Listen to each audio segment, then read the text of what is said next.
What would you do if you found yourself in an unknown forest with just a pencil and paper? For the MC, the answer was simple: keep drawing. Art had always been his escape, even when his high school days were filled with obstacles. Despite his parents constantly throwing away his supplies, he'd save every penny to buy more. Drawing wasn't just a hobby, it was his lifeline. Flashback to a moment before he ended up here. Tougo, frustrated but determined, was hunched over oil paints he'd recently bought. His teacher walked in with snacks, a gesture of care Tougo rarely experienced at home. The teacher, aware that Tougo often spent his weekly allowance on art supplies, had brought him mochi, tea, and fresh fruit from his garden to ensure Tougo ate properly. Tougo, however, ignored the snacks. The sight of cherry tomatoes on the table had sparked inspiration, and he began sketching instead. His teacher laughed, reminding him to eat because wasting food is bad, but also remarking on how Tougo's passion for art seemed unstoppable.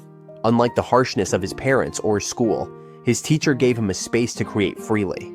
It was the only place where he wasn't judged for pouring his soul into his art. That's why, no matter how many times he's scolded, ridiculed, or had his supplies destroyed, Tougo keeps going. Even if he dies, he will never stop drawing. Moments later, Tougo woke up leaning against a tree, his mind foggy and disoriented. As his senses returned, he realized he was in a dense, mysterious forest, unlike anything he'd ever seen. His high school uniform was still on, but his memory was kinda hazy. Flowers emitted soft light, sunflowers grinned eerily, and giant stone-like mushrooms. This place was bizarre, otherworldly, and nothing made sense.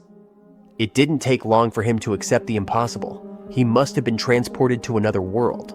Determined to survive, Tougo decided to explore, hoping to find a human settlement or someone to help. But the deeper he ventured into the forest, the more alien the plants became. While some were familiar, like dandelions and violets, most were utterly strange. Hours passed, and his search yielded nothing. No settlement, no water, no fruits, nothing. Hunger gnawed at him, and his gaze landed on the sunflowers. Could he eat them? Before he could try, one of them spoke, warning him it tasted terrible. Stunned, Tougo froze. Talking flowers? That flower was the first being he spoke to since he came to this world.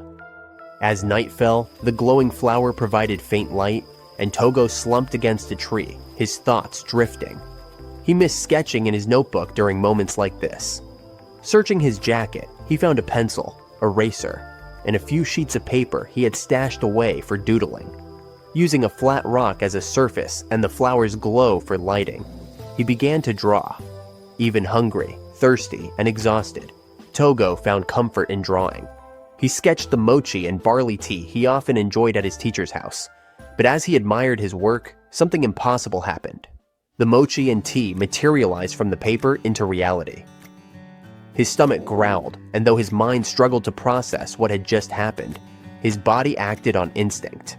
He grabbed the mochi and took a bite. To his surprise, it tasted incredible. At first, Tougo thought the food he'd drawn was just an illusion. But as he bit into the mochi and sipped the barley tea, the flavors were real, just like the ones his teacher used to give him.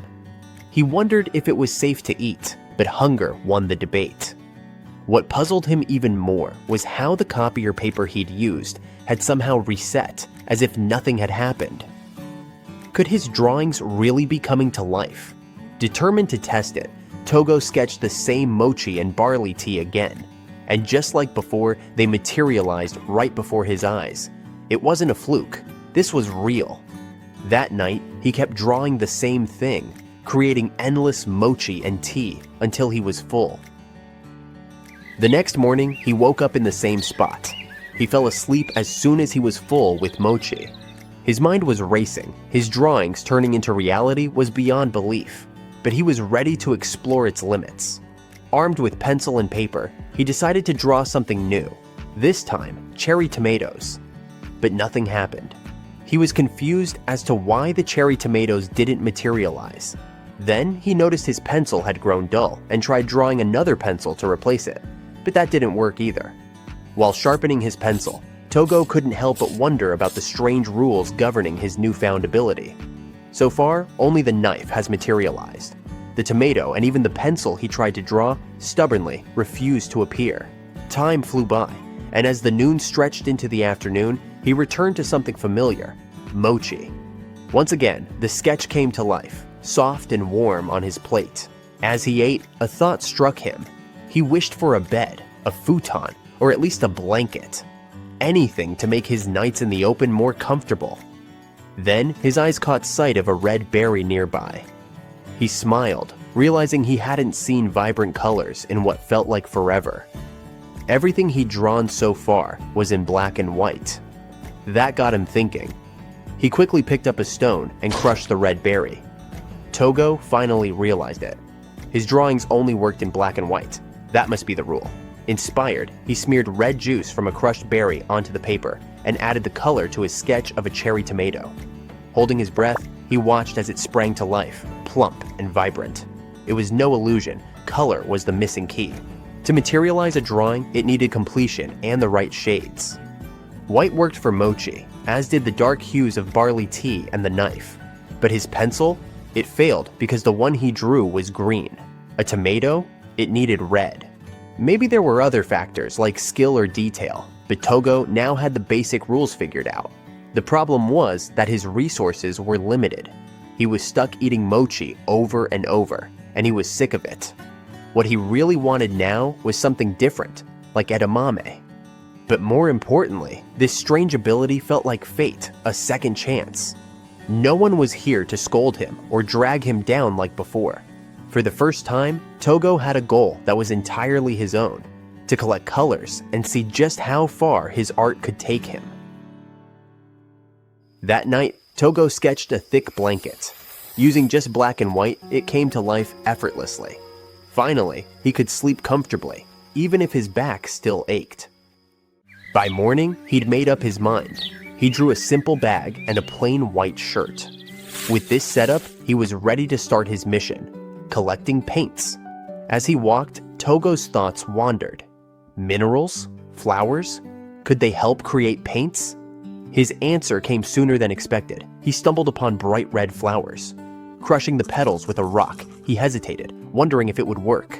He drew an apple, carefully applying the crimson extract to the sketch. Then he added yellow from flower pollen. After hours of effort, the apple materialized, vivid and real. It was a breakthrough, but also a hassle. 3 hours for one apple? There had to be a better way. That's when inspiration struck. Why not draw paints directly? He sketched a standard color paint and applied the flower's red pigment to the packaging. Holding his breath, he watched as it worked perfectly. The resulting paint was a bit pinkish, but it was efficient and game-changing. With this new method, Tougo began experimenting, using different berries and red clay to create new colors. His world was expanding, one shade at a time. Tougo noticed something frustrating. The paint colors he made were pale. The vibrant red from the bright flowers turned dull no matter what he tried. Layering the dye didn't help either. The moment he completed a drawing, even with the faded red, it materialized instantly. Apparently, if he took too long to add the finishing touches, the sketch would bring itself to life prematurely. He panicked, experimenting tirelessly to find the perfect shade. Then, an unsettling idea struck him: a deep, blood-red color. Desperate, Tougo lightly cut his own arm to harvest the pigment. It worked. He finally added a rich crimson red paint to his collection, though the price he paid left him uneasy. With red secured, his next goal was to find yellow and blue, the primary colors he needed to expand his palette. After wandering for hours, he stumbled upon a gigantic lily, so massive he could get inside. Its abundant stamens provided more than enough pollen to create a vibrant yellow dye. With his hands now covered in pollen, he sketched a glass of water to wash up. The glass materialized, and as he cleaned his hands, he realized another problem. He needed a permanent water source, not just a one-off sketch. There were no rivers in sight, so he decided to create one. After scouting for the perfect location, he began an intricate drawing on a rock. capturing every detail from the flowing water to its shimmering reflections. The task consumed him until nightfall, his work illuminated by glowing flowers. Exhausted but satisfied, Tougo fell asleep wrapped in the petals of the giant lily. By the next day, Tougo finally finished his masterpiece, a detailed sketch of the water source he had envisioned.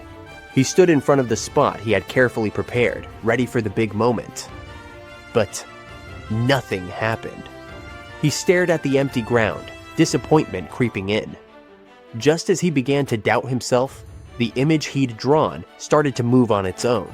It shrank and swirled, and then, out of nowhere, the crystal clear spring he imagined appeared right before him. Tougo was stunned. The sight was almost too good to be true. As he stepped closer to the spring, a sudden wave of dizziness hit him. His knees buckled, and before he could make sense of it, he blacked out. When he came to, the water source was still there, glistening in the sunlight. Ignoring the headache pounding in his skull, he crawled to the spring, splashed his face, and gulped down the cool, refreshing water. Relief washed over him as the realization hit. He hadn't had a sip of water since yesterday. Was dehydration the culprit for his fainting? Or did the act of materializing the spring take more out of him than he realized? He didn't have time to ponder further before his stomach growled. Tougo quickly sketched a magnifying glass and used it to focus sunlight on black paper to start a fire. Once the flames caught, he drew a frying pan and a piece of meat, carefully cooking it over the fire. The first bite was satisfying, but something was missing: salt. A quick scribble produced a chunk of rock salt, which he filed down to season his meal. The difference was night and day. With a full stomach and a spring to keep him hydrated, Tougo felt a small sense of triumph. For the next few days, meat would be his mainstay. After finishing his meal, Tougo sat down to examine the paints he'd painstakingly collected: reds from flowers, berries, red clay, and even his own blood, yellows from pollen and clay, blacks from humus, and grays from stone powder. It was a decent collection, but the colors were mostly variations of red, yellow, and brown. What he really wanted was blue, but that felt like chasing a dream. He remembered something about blue being made from a gem called lapis lazuli, a luxury far out of reach. He also needed green. Drawing plants without it felt wrong, and maybe, just maybe, green could substitute for blue in a pinch. Tougo tried grinding leaves, but the beautiful green always turned to an unappealing brown. Frustrated but determined, he held a leaf up to the sunlight. The vibrant color sparked an idea. Splitting the leaf in two, he used lily nectar as glue and applied it to his drawing. He sketched an edamame pod, pressing the natural green onto the image. At first, it felt more like arts and crafts than drawing, but then the impossible happened. The image shimmered and materialized right before his eyes. Tougo couldn't believe it. Excitement bubbled up inside him as he realized the potential of this discovery. If attaching real colors to his drawings worked, he could expand his palette in entirely new ways. He wasted no time testing the method again.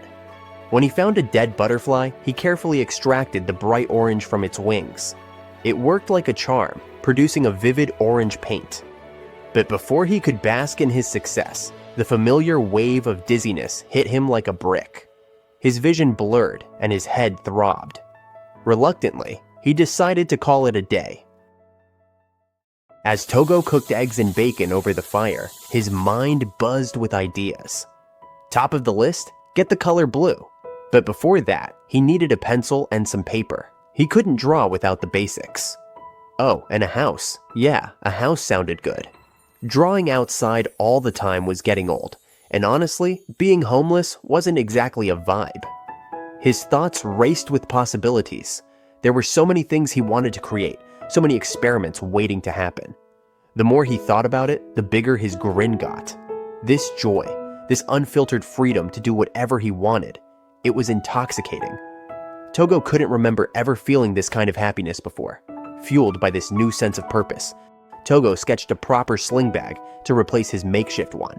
The satisfaction of crafting something useful, without pressure or expectations, filled him with a quiet kind of bliss.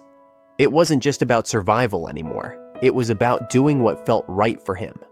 By the end of the day, he had built himself a simple tent out of wood and synthetic cloth, a temporary home in the heart of the forest. That night, lying under the shelter he'd created with his own hands, Tougo felt a strange, unshackled peace. This feeling he felt had been suppressed, so from now on, he would let it overflow as much as his happiness this time. It was weird, but it was not a bad feeling. Unbeknownst to him, in the shadows of the forest, a strange creature watched his tent, its silhouette clearly visible in the moonlight. Tougo woke up to the symphony of chirping birds, a rare kind of alarm clock in the middle of nowhere. Groggy but curious, he peeked out of his tent and froze. A massive bird, bigger than anything he'd ever seen, was splashing around in the spring like it owned the place. He couldn't take his eyes off it. The bird's sleek, vibrant feathers shimmered in the morning light. But then their eyes met. 1 second of shared curiosity and the bird was gone, flying off before Tougo could so much as move. "Wow," he muttered, still marveling at the sight. His gaze dropped to the spring, where something unusual floated. It was a feather, huge, elegant, and glowing faintly, as if it held secrets of its own. An artist's urge struck him like lightning. He had to draw that bird, not to bring it to life, but just to capture its beauty on paper. But his inspiration was rudely interrupted by a sour realization. He stank. A week without bathing was doing him no favors. He quickly sketched a set of toiletries, and they materialized in a snap. Armed with soap and fresh water, Tougo braved the icy spring to scrub away the grime. As the chill bit into his skin, his mind wandered to warmer thoughts, specifically a steaming onsen. Someday, he thought, grinning at the idea. Freshly cleaned and dressed in newly drawn clothes, he slung his revamped bag over his shoulder and set off in pursuit of the big bird. The forest teemed with surprises: vibrant flowers, delicate eggshells, and peculiar insects. It struck him how rare it was to see actual animals. No wonder the bird left such an impression. After hours of trekking, Tougo's path led to a colossal tree. Its trunk was impossibly wide, its branches like massive arms reaching for the sky. Perched at its crown was a giant nest, no doubt the bird's home. Tougo's gaze locked on the massive nest nestled high in the towering tree. This has to be it, he thought, sure it belonged to the giant bird he'd seen earlier. Without hesitation, he sketched a ladder, which instantly materialized before him. Slowly, but steadily, he climbed up. When he reached the top, the view took his breath away. A lush, endless forest stretched out beneath him. But what truly caught his attention were the eggs in the nest. They gleamed with a stunning robin's egg blue, the exact color Tougo had been dreaming of for his paints. Excitement bubbled up as he admired the vibrant hue. However, when he gently picked up one of the eggs, a shadow loomed behind him. Tougo turned and froze. The giant bird had returned, its sharp eyes fixed on him. Panicked, he stammered out an apology, carefully putting the egg back. He tried to flee, but the bird wasn't done. Before he could get far, the bird grabbed him with its beak, giving him a solid peck. Tougo flinched, certain he was doomed. But then, something unexpected happened. The bird nudged its eggs toward him, as if encouraging him to hold them. Confused but relieved, Tougo sat still. The bird flew off briefly, but returned with a strange fruit in its beak. It dropped the fruit in front of Tougo, who hesitated before taking a bite. The fruit exploded with an intense, spicy flavor, like a fiery persimmon, sending warmth surging through his body. Despite the strange sensation, it felt oddly invigorating. The bird gently patted Tougo's head with its wing before flying off again. Watching it go, Tougo realized the bird wanted him to care for the eggs. Without thinking, he pulled out a thick blanket, wrapping it around himself and the eggs to keep them warm. What started as a simple quest to draw the bird had taken a surprising turn. Now, cradling the eggs, Tougo felt an unexplainable sense of purpose. The big bird returned, clutching another one of those spicy fruits in its beak. Tougo hesitated, but under the bird's watchful gaze, he ate it anyway, bracing himself for the fiery kick. That night, as he snuggled close to the eggs, the giant bird joined him, settling nearby to sleep. Morning came, and Tougo woke up aching all over, also startled to see the bird towering over him. Before he could fully process it, the bird flew off and soon returned, dropping a bundle of thick, warm clothes at his feet. Puzzled but grateful, Tougo slipped them on, instantly feeling relief as the aches melted away. Another spicy fruit later, Tougo noticed something amazing. The eggs beneath him began to stir. One cracked, then another. A tiny baby bird emerged, its fluffy feathers glistening in the morning light. The hatchling chirped softly and nuzzled against Tougo as if thanking him. For the rest of the day, Tougo marveled at the baby birds and their attentive mother. When all 3 eggs had hatched safely, Tougo knew his job was done. As he prepared to leave, the big bird offered him a gift, a shard of eggshell, shimmering with the same blue that had inspired him, and the cozy clothes he'd grown to appreciate. Tougo waved goodbye, but before descending from the nest, he realized he hadn't completed his drawing. Sitting down, he sketched the heartwarming scene of the mother bird with her hatchlings. As he worked, the bird surprised him with a new fruit. This one sweet and juicy. He realized the spicy fruits had been part of the process, helping to incubate the eggs by raising his body temperature. With his drawing complete and the precious eggshell in hand, Tougo began his journey back. The most important thing was that he managed to get blue paint from the eggshell of a big bird. But along the way, an unsettling sight caught attention. Strange feathers scattered on the forest floor, many streaked with blood. Tougo had come a long way, collecting so many colors despite the challenges. With his sketchbook and powers, he could now draw and create almost anything. Afterward, he got a little carried away near the spring and drew a bunch of plants: peach trees, grapevines, pear trees, even cucumbers, potatoes, and edamame. To his delight and slight regret, they all became real, turning the area into a lush mini-farm. Encouraged by his success, Tougo decided it was time for a proper shelter. First, he sketched a wooden balcony, which materialized just as he'd imagined. The next day, he started drawing a simple house frame. Over the following days, he kept at it, adding walls, a roof, and everything else he needed. By the 5th day, he stood before a cozy wooden house, complete with a simple but welcoming interior. That night, lying on a real bed for the first time since arriving in this world, Tougo felt a mix of emotions. Half a month had passed since he'd been transported here. He wondered if his parents were worried about him and felt a pang of guilt.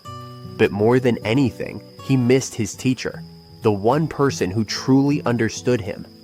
Unlike most adults, his teacher had always been different, someone Tougo could count on. As he stared at the wooden ceiling, memories of his teacher filled his mind. He whispered an apology to his parents, vowing to one day find a way back, not to Earth, but to see his teacher again. With that thought, he drifted off to sleep, feeling a strange combination of longing and peace. Tougo woke up late the next day, the cozy bed proving far too inviting. Feeling fully recharged, he stepped outside, only to be startled by a massive bird cannonballing into the spring. The big bird, a regular visitor to the spring for its daily bath, flapped its wings wildly, drenching Tougo before he could even think about washing his clothes. Soaked to the bone and shivering, Tougo found himself catching a fever. Wrapped up in his trusty thick blanket, he tried to warm up when suddenly the big bird returned, carrying new clothes in its beak. Tougo blinked in surprise as the bird presented the outfit, a comfy set with a stylish cape that fit perfectly. Grateful, yet baffled, he couldn't help but wonder, where does this bird keep finding these clothes? Once his soaked clothes were finally dry, Tougo got back to what he did best, drawing. The bird had taken over his original spring for its private spa days, so he decided to sketch a new one. This time, he envisioned a smaller man-made spring, complete with a roof and elegant pillars to keep birds out. His pencil flew across the page, and in no time the spring materialized into reality, a sleek marble fountain. Tougo marveled at the new creation, though he admitted the marble's texture still looked a bit rough. But before he could celebrate too much, a wave of exhaustion hit him. Creating big objects always drained his energy, but he suspected the constant flow of water made it even worse. Unlike a simple drink like barley tea or water, the spring was essentially a semi-permanent system generating water endlessly. Still, the effort was worth it. Tougo now had a pristine, bird-free water source for his watercolor paints. The next morning, Tougo woke up to an unexpected sight: a pair of massive white wings reflecting the morning light. Rushing to the window, he spotted the source, a majestic Pegasus, quietly drinking from the spring. But something was wrong. One of its wings was slashed, blood staining its pure white feathers. When their eyes met, Tougo hesitated, then slowly approached the spring. Up close, the Pegasus's injuries were even worse than they'd seemed. Feeling a pang of sympathy, Tougo quickly grabbed his pencil and paper and sketched an ointment jar. With the jar materialized in hand, he cautiously moved closer to help. But the Pegasus flinched and stepped back, its distrust clear. The moment hung awkwardly between them until the Pegasus turned and limped away, disappearing into the forest. The next morning, Tougo woke to find the Pegasus had returned. This time, it was grazing near the spring, but its trembling body made it difficult to reach the grass. Tougo, determined to help, pulled out his brush and drew a fresh patch of grass, lush and easy to eat. The Pegasus froze for a moment, startled, then cautiously ate the newly drawn grass. Watching it eat with ease, Tougo felt a spark of pride. But his mind lingered on the creature's injuries. Could he use his art directly on something that already existed? Fueled by determination, he sketched a detailed drawing of the Pegasus, carefully adding bandages to its slashed wing and injured leg. Holding his breath, he watched as the drawing came to life. The transformation was subtle but stunning. Bandages materialized around the Pegasus's wounds, snug and secure. Tougo stepped out of his house, feeling cheerful as the fresh air greeted him. With laundry in hand, he made his way to the spring, his gaze drifting to the Pegasus resting nearby. It wasn't long before the winged creature noticed him. To Tougo's surprise, the Pegasus approached, its majestic form radiating a quiet trust. Tentatively, he reached out a hand, and for the first time, the Pegasus let him touch its silky mane. This was something out of a dream, a human bonding with a Pegasus. Even though his earlier drawing of the creature wasn't perfect, it had materialized beautifully. Tougo's thoughts buzzed with ideas for improvement, but the presence of the Pegasus consumed his focus. He knew his skills needed practice, and fate seemed to agree. Moments later, another extraordinary visitor arrived. A unicorn, its broken horn glinting faintly in the sunlight, cautiously approached the spring. Tougo watched in awe as the Pegasus seemed to beckon the unicorn over, as if introducing him to a dear friend. The unicorn, however, bore many wounds. Grabbing his sketch pad, Tougo quickly began drawing the injured unicorn. He carefully added bandages, and on a whim, restored its horn in the illustration. When the drawing materialized, the unicorn's reaction was priceless. Its wounds were patched, and its horn, now intact, gleamed brilliantly, even if it was just a prosthetic. The unicorn and Pegasus exchanged looks, their expressions unreadable. Yet, the unicorn seemed content, even pleased, with the restored horn. As Tougo went to bathe in the spring, the unicorn wandered closer, curiosity replacing hesitation.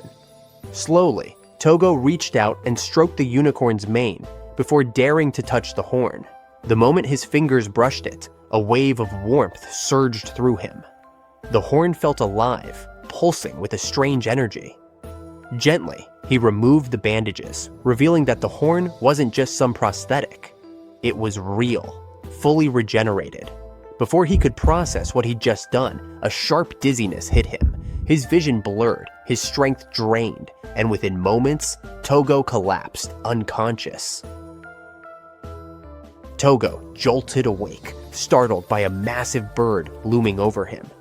It took him a moment to realize the bird had been keeping him warm with its body while he'd fainted. Grateful, he murmured his thanks before turning to Pegasus and the unicorn, who were still lingering nearby. Curiosity tugged at him as he examined the unicorn's horn again. It was undeniably real, fully regrown thanks to his powers, But this wasn't just another case of materialization. He had restored something. The realization hit him like a bolt of lightning. This was huge. With renewed determination, Tougo decided to restore Pegasus's wings too. Sure, he'd probably pass out again, but the chance to see Pegasus whole and majestic was worth the risk. Grabbing his pencil, he sketched an upgraded Pegasus with both wings intact and gloriously detailed. When the image materialized, the transformation was breathtaking. Pegasus stretched its restored wings, their movement graceful and fluid. Tougo didn't get to enjoy the moment for long. Just as he predicted, he fainted. Again. A week later, Tougo found himself facing an unexpected problem. His once peaceful yard now looked like a full-blown magical zoo. Pegasus and unicorns had been arriving in droves, each bringing their injured friends to him for healing. Tougo spent his days restoring them, fainting over and over, while his makeshift herd occasionally left him gifts like shards of unicorn horns and feathers. Then, as if to thank him, a unicorn gently lifted Tougo onto its back using its horn. Before he could protest, a Pegasus swooped in, and suddenly he was flying alongside the herd. The view was otherworldly, a lush green forest stretching endlessly below, its beauty stealing his breath. It was the first time he'd seen the world from above, and it was nothing short of magical. But the surprises weren't over yet. While bathing and brushing the herd, the horses grew tense, their ears flicking toward the tree line. Sensing something, they all stood on high alert. Tougo followed their gaze, and for the first time since arriving in this world, he saw another human. A teenage boy stood at the edge of the clearing, wide-eyed and frozen in shock. He was clearly stunned by the sight of Tougo surrounded by a yard full of Pegasus and unicorns. For a brief moment, their eyes locked. Tougo and the boy, both stunned in their own ways. The tension broke when the unicorn suddenly aimed its horn at the boy, who froze in fear. Trying to calm things down, he quickly raised his hands and insisted he meant no harm. Then, the boy blurted out something unexpected. He asked if Tougo was the spirit of this place. Tougo was taken aback, staring in disbelief before loudly denying it. His raised voice startled the nearby horses, their deafening whinnies drowning out everything else. The unicorn's aggressive stance made the boy panic even more. Apologizing profusely for disturbing the area, he quickly retreated, convinced Tougo was some forest spirit. It wasn't until later that the boy learned Tougo was human, but he still couldn't figure out if Tougo was a man or a woman. To him, the whole encounter seemed like something out of a sacred legend. He had believed he'd stumbled into a sacred place, and if Tougo were truly a spirit, he would have been doomed. The boy, 𝕝blad Redguard, introduced himself as the second son of the prestigious Redguard family. When Tougo explained he came from another world, 𝕝's confusion gave way to excitement. He had heard stories of people from other worlds appearing in this one, though he had always dismissed them as myths. Now, standing before Tougo, he realized those tales might be real.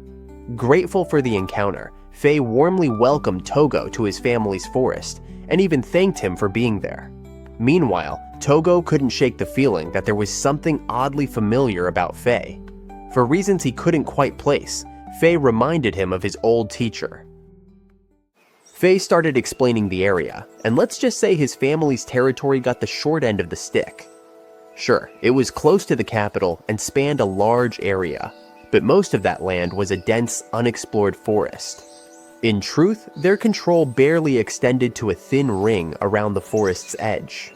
𝕝 explained that the forest was believed to belong to spirits, and humans weren't exactly welcomed, let alone allowed to cut down trees or claim land.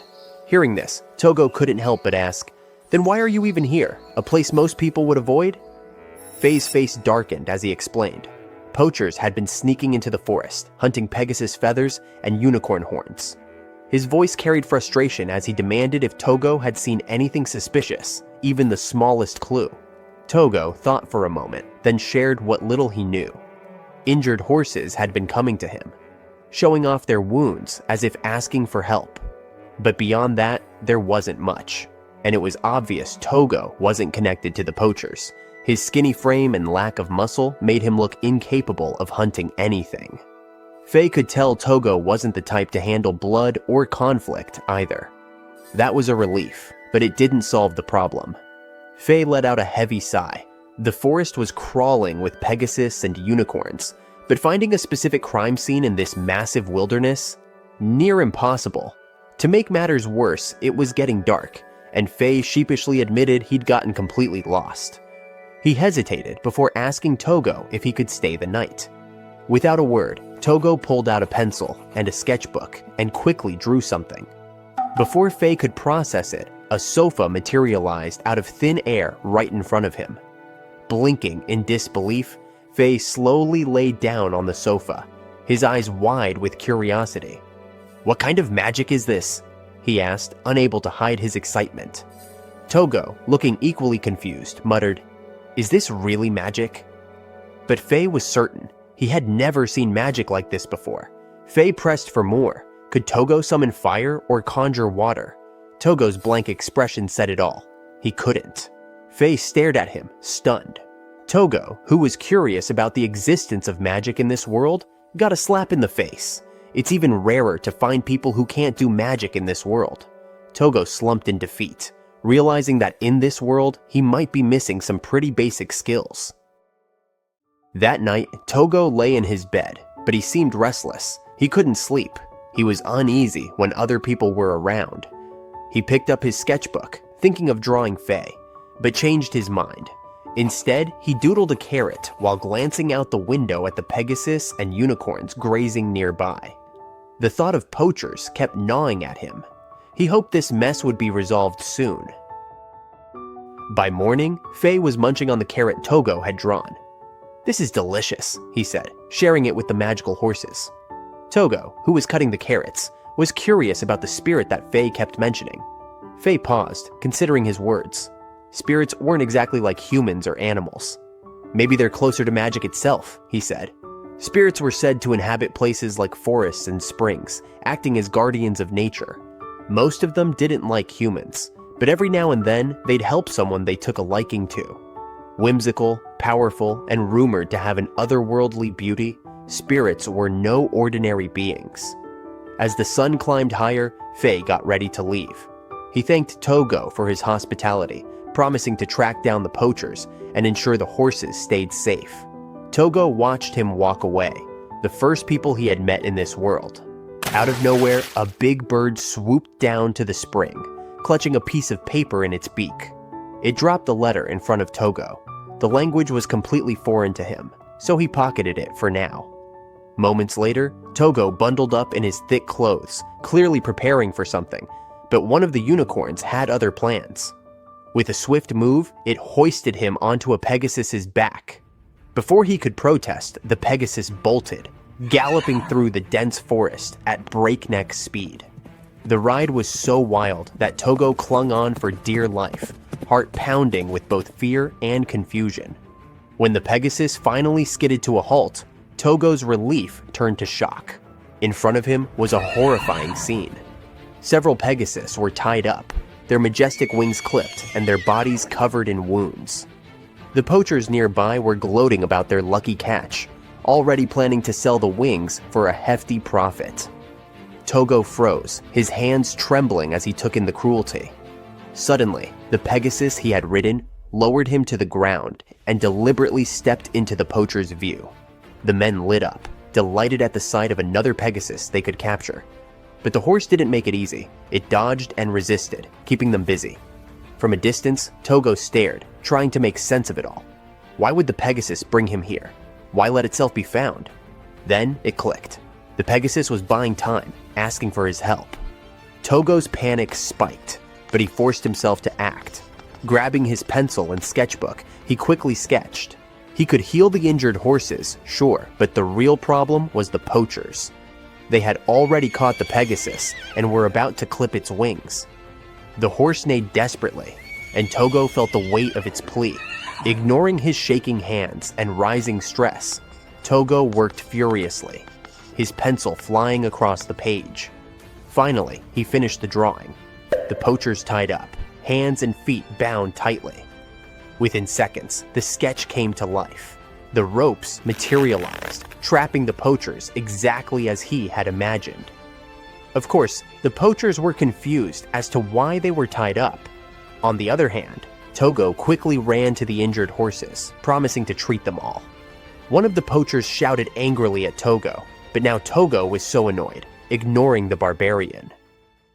Tougo and the three Pegasus fled deeper into the forest, desperate to escape the poachers. When they finally found a quiet spot, Tougo wasted no time.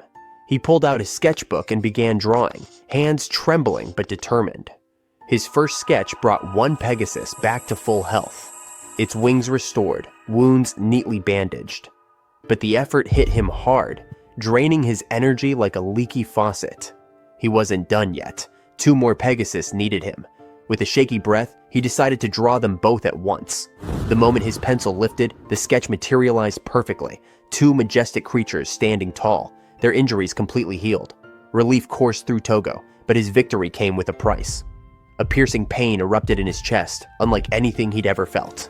It was as if his heart was being crushed in a vice. Gasping for air, Tougo could barely think, let alone stand. And then things got worse. The poachers, somehow free, stormed toward him, their eyes full of vengeance. The Pegasus moved to shield him, their fierce loyalty only adding fuel to the poachers' greed. The poachers sneered at the sight of Tougo, remarking among themselves that a kid who could control Pegasus must be worth a fortune. Before they could lay a hand on him, a solid punch sent the lead poacher flying. 𝕱 had arrived, his fury blazing like wildfire. His sharp glare burned with fury at the poacher's cruelty. He squared up to face the remaining hunters, but his attention flicked back to check on Tougo. But the excruciating pain left Tougo unable to utter a word, and he collapsed, leaving 𝕱 confused as to what had happened to him. Tougo's senses flickered back to life as he slowly opened his eyes. He found himself lying on the familiar bed in his tiny house. From the window, he noticed something unexpected. Dozens of horses gathered outside, their worry practically palpable. It wasn't just a few, but almost all the Pegasus and unicorns had surrounded his room as if they had been waiting for him for ages. Tougo felt a deep connection with them, a bond that brought warmth to his heart. Despite his weakness, he struggled to his feet, leaning heavily on the wall for support. When he finally opened the door, he found 𝕱 sitting on the balcony, his face clouded with concern. Seeing someone waiting for him like this filled Tougo with an odd sense of happiness. 𝕱 wasted no time explaining. He revealed how Pegasus had helped him bring Tougo back after the near attack by poachers. The good news? 𝕱 had managed to capture the poachers. The bad news? They were now in the town jail, but only on trespassing charges. Without witnesses or solid evidence of poaching, the culprits had denied everything, claiming they were just lost. Tougo's heart sank as the truth dawned on him. While he had healed the Pegasus, their clipped wings were gone. If the poachers had dumped the severed wings somewhere, their crime would remain hidden. The realization crushed him, and regret weighed heavily on his chest. Even so, 𝕱 tried to reassure him, expressing relief that both Tougo and the Pegasus were safe. 𝕱 admitted he had been terrified when Tougo collapsed and hadn't moved for 3 days straight. The mention of Tougo's still posture brought back memories of a friend 𝕱 once saw after casting a large spell. Just then, a unicorn appeared, delicately carrying a peach on its horn. It offered the fruit to Tougo as a gesture of gratitude for saving the horses. Tougo, who hadn't eaten in days, took a bite and was immediately struck by the sweetness. 𝕱 couldn't help but marvel at how sweet the peach was, but his expression turned serious when the topic shifted to the poachers. Without solid evidence of their illegal trade, catching them would be impossible. 𝕱 mentioned a way to uncover proof: digging through the black market. If they could expose it, the entire game would change. Swearing on the name of the Redguard family, 𝕱 promised to make it happen. Tougo, seeing 𝕱's determination, suddenly remembered something. He rummaged through his pocket and pulled out a crumpled letter. Handing it to 𝕱, his eyes widened as he read the contents. The letter contained exactly what they needed: irrefutable proof of the trade in Pegasus feathers and unicorn horns. When Tougo said he got it from a big bird, 𝕱 was stunned, not only by the evidence, but by Tougo's nonchalant mention of the peculiar bird. It seemed unbelievable, but in this strange world, nothing surprised him anymore. That night, Tougo found himself outside, sleeping under the stars with the horses. For some reason, they didn't let him back into the house, surrounding him as if to keep watch. Perhaps they were anxious after everything that had happened. Meanwhile, 𝕱 left with the letter, determined to track down the poachers and bring justice. As Tougo lay under the vast, shimmering night sky, his thoughts drifted. It's so strange that a big bird has evidence. Something was off with that bird. Not only the bird, Tougo felt the world was quite weird. It had been a month since he arrived, and he couldn't help but wonder about his old life back on Earth. If he were still there, he'd likely be grinding away in cram school, with no time for drawing. Yet, staring at the stars, Tougo realized he didn't want to go back. Not really. Still, he couldn't help but miss his teacher. 2 days later, 𝕱 showed up at Tougo's place with good news. He'd caught all the poachers. 𝕱 was quick to point out that it wouldn't have been possible without Tougo's help and the crucial evidence he provided. But instead of feeling proud, Tougo shrank back, convinced he hadn't done much.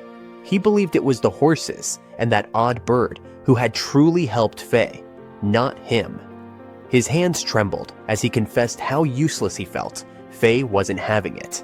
He gave Tougo a light smack, snapping him out of his self-doubt. He reminded Tougo that if it hadn't been for him, none of the creatures, Pegasus, unicorn, or even that strange bird, would have acted at all. 𝕱 insisted that Tougo had been the key, and for that, he was deeply thankful. Tougo turned red, trying and failing to hide his happiness.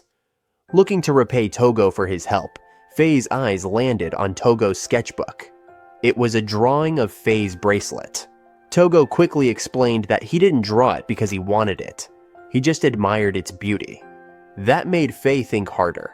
If Tougo could simply draw whatever he desired and make it real, what did he truly want?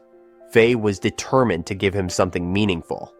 When asked, Tougo hesitated before stiffly requesting permission to live in this forest. 𝕱 blinked in surprise, then burst out laughing, relieved at how modest Tougo's wish was. He promised to talk to his parents about it. The conversation shifted back to Tougo's drawings, and 𝕱 suddenly had an idea. Could Tougo use his drawing ability to summon beasts? Tougo, completely confused, asked what summoned beasts even were. 𝕱 explained they were magical creatures humans could bond with through contracts. They served as companions in battle, transportation, or even general helpers. However, compatibility and magical aptitude were crucial. 𝕱 also mentioned that while some creatures like dragons existed, many species had gone extinct. Hearing about dragons made Tougo's eyes light up. 𝕱 proudly recounted how the Redguard family's first generation had formed a contract with a legendary red dragon, something most people could only dream of. Tougo, however, wasn't thinking about owning one. Instead, his mind raced with the idea of drawing a dragon. His eyes sparkled with excitement, and it was clear he had found a new goal. 𝕱, watching Tougo's enthusiasm, didn't fully get it, but it seemed Tougo was more thrilled about sketching dragons than actually having one. A few days later, a heavy rainstorm swept through the forest, drenching everything in its path. Under the downpour, a group of hooded figures moved silently among the trees, the leader clutching a strange, glowing pendant. Meanwhile, Tougo sat under the roof of his small house, marveling at the rain, his first time experiencing it in this world. It was peaceful until 𝕱 arrived, soaked to the bone. While drying off, 𝕱 noticed something unusual. The horses now had their own little drums. Tougo explained he had drawn them. Curious, Tougo asked why 𝕱 would come out in such heavy rain. 𝕱 revealed he had some important business nearby and, seeing the storm wouldn't let up, asked to stay the night. As they settled in, 𝕱 couldn't hide his amazement at Tougo's abilities. Tougo had drawn an extra room for guests, complete with a cozy bed.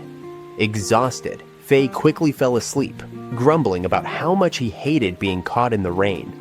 Tougo, on the other hand, loved the quiet, rainy atmosphere.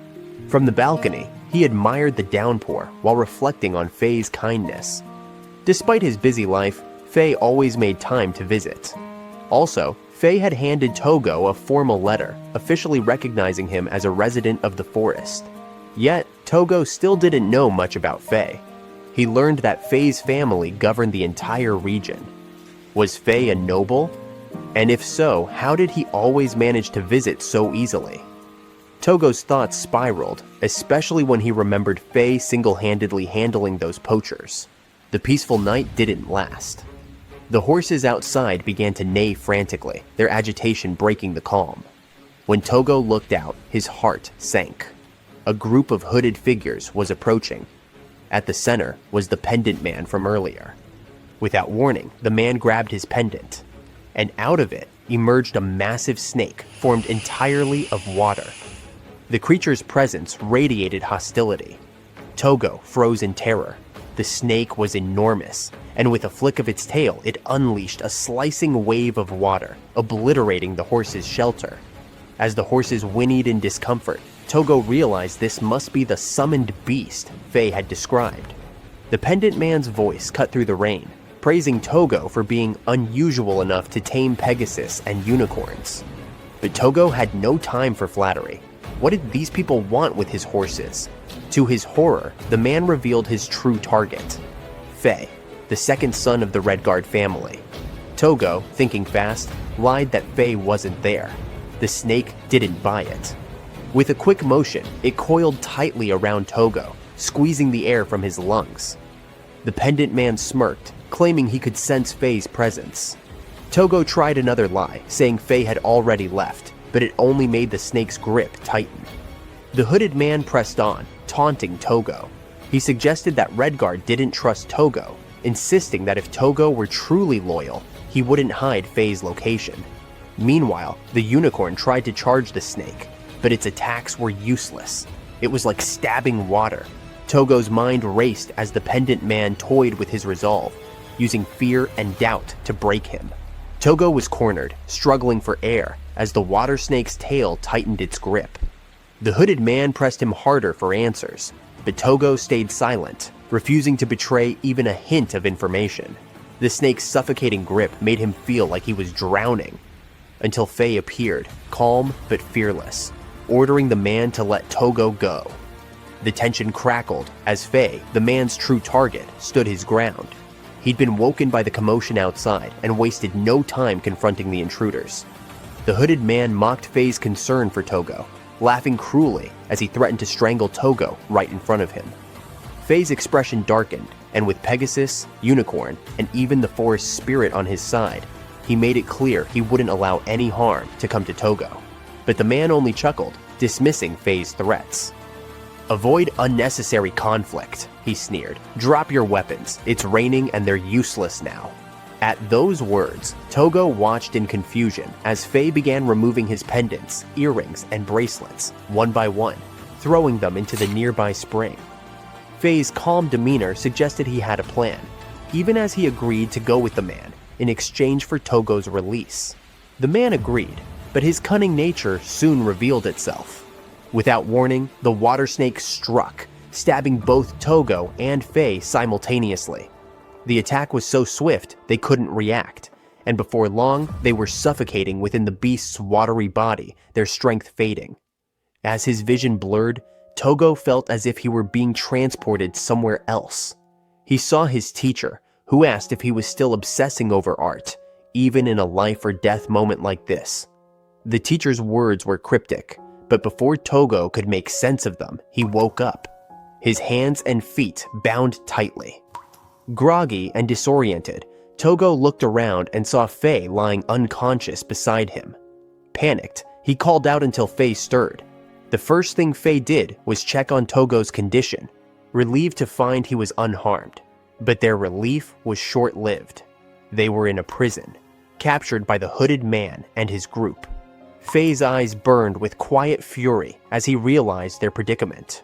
Apologizing to Tougo, he admitted fault for dragging him into this mess, Tougo brushed it off, reasoning that the group was likely connected to the poachers who had attacked him earlier. "I'm already involved," Tougo said firmly, "so I have a right to know. Who exactly are you?"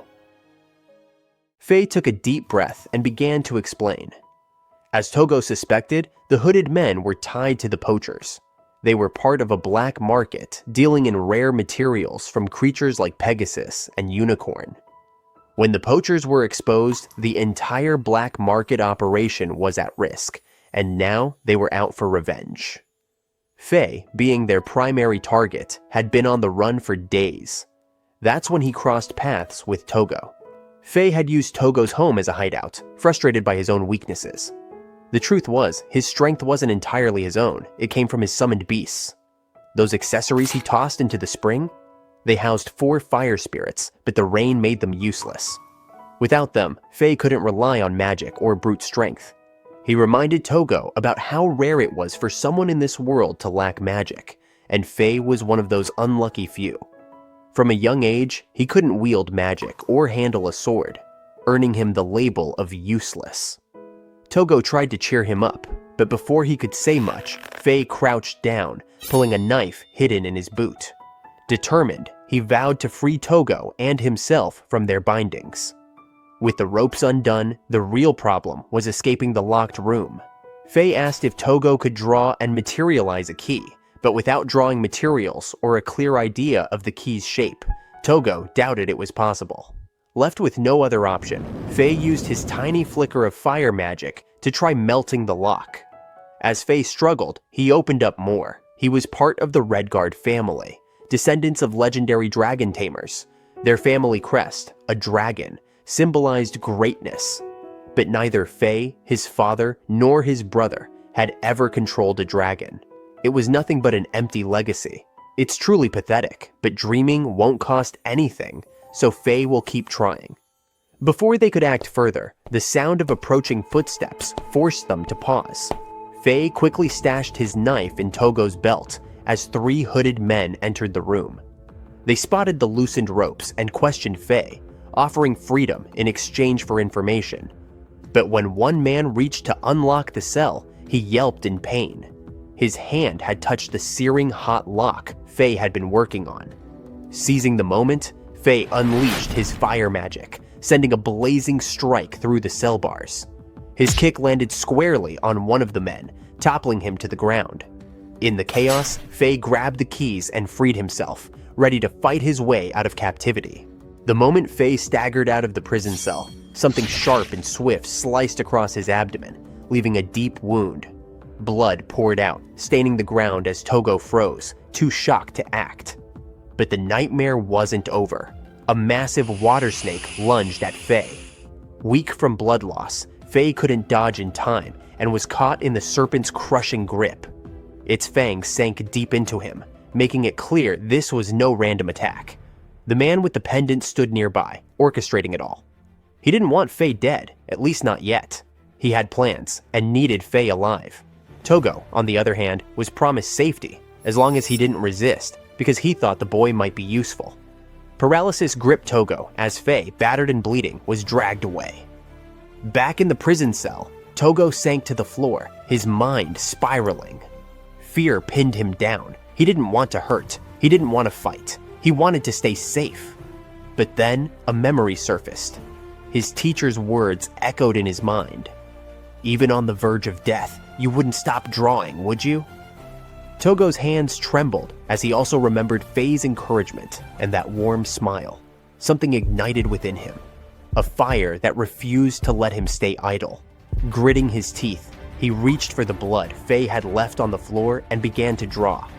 Each stroke felt like a rebellion against despair, a shout into the void that he could still change the impossible, because it is free to dream. But the blood ran out too soon. Desperation took over. Tougo grabbed the knife 𝕚 had given him, and without hesitation, cut his own hand.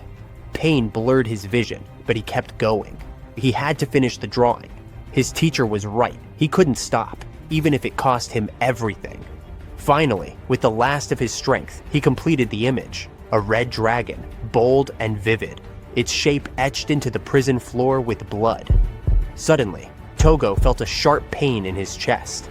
His limbs grew cold, and sweat poured down his face, but the drawing was gone, or so he thought. When he looked up, a majestic red dragon now stood before him, massive and silent, its gaze fixed on him. Tougo locked eyes with the beast and whispered, "Go, find the one who shares your color. Help him." The dragon lowered its head in acknowledgement, licked Togo's face as if understanding, and then soared into the skies. High above, the dragon spotted the water snake that had attacked Faye. The snake hurled sharp balls of water with deadly accuracy. But the red dragon countered with a fiery roar that not only destroyed the water ball, but engulfed the serpent in flames, leaving it scorched and lifeless. Meanwhile, in the dim torture chamber, Faye lay weak and confused. The rumble of the battle outside reached his ears just as the dragon burst through the wall. Faye's breath caught as he recognized the creature, the sacred symbol of his family, the red dragon. Staring in awe, Faye couldn't believe his eyes. Back in the cell, Tougo, pale and drained, let out a soft laugh. Even now, with his body failing, he realized one thing. Drawing, even in the worst of times, had never felt more fulfilling. Tougo's eyes fluttered open, his mind groggy.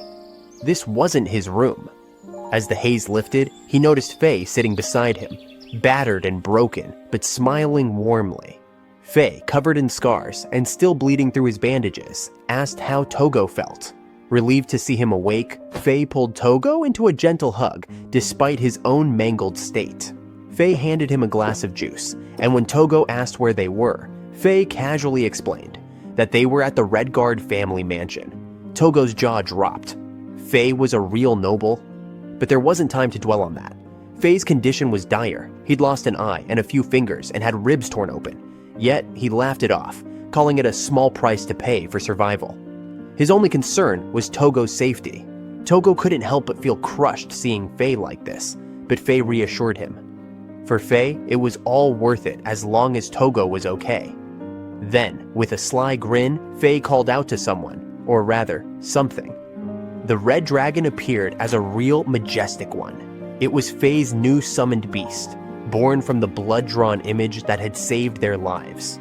The dragon had been their savior, decimating the black market thugs and giving Faye and Tougo a chance to escape. Faye still couldn't believe it was real, but there was no doubt in his mind. Tougo had drawn that dragon. Faye's gratitude was genuine, and Tougo felt both proud and bewildered. Yet, as he watched, the dragon seemed smaller. Faye explained it was because his magic wasn't strong enough to sustain its full form, a problem for another day. Before Tougo could process everything, two imposing figures entered the room. One was Vanmilio Redguard, Faye's father and the lord of the territory. The other was Roseth Rufus Redguard, Faye's older brother. Tougo froze. Why were nobles visiting him? But Roseth quickly disarmed his panic, thanking him for saving Faye and apologizing for the trouble Faye had caused. Tougo tried to protest, feeling unworthy of their gratitude after all the help Faye had given him. But Faye's father spoke firmly, calling Faye's wounds a badge of honor. "1 or 2 scars are nothing compared to saving a life," he said. They weren't angry, they were thankful, genuinely glad Tougo was alive too. For Tougo, this warmth was unfamiliar. He wasn't used to people appreciating him so openly, valuing him like this. It was overwhelming in the best way. But the moment had to wait. Tougo needed rest. After all, he'd been unconscious for 10 days. No wonder his body felt like lead. A few days later, Tougo finally regained enough strength to move his body again. His hands felt steady, and all he could think about was returning to the forest. He needed to start drawing. But before he could head out, sparks flared from Faye's bracelet and pendant, and out emerged 2 blazing fire wolves. Faye grinned and introduced them as his summoned beasts. While Tougo had been unconscious, Faye had gone back to the spring to retrieve his accessories. Strangely enough, he found them at the forest entrance, as if some kind bird had kindly delivered them there. Tougo was overjoyed and made a mental note to thank the bird, if he ever met it. The two rode into the forest on 𝐻𝑆's firewolves. When they reached Tougo's house, it was miraculously still intact, with the horses wandering nearby. Spotting him, the horses rushed over, neighing and nudging him like old friends thrilled to see him again. 𝐻𝑆 watched the heartwarming reunion with a smile, but soon prepared to leave. Before 𝐻𝑆 could go, Tougo had one request. He wanted to draw 𝐻𝑆's portrait. Inside the house, 𝐻𝑆 sat in a chair, fidgeting slightly under Tougo's focused gaze. He joked it would have been better if Tougo had drawn him before his injuries. But Tougo insisted. This was the first picture he wanted to draw after coming home. As Tougo worked, 𝐻𝑆 grew curious and peeked at the sketch. To his shock, the drawing didn't show his battered self, but instead a healthy, unscarred version of him. 𝐻𝑆 froze. Was Tougo trying to heal him through art? Tougo admitted he was. If he could heal the horses with his drawings, why not 𝐻𝑆? Without hesitation, 𝐻𝑆 sprang up, borrowed paper and pen, and started writing a letter. He summoned his firebird and explained that he had ordered medicine to restore his fingers, though not his eye, but canceled the order. Why? Because he believed in Tougo's ability to heal him. He informed his parents that he was staying here by letter. His faith in Tougo's gift was unshakable. Inspired by 𝐻𝑆's confidence, Tougo poured his all into the drawing. Morning turned to night, his brush moving tirelessly as he filled the portrait with life. The next day, Tougo hit a block. He couldn't find the perfect colors to bring the portrait to life. 𝐻𝑆 called out to him several times, but was ignored. Tougo was completely absorbed. Then, out of nowhere, the red dragon appeared outside the house. 𝐻𝑆 sheepishly admitted he'd told it to stay at home, but it had decided to visit. Tougo froze as he stared at the dragon, then suddenly let out an excited yell. The dragon's scales held the exact scarlet hue he needed for 𝐻𝑆's eyes. Making paint from scales, Tougo worked furiously to complete the portrait. When he was done, the image of 𝐻𝑆 was breathtaking, every detail alive with color and energy. The moment the painting was finished, 𝐻𝑆 felt an overwhelming surge of power coursing through his body. Meanwhile, Tougo collapsed, completely drained. Whatever magic he had just unleashed, it was unlike anything either of them had experienced before. Moments later, Tougo woke up in the hammock, blinking at the sunlight streaming through the trees. 𝐻𝑆 was right beside him, greeting him with a bright smile and a good morning. 𝐻𝑆 looked completely healed, and the sight filled Tougo with relief. Even more surprising, Tougo noticed his own body felt lighter, like a weight had been lifted. 𝐻𝑆 explained it might be thanks to the magic of Pegasus and Unicorn, who had been nearby all along. Their magical bond with Tougo seemed to work seamlessly, likely because of his natural compatibility with them. Before Tougo could process it all, 𝐻𝑆 dragged him onto one of his firewolves, insisting they ride to his family's residence. As they rode, 𝐻𝑆 broke the formal tone between them. "Stop calling me Redguard," he said, laughing. "We've survived life and death battles together. Just call me 𝐻𝑆." Tougo hesitated, but eventually managed to say 𝐻𝑆's name. It was the first time he'd called someone a best friend, and the words felt unfamiliar, but good. On the way to the Redguard estate, 𝐻𝑆 reminisced about how much had changed. From the red dragon becoming his summoned beast to fulfilling dreams he never thought possible, 𝐻𝑆 now had someone he could trust completely. That person was Tougo, and 𝐻𝑆 felt grateful to have him in his life. Their conversation shifted as 𝐻𝑆 brought up an idea. Could Tougo draw a portrait of his family? 𝐻𝑆's previous portraits had vanished along with his injuries, and he wanted a new one to commemorate this moment. Tougo, caught off guard, was reminded of his old world and the joy he used to find in drawing, particularly the memories of his teacher. Smiling, Tougo agreed. This wasn't just another request, it was a chance to create something meaningful for his newfound friend. Tougo and 𝐻𝑆 soon arrived at the grand Redguard family mansion, where they were warmly welcomed by 𝐻𝑆's father and brother. Roseth and 𝐻𝑆's father had already read in a letter that Tougo was willing to draw a family portrait, a gesture that impressed him. 𝐻𝑆, now fully recovered, was another pleasant surprise for his family. At breakfast, the table was packed with delicious food: crispy, fluffy bread, jams, sausages, and stuffed eggs. For Tougo, it was a feast like no other. He couldn't hide how much he enjoyed the meal, which made 𝐻 smile and insist he eat more. This, however, sparked curiosity from 𝐻's father, who wondered if Tougo usually ate so little. 𝐻 jumped in to explain how Tougo often forgot to eat when he got lost in his drawings, sometimes surviving on just a single piece of fruit. 𝐻's father, seeing Tougo's passion for art, made an unexpected offer. He wanted Tougo to become the Redguard family's exclusive artist, or, as they called it, a retained artist. 𝐻 explained further. A retained artist would be paid generously for living expenses, activity funds, and painting commissions. Tougo could even live with the family to ensure his well-being. It was a huge opportunity, but Tougo hesitated. Becoming a retained artist meant turning his love for art into a profession, a dream he'd long feared to chase. Later, as Tougo sat alone by the fountain, memories of his troubled past resurfaced. He recalled a rainy night when he showed up, drenched, at his teacher's house. His teacher, surprised but caring, offered him a warm drink and a towel.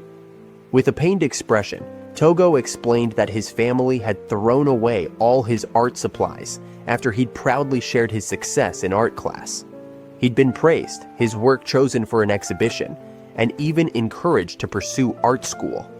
But his family had crushed his joy, calling his dream a waste of time. His teacher, however, had a different perspective. He told Tougo that not all waste is bad. Some waste, like walking in the rain without purpose, it's really a waste, but there's something to gain. Walking on quiet streets while looking at the rain illuminated by streetlights and feeling the sensation of wet sleeves sticking. It's truly a waste, but it enriches the soul. It's nourishment for the heart, even if society doesn't see its value. Placing a hand over Tougo's chest, his teacher said, "Your heart looks hungry, Tougo. Feed it." Tougo was lost in thought, reliving fragments of his past, when 𝐻 appeared out of nowhere, startling him. He'd been searching for Tougo all over, only to find him sitting alone in the courtyard. 𝐻's curiosity got the better of him, and he blurted out a bizarre question. "Is it because your paintings come to life that you can't be an artist?" Tougo didn't want to explain the real reason he was hesitating, so he played along, nodding as if that was the case. 𝐻 sighed in relief but laughed, saying that kind of problem was like bedwetting. It just needed to be fixed early. Tougo, confused, realized 𝐻 wasn't being literal. 𝐻 explained that his magic was leaking, which was why his paintings might materialize. Without missing a beat, 𝐻 proposed a solution: magical training. Tougo's eyes lit up. He was thrilled at the thought of learning how to draw without his creations popping into existence. They got to work right away. The first step was simple: recognize magic. 𝐻 handed Tougo a staff with a glowing crystal ball, a tool kids typically used for practice. As soon as Tougo held it, the crystal lit up, shifting colors before the light flowed to his wrist and vanished. 𝐻 explained that this tool helped visualize the flow of magic. At first, it was just from the hands, but with focus, Tougo would feel it throughout his body. Closing his eyes, Tougo followed 𝐻's instructions and soon felt an incredible sensation, a flow of magic within and around him. He was so excited by the discovery that he couldn't wait to practice more. That night, in secret, Tougo revisited the exercise, amazed to sense magic beyond himself. By morning, Tougo and 𝐻 were back in the courtyard for the next challenge, stopping the magic from leaking. 𝐻 handed him a short wand, explaining that he needed to prevent the glowing light from turning on. It sounded simple, but Tougo quickly found it frustrating, like trying to hold back a curtain in the wind.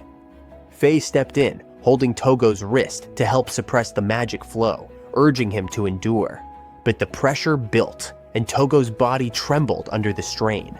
He even cried because he couldn't take it anymore. He had run out of patience. And in the end, with a burst of light that pierced the sky, the wand exploded in his hands. Both of them froze, stunned. 𝐻 could only marvel at the display, while Tougo stared in shock. 𝐻 broke the silence with a wry smile, admitting that controlling such immense magic might be harder than they thought. After all, Tougo wasn't just talented, his magical power was off the charts. Tougo's magic, once dormant, had suddenly surged out of control, sending the Red Guard household into a panic. The family quickly summoned a doctor, explaining the alarming situation. Tougo's magical power, which had been non-existent before, was now leaking uncontrollably. Faye, along with their father and brother, hovered anxiously as the doctor began his evaluation. Tougo tried to play it cool, keeping his otherworldly origins a secret. Only the Red Guard family and a few trusted creatures knew the truth about him. As the doctor examined him, he asked if anything unusual had triggered the magic burst, like reading a forbidden spellbook, encountering a spirit, or learning advanced magic. Tougo shook his head, clueless. Then the doctor's assistant, a sharp-eyed woman, chimed in. Had Tougo experienced anything life-threatening lately? An injury, an illness, maybe a brush with monsters? Tougo hesitated, but denied it, sneaking a glance at Faye, who gave him a reassuring shake of the head. The doctor carried out various tests, from monitoring Tougo's heart rate to having him hold a magic wand and wear a strange compass-like necklace. Everyone held their breath as the results came in. But instead of bad news, the doctor hit them with a bombshell. Tougo had so much magic that it rivaled the palace mages. Tougo's rapid growth of magic, recently, then the leakage of magic is certainly a plausible and understandable occurrence. Moreover, the color of the magical power is also wonderful. Tougo will likely be able to use various types of elemental magic. The doctor, visibly impressed, suggested Tougo head to the capital for advanced examination and maybe even join the ranks of the royal magicians. The idea floored Tougo, but Faye's father politely declined. He argued that Tougo needed time to adjust to his sudden surge in magic, and moving to the capital might only make things worse. Though disappointed, the doctor and his assistant respected the decision. Before leaving, they gave Tougo a special sealing tool, a kind of magical dampener to help him regain control. Faye tried to lighten the mood with a teasing remark, but his concern for Tougo was clear. The next day, chaos erupted when Tougo's sealing tool snapped in half. His overwhelming magical power had won the battle. The doctor quickly prescribed a solution: magic stone-type sealing tools. These multi-purpose stones, brimming with magical energy, could do everything from powering lamps to housing summoned beasts, like the earrings Faye used for his own creatures. After the doctor left, Faye decided they needed one of those stones ASAP, but Tougo hesitated, worried about the price tag. Roseth brushed it off, reminding him that thanks to Tougo, the poacher's mess was resolved and Faye was saved. The Red Guard family considered it a well-earned reward, and as nobles, money wasn't an issue. But Tougo had other plans. Instead of leaning on the Red Guards, he picked up his sketchbook and, within moments, had drawn a dazzling gem. To everyone's shock, the gem materialized right off the page. Faye's father and brother were speechless, witnessing this mind-blowing magic for the first time. Their astonishment doubled when a red dragon burst through the window, clearly drawn to the gem's intense magical energy. Faye, ever the joker, quipped that Tougo might become the world's greatest jeweler. Seeing the dragon's eager attachment, Tougo offered to create a custom gem for it. Faye, thrilled, agreed. Tougo got to work, sketching calmly while the red dragon buzzed with excitement. Minutes later, a ruby-like gem materialized, glittering with magic. The dragon nudged the gem, then unraveled its physical form and entered it. Now, the dragon had a cozy new home, and Faye could summon it anytime. Faye thanked Tougo profusely, but his father hesitated, saying the gem was probably worth more than their entire mansion. Tougo brushed off the concern. He didn't care about the gem's value. What mattered was that his creations brought happiness, especially to creatures like the red dragon, which he felt a special bond with. Inspired, Tougo asked if selling his magical jewels could be a way to earn a living.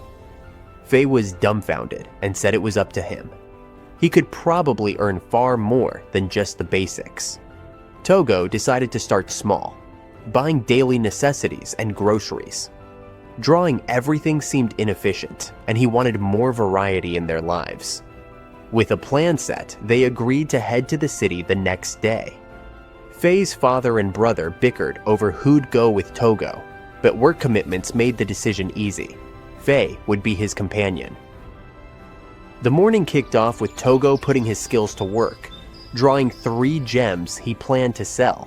Faye made sure to remind him not to overdo it because it's unnatural to have a lot of valuable jewelry. Soon after, they arrived at 𝕻𝕬𝕭, a bustling town full of cheerful kids and friendly chatter. Tougo was instantly enchanted by the lively vibe and couldn't stop himself from wanting to sketch every little detail. His fascination grew when Faye explained the intricate patterns etched all over the town, protective magic that uses specific patterns with magical power. You can get a protective effect by drawing the pattern with cheap magic stone powder and embedding a magic stone. In this world, magic stones are practical items for using magic. Their first stop was a jewelry shop marked with a noble's emblem, where the shopkeeper, clearly acquainted with Faye's family, greeted them warmly. Faye casually explained their errand to buy Tougo's sealing tool, which can be equipped with a magic stone, also for appraisal. When Tougo handed over one of his gems for appraisal, the shopkeeper froze in awe. After inspecting the gem with advanced tools, he declared it a masterpiece, so high in quality that even a dragon might be drawn to it. When the shopkeeper wrote down its value, Tougo, who didn't know the value, asked Faye, and the value was enough to live comfortably for 2 to 3 years. Faye explains that magic stones like this are typically a luxury only nobles can afford, as summoned beasts burn through them quickly. With a bitter smile, Faye admitted that he bought abilities with money because he had no talent for magic. Next, they strolled through the town, picking up groceries and grabbing a bite at a local spot. Tougo's reaction to his first meat sandwich was priceless. Pure bliss over the fragrant bread and tender meat, and Faye is happy to introduce good food in the city. Ever practical, Faye suggested updating Tougo's wardrobe, teasing that his current outfit was a bit old-fashioned. Tougo realized that his clothes had been given to him by a big bird, and he decided to go shopping for clothes after this. A quick stop at the clothing store had Tougo trying on new styles and leaving with a fresh look. Their adventure continued with visits to a herbal shop, food stalls, and even some playful moments with the townsfolk. Faye, ever the social butterfly, chatted with residents and entertained kids using his summoned beast, leaving Tougo feeling unexpectedly at peace. With a big smile on his face, today was really enjoyable for him. As they headed home at sunset, something caught Tougo's eye, a mysterious building. When he asked, Faye casually revealed it was a slave introduction agency. Tougo's shock was immediate, but Faye clarified that slavery in this world worked differently. It was more of a social support system for the poor, offering shelter, food, and a chance to earn freedom. Faye felt that Tougo was interested in it and urged him to take a look later. Inside, the cells held a variety of individuals, but at the far end, one figure stood out. A hulking man with a thick beard, countless scars, and an air of quiet intensity. The next day in 𝕻𝕬𝕭, Tougo wasn't sure how to feel about the whole slave thing, but Faye reassured him it wasn't illegal, just a system protected by strict rules in this world. They soon arrived at the slave introduction agency, where an overly eager old manager greeted them with a booming voice and endless enthusiasm. Faye explained that Tougo needed a caretaker/a companion, which touched the manager. Faye apparently wasn't the type of calling someone his best friend often. The old man paraded out slaves one by one, starting with beautiful women.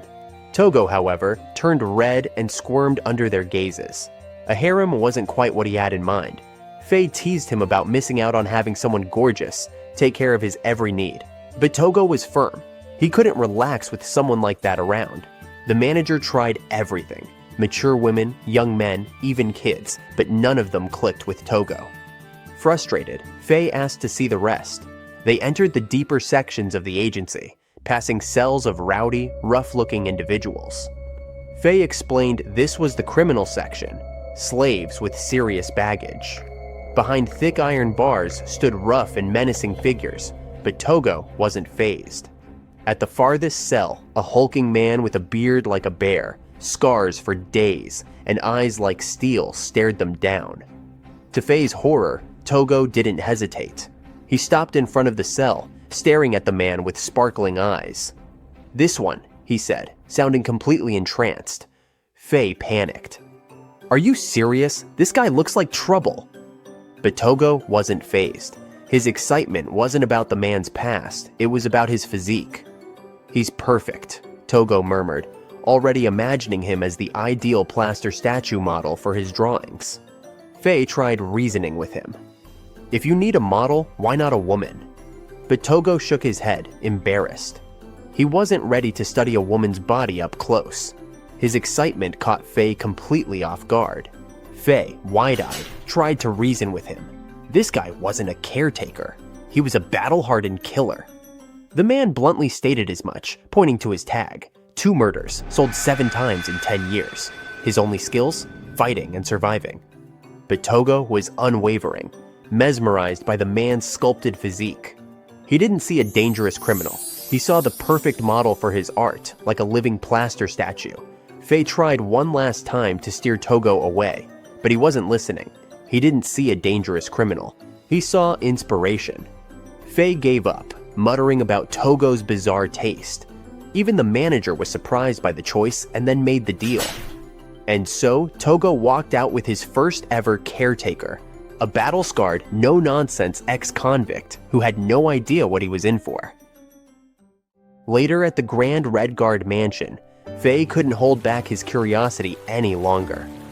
"Why didn't you just pick another slave?" he asked Tougo again, almost exasperated. But Togo's mind was made up. He didn't want anyone else, just that man. Faye hesitated before explaining why this was an unusual choice. The man in question wasn't just any slave. He was a criminal slave, marked by the collar around his neck. Still, Tougo didn't flinch. When the man finally appeared, freshly groomed with his hair trimmed and beard shaved, his transformation was striking. His muscular frame was now fully visible, reminding Tougo of the statues of Hercules, or Laocoon. Tougo introduced himself, asking for the man's name, but the answer was unexpected. He didn't have one anymore. Faye quickly picked up on the implication. The man didn't want anyone digging into his past. Faye suggested that Tougo give him a name instead.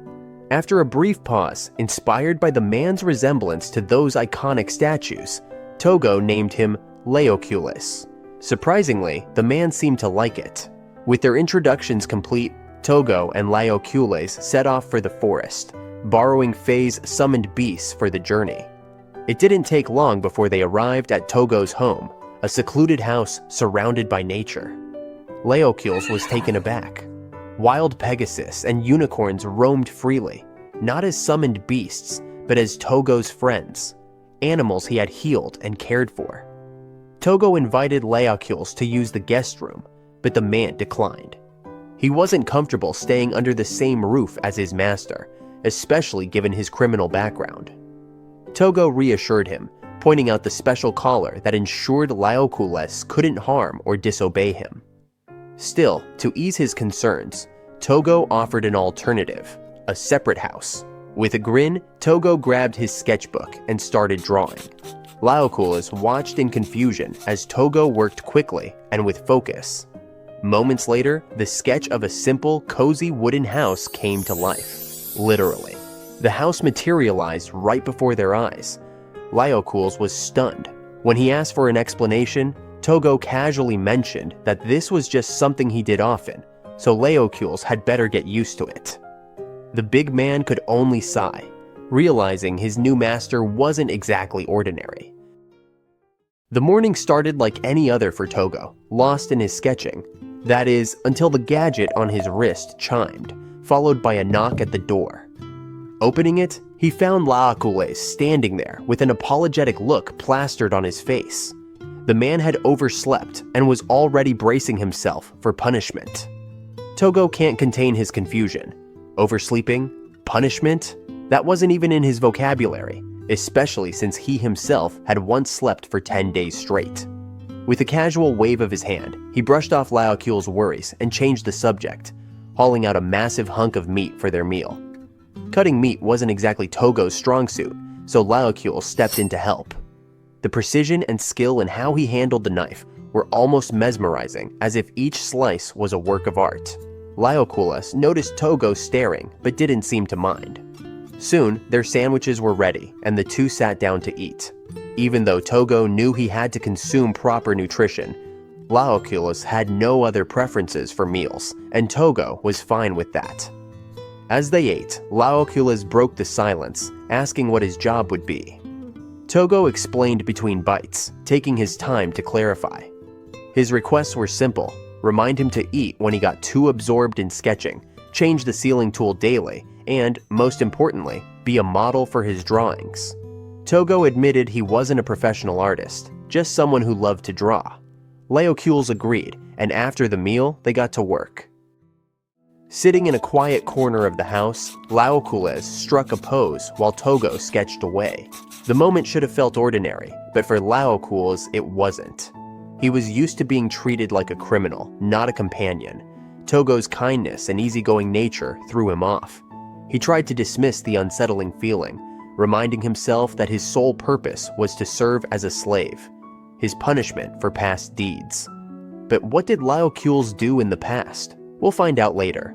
But as he glanced around at the calm forest life and the strange yet welcoming man who called this place home, something gnawed at him. This was different, almost too different, and it disconcerted him. A few days after that, Tougo's sketching practice was going smoothly. Well, mostly. His biggest challenge wasn't perfecting his strokes, but stopping his drawings from magically materializing. That and the constant interruptions, like when 𝕬𝕠𝕁 suddenly called out to remind him to change the sealing tool. Over the past few days, Tougo had spent a lot of time with 𝕬𝕠𝕁, a man of few words who only addressed him with a curt, "Hey." Tougo didn't push. If 𝕬𝕠𝕁 didn't want to talk, that was fine. At noon, while sketching rabbits in a meadow, they suddenly bolted at the sight of 𝕬𝕠𝕁 approaching and asked if Tougo had eaten lunch.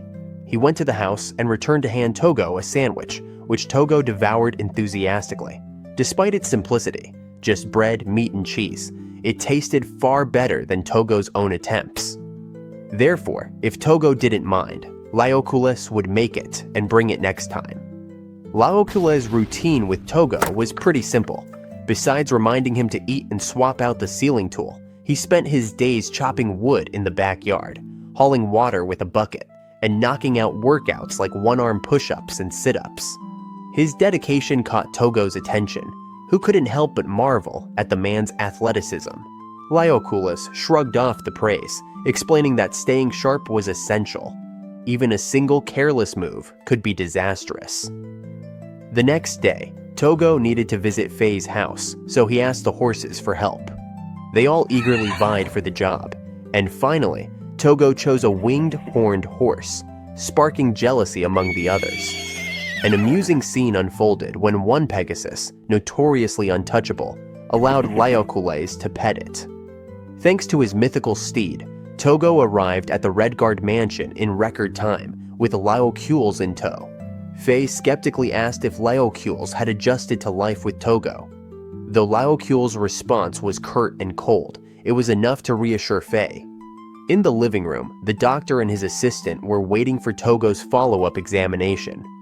They checked his heart rate and used magical tools to assess his condition. The results? Tougo's control over his magic had improved significantly, enough that he could begin removing the sealing tools bit by bit. 𝕻 was thrilled at the progress, but the doctor was surprised to learn that Tougo had bought a slave. Assuming 𝕬𝕠𝕁 was meant to be a guard, the doctor was baffled when Tougo casually explained that he was actually a model.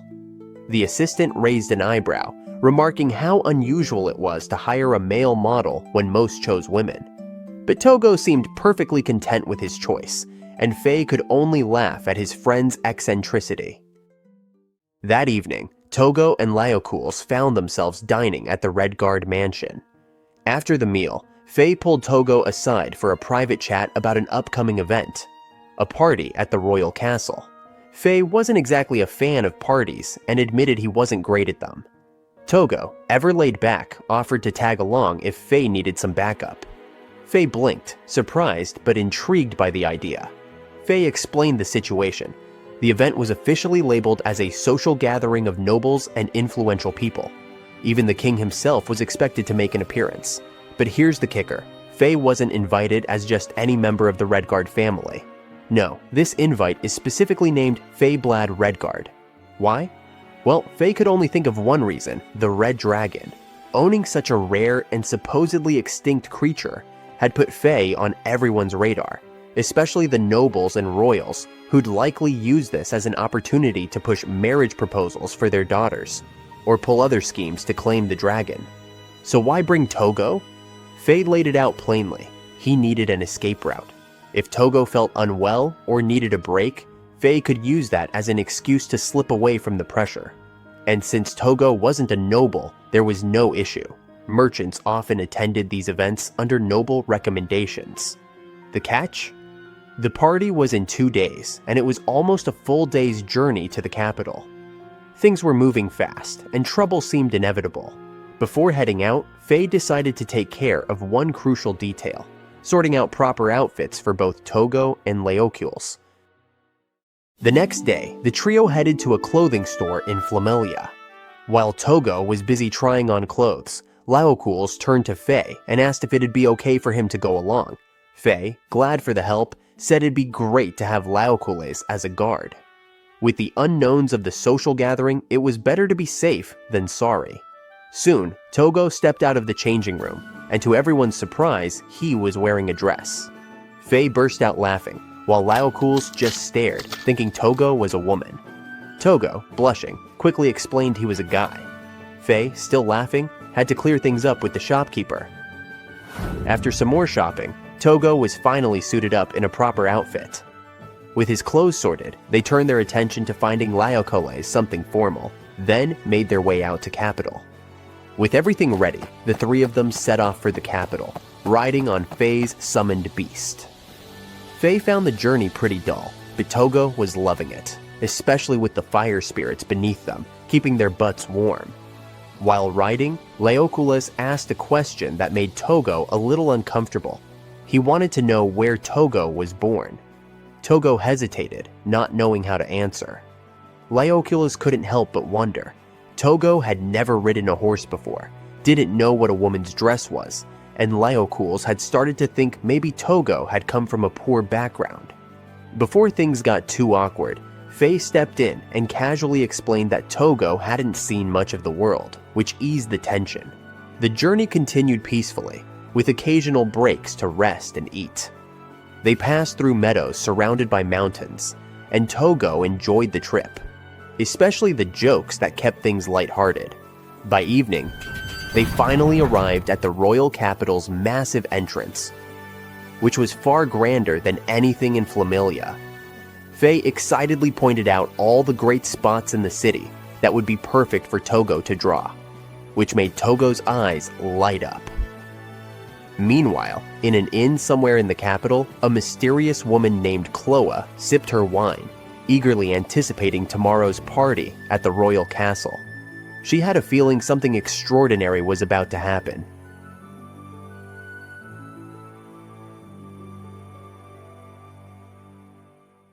As Faye, Tougo, and 𝕬𝕗𝕨 entered the capital through its grand gates, Tougo's jaw practically hit the ground. This city was on a whole different level. The streets were alive with late-night shoppers. The air buzzed with energy, and soft glowing lights gave the place an almost magical charm. The sprawling size of the city was nothing compared to the royal castle towering in the distance. Visible even from the entrance, massive, regal, and impossible to miss. Soon, the trio arrived at an extravagant inn, where Faye had already arranged their stay. When Faye opened the door to their room, Tougo and 𝕬𝕗𝕨 froze in shock. This wasn't just a room, it was a full-blown noble's mansion in disguise. 4 separate bedrooms, stunning decor, and space that defied logic. Something was off, though. From the hallway, there were more doors lined up right next to theirs, yet the rooms were impossibly massive inside. 𝕬𝕗𝕨 voiced the question on everyone's mind, and Faye casually explained. Ancient spatial magic. The magic allowed the rooms to exist in a space far larger than their physical exteriors. Faye then handed each of them a key. Well, more like imprinted the magic pattern from the key onto their palms. Now, entering the room was as simple as waving a hand. The next evening, dressed to impress in formal attire, they headed to the royal castle for the big event. Nobles had already gathered at the entrance, their extravagant outfits matching the opulence of the setting. When the castle doors creaked open, Tougo stepped inside and felt his breath catch. The grand hallway stretched before them, adorned with exquisite art and intricate designs. A particular painting snagged his attention, a striking depiction of knights charging into battle on horseback. Faye noticed his awe and explained it was a portrayal of the tale of the hero and the demon king. The painting's story only deepened Tougo's fascination, but there wasn't much time for sightseeing. As the main room opened, Faye nudged Tougo and whispered a reminder. If things went south, he'd need to fake feeling unwell. Tougo nodded, already feeling the weight of whatever awaited them behind those ornate doors. The moment they stepped into the grand party hall, Tougo was captivated. Glittering chandeliers bathed the room in warm light, and the air buzzed with the hum of noble chatter and the melodies of an expert ensemble. Around him, finely dressed nobles danced gracefully, while others savored decadent treats. It was Tougo's first high society event, and excitement lit up his face. But then, everything else faded from his mind. A blonde woman glided past him on her way to get a drink, her presence impossible to ignore. Her elegant figure and radiant features seemed to freeze Tougo in place, his eyes glued to her as if under a spell. When she noticed his gaze and flashed him a sweet smile, his heart skipped a beat and his cheeks burned red. Faye quickly picked up on Tougo's flustered behavior and teased him. "What's up, Tougo? Love at first sight?" Sheepishly, Tougo admitted it could be, though not in the usual way. He explained it was the same feeling he had when he first met 𝕬𝕑𝕍𝕗. What he truly wanted was to draw her. Faye and 𝕬𝕑𝕍𝕗 shared a confused glance, unsure whether to feel amused or exasperated. Faye joked about Tougo's peculiar priorities. Actually, he was relieved that his friend was showing an interest in women and might be on an adorable path to love. As Tougo tried to steady his emotions, a regal voice called out to Faye. It was the king himself, who greeted Faye formally and apologized for the short notice of the invitation. Faye returned the greeting with practiced decorum, though his curiosity got the better of him. In a sharp tone, he asked why the king had invited him specifically instead of his father or older brother. The king hesitated before admitting he'd heard rumors that Faye had successfully made the legendary red dragon his summoned beast. Intrigued, the king had wanted to see it for himself. With a practiced smile, Faye rubbed the magic stone on his pendant, and in a flash of light, the legendary dragon appeared, letting out a low roar that sent ripples of awe through the hall. The nobles were stunned, whispering in disbelief as the dragon stood beside Faye, docile yet powerful. But the moment the king approached, the dragon's demeanor shifted. Its eyes narrowed, unleashing a deafening roar, shaking the room and causing the king to stop in his tracks. Faye quickly intervened, apologizing for the dragon's behavior before sending it back with a flick of his pendant. Yet, before it disappeared, the dragon's piercing gaze swept the room, its hostility palpable. Faye barely finished apologizing for the dragon's behavior before the king waved it off, his interest only growing. The idea that someone like Faye could tame the legendary red dragon, a mythical beast spoken of only in ancient tales, was enough to spark his fascination. Faye, ever humble, brushed off the praise, insisting the king was giving him too much credit. But then came the moment Faye and the Redguard family had been dreading. The king, with a diplomatic smile, brought up the marriage proposal. He said a man like Faye would make a perfect husband for his daughter, the third princess. Not only would it give the kingdom peace of mind, but it would also strengthen the crown's waning authority. Faye was ready for this. He chuckled politely and dismissed the idea, claiming the princess deserved someone far greater, perhaps a heroic figure from legend, not a simple nobleman like him. When the king leaned forward to press the issue, Tougo stepped in with flawless timing, tugging on Faye's sleeve and feigning discomfort. "I'm not feeling well," he whispered, just loud enough for the king to hear. Feigning concern, 𝕱 seized the opportunity. He apologized and asked the king for permission to step away, citing Tougo's sudden illness. The king reluctantly agreed, and the two retreated from the hall. From a distance, the mysterious blonde woman, wineglass in hand, quietly watched the exchange, her expression unreadable. In the privacy of the restroom, 𝕱 gave Tougo a sly smile and said he did well. "Perfect timing," he praised. Tougo, still uneasy, wondered if they had been too rude to the king. But 𝕱 shrugged it off. "Trust me, the king and those nobles aren't saints either. All they care about is the red dragon," he said. He went on to explain the bigger picture. The royal family, desperate to shore up its declining influence, saw the dragon as a potential symbol of authority. 𝕱 knew exactly why the king wanted to keep the red dragon close. It wasn't just about the princess, it was about control. But 𝕱 had already discussed the risks with his father and brother. No matter what, he wouldn't allow their family's pride, the red dragon, to be reduced to a political pawn. While they were talking, the restroom door creaked open, and there she was, the blonde woman from before. She looked pale, her hand pressed against her temple like she was fighting off a headache. 𝕱 immediately noticed Tougo stealing glances at her and grinned. "Go talk to her," he whispered, nudging Tougo forward. Tougo froze, his face a mix of panic and hesitation. So, as any good friend would, 𝕱 stepped in to save the day. He greeted the woman with a polite smile and apologized for disturbing her break. "Mind if we talk for a moment?" he asked. She shrugged and said she didn't mind if it wasn't too long. The moment was seized, and Tougo was given a playful shove toward the woman by 𝕱.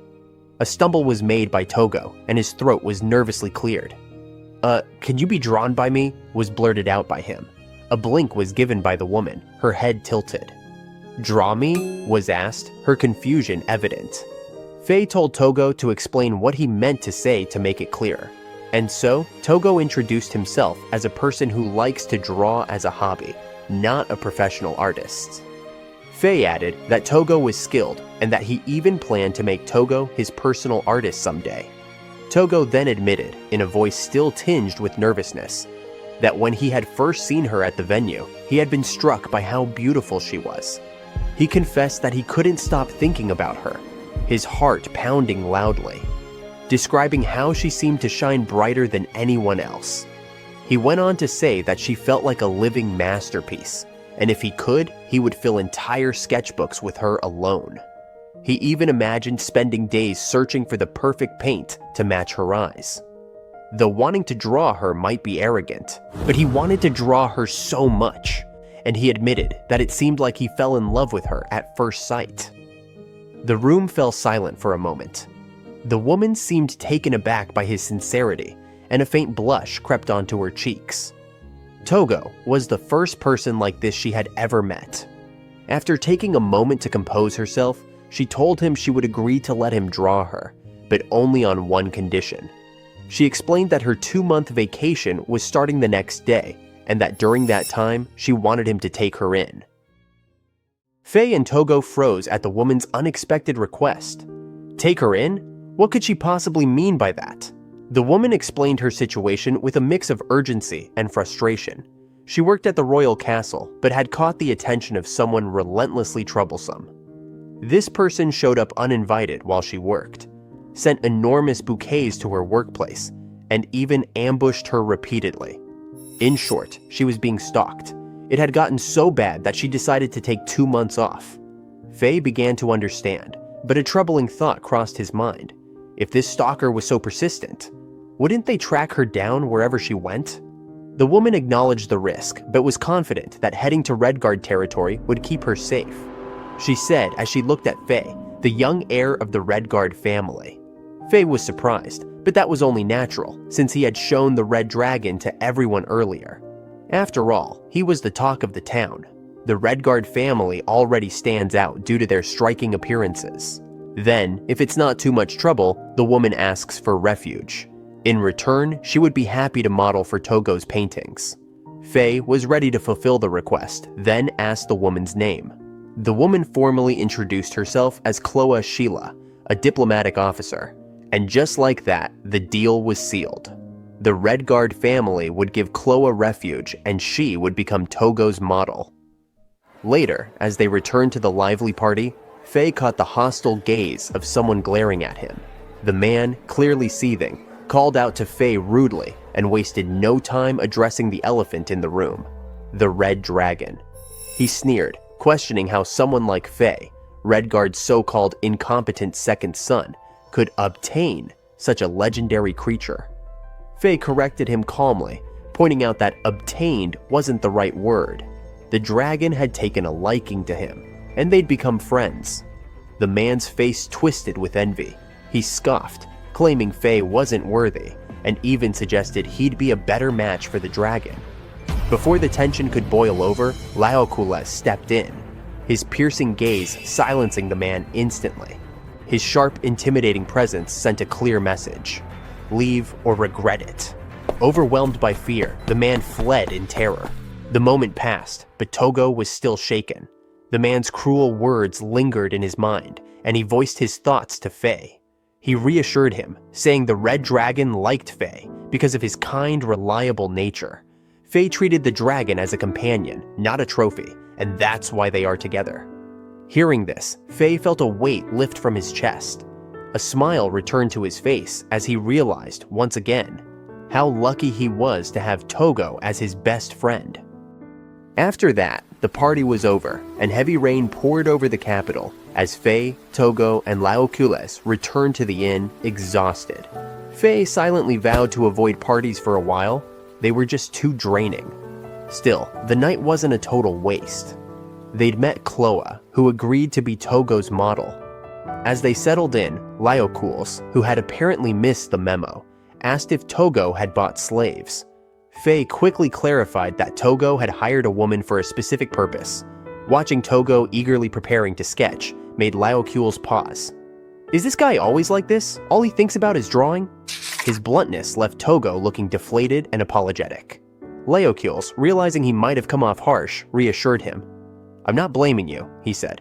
It's just surprising. Honestly, being lost in art is way better than being consumed by darker things. Then he asked almost curiously, do you really see the world as that beautiful? Tougo nodded and turned to the rain-soaked window. Look outside, he said softly. The city in the rain. Isn't it beautiful? I love how, under streetlights, it looks like the light itself is falling. His sincerity caught 𝕬𝕠𝕗 off guard, and with a nod, he agreed. It was beautiful. Their quiet moment was interrupted by a knock at the door. When they opened it, 𝕭𝑎 stood there, soaked to the bone. The three of them blinked in shock. Why was she here so late, and in this state? 𝕭𝑎 explained that a stalker had been waiting near her house, so she couldn't go home and had nowhere else to turn. Faye quickly ushered her inside, insisting she take a hot bath and warm up. While she was in the bath, they faced a problem. No clothes for her to change into. Tougo, ever the creative, suggested sketching something for her, but 𝕬𝕠𝕗 shot down the idea, warning about the potential risks if someone found out about Tougo's too convenient talent. Faye agreed. It wasn't that they doubted 𝕭𝑎, but her job at the royal castle came with unknown complications. After some brainstorming, they remembered the roomwear the inn provided, which Faye had never used because it didn't fit him. 𝕬𝕠𝕗 suggested they give it to 𝕭𝑎 while he handled the more delicate issue, finding some appropriate undergarments at the front desk. After all, this was a noble's inn. Surely they had something suitable. Watching 𝕬𝕠𝕗 handle the situation with calm efficiency, Tougo and Faye exchanged a silent agreement. A man who stays composed and unfazed in tricky situations is truly admirable. The next morning, 𝕭𝑎 was still wearing the room clothes they'd lent her, so Faye decided to take her shopping for some proper ones. 𝕭𝑎 hesitated, feeling bad about the gesture, but Faye waved her concerns away and called it her modeling fee. He even offered to buy her anything else she wanted. Thrilled, 𝕭𝑎 mentioned a brand of tea that was only available in the royal city and asked if they'd come with her to pick it up. Meanwhile, Tougo trailed behind, lost in thought. 𝕉's words from last night about 𝔻𝑣 working at the royal castle kept nagging at him. What kind of complications might that bring? Still, after 𝔻𝑣 picked out her clothes, they all headed to the tea shop together. On the way, 𝔻𝑣 stopped abruptly in front of a shop, catching Tougo's attention. Curious, he asked what had caught her eye. She was staring at a display of knives in a pawn shop window and wondered aloud if they might need something like that. 𝕉 said that a bulky weapon didn't exactly suit her slender frame. When 𝕉 turned to 𝕬𝕖𝕨 for his opinion, he noticed the man was frozen, staring at a big sword on display. Concerned, 𝕉 and Tougo called out to him, snapping him out of his daze. 𝕬𝕖𝕨 apologized, blaming it on daydreaming, but Tougo wasn't buying it. Pressing him, Tougo asked if he wanted the sword. 𝕬𝕖𝕨 shook his head and denied it, but his hesitation was obvious. Tougo couldn't let it go. Was money the issue, or was it something deeper? After a long pause, 𝕬𝕖𝕨 admitted that he couldn't spend money because he was a slave and didn't feel worthy of owning that sword. Tougo, undeterred, offered to pay for it himself. If the funds weren't enough, he'd sell some gems to cover the cost.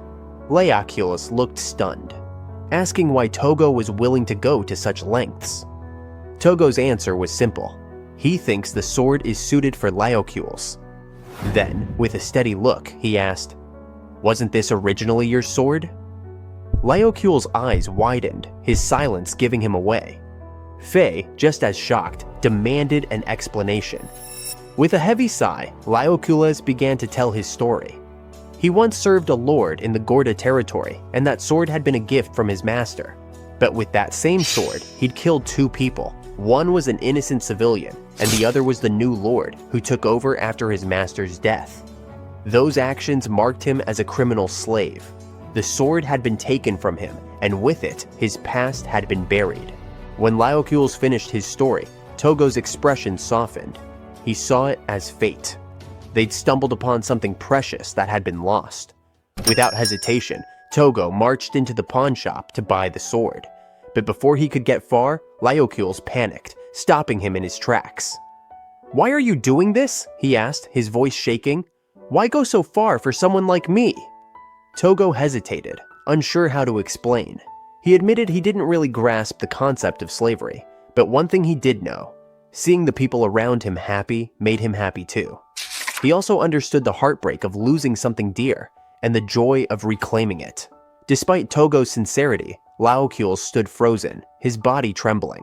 He still couldn't believe he was worthy of the sword. That's when 𝕉 stepped in, pulling a bold move by telling the shopkeeper to hand over the sword. The old man hesitated, explaining that it was no ordinary blade. It was a meteorite sword and would cost a fortune. But Tougo didn't care. He was ready to pay. 𝕉 tried to lighten the mood, urging 𝕬𝕖𝕨 to take it and worry about everything else later. Tougo wasn't backing down either. A few moments later, Tougo stumbled out of the shop, struggling under the sword's weight. 𝕬𝕖𝕨 stared at the blade, a storm of emotion swirling inside him. Why would Tougo do this for a slave? He finally voiced his doubts, asking, "What if I kill someone with it again?"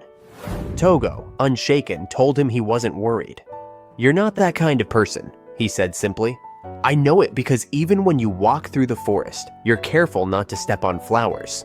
The horses also trust you, and you train constantly because you know how much harm a careless movement could cause. That sword belongs in your hands." Tougo didn't press 𝕬𝕖𝕨 about his past, admitting he had his own secrets too. But he assured him that he could feel his regret and his unspoken desire to wield the sword again. 𝕉 chimed in, adding that 𝕬𝕖𝕨 didn't have a choice now. "We already bought it," he teased. "Besides, we're going to need you. From now on, you'll be Tougo's bodyguard. Trouble's bound to find us sooner or later, and honestly, we're not equipped to handle it alone." 𝕬𝕖𝕨 hesitated, his past weighing heavily on him. He thought about Tougo's praise, how he'd called his hands beautiful when holding the knife despite everything, and 𝕉's unwavering trust. He realized that being a criminal slave was his punishment, but this was also his chance to make amends. With newfound resolve, 𝕬𝕖𝕨 knelt before Tougo, accepting the sword with the grace of a royal knight. He will fulfill the role that has been bestowed upon him, and he swore to protect Tougo as his second master, and of course, as a model too. Right on cue, 𝕭oa returned from the tea shop, stumbling awkwardly into the touching moment. But yeah, that's how 𝕬𝕗𝕄's new story begins.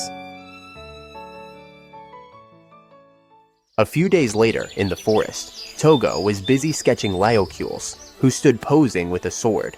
The two agreed, the sword was something special. After a while, Tougo nailed the drawing and asked how the sword felt in 𝕬𝕗𝕄's hands. 𝕬𝕗𝕄 hesitated. He still wasn't sure if it was okay for him to wield it again, but he was determined to fulfill his role as Tougo's bodyguard. Tougo's face lit up at that response. Speaking of which, Tougo suddenly remembered. It was time to draw 𝕭oa. They headed to 𝕭𝕬lia's inn, where 𝕭oa had been staying. She greeted them warmly and invited them inside. 𝕭oa loved her stay there. It had been ages since she'd felt so relaxed. Plus, the town of 𝕭𝕬lia never got old, even after a whole week. Tougo, however, felt a bit guilty about showing up daily with 𝕬𝕗𝕄. But 𝕭oa quickly reassured him, saying she was happy to have them around. Being cooped up made her feel down, so she hoped they'd keep visiting. After brewing some tea, 𝕭oa got ready for her portrait session. Tougo dove right in, sketching her radiant smile. As he worked, 𝕭oa grew curious and asked, "Don't you ever get tired of drawing every day?" Tougo froze, blinking in confusion. Tired? What even is that? 𝕬𝕗𝕄 chimed in, explaining that Tougo loved drawing so much, he even sketched 𝕬𝕗𝕄's daily without complaint. That passion wasn't lost on 𝕭oa. She could see just how much art meant to Tougo. The conversation shifted when 𝕭oa mentioned that Tougo wanted to be a full-time artist. Tougo flinched at the words, his expression darkening. That wasn't something he'd ever said. It was Faye's idea, not his. Doubt crept in as Tougo thought about it. Could he really make a living from art? Memories of the past and lingering trauma weighed him down. Noticing his shift in mood, 𝕭oa reached out and pulled him into a warm hug, her hands gentle but firm. Tougo froze, blushing furiously, while 𝕭oa just laughed. She asked if he felt better now, and surprisingly, he did. Her embrace worked like magic, calming his nerves. 𝕭oa smiled, glad to help. "Having something you love is a wonderful thing," she said, watching him draw with admiration. Her words piqued Tougo's curiosity. "Do you have a hobby?" he asked. 𝕭oa thought for a moment before answering. "I wouldn't call it a hobby, but I do love shopping." She chuckled, then added, "If anything, I'm good at making tea." She offered Tougo a refill, and as he sipped the freshly brewed tea, he could feel the warmth spreading through him. The next morning, as Tougo was getting ready to head to 𝕭oa's place, a firebird spirit from Faye appeared, carrying a letter in its beak. Curious but unable to read it, Tougo handed it over to 𝕬𝕗𝕄. The letter was brief and to the point. "𝕭oa has come to seek shelter with us. Tougo, you and the others come over." Realizing things were serious, they hurried to the Redguard mansion. At the mansion, Faye greeted them with a serious expression and quickly led them to a room. Inside, they found 𝕭oa, looking deeply worried. The moment she saw Tougo, she rushed to hug him, as if just seeing him was a relief. Tougo gently asked her what had happened, and Faye explained with a sigh. Apparently, 𝕭oa's stalker had found her at the inn that morning. The doorbell rang, and when she opened it, he was there. Thankfully, she managed to escape and ran to the mansion for safety, as she'd assumed Tougo lived there too. Faye suggested moving 𝕭oa somewhere safer, possibly letting her stay at the Redguard mansion. But Tougo had another idea. "Why not let her stay at my house?" he offered. 𝕭oa was caught off guard by the suggestion, but Faye thought it was a smart move. Tougo's home was deep in the forest, secluded and hard for just anyone to find. 𝕬𝕗𝕄 agreed, though his cautious expression hinted at lingering doubts. It didn't take long for the decision to be made. Faye asked 𝕭oa to stay with Tougo, and soon the three of them arrived at Tougo's place. 𝕭oa froze for a moment, amazed by what she saw. Hidden in the forest was a charming wooden house surrounded by Pegasus and unicorns. She didn't expect a place like this to exist, but her surprise quickly turned to delight as the horses approached her. They even let her pet them. While 𝐻loa was preoccupied with the horses, Leokules leaned close to Tougo and whispered his plans. He'd also be staying nearby for a while, to protect 𝐻loa, of course. He warned Tougo to remain cautious about her, just in case anything unexpected happened. Tougo nodded in agreement and excused himself to tidy up the house and prepare a guest room for 𝐻loa. Moments later, loud noises erupted inside the house. Banging, scraping, and who knows what. 𝐻loa exchanged a concerned glance with Leokules, wondering what was going on in there. Finally, Tougo emerged, invited 𝐻loa inside, and unveiled the freshly made guest room. In true Tougo fashion, it was as if the room had been thrown together in the blink of an eye. Complete with scribbles and sketches brought to life, 𝐻loa was thrilled with her new space, but Leokules couldn't help but feel uneasy about Tougo's eerie ability to create a whole room so quickly. Still, with the immediate danger seemingly behind them, 𝐻loa relaxed, removed her outerwear, and suggested they get back to drawing.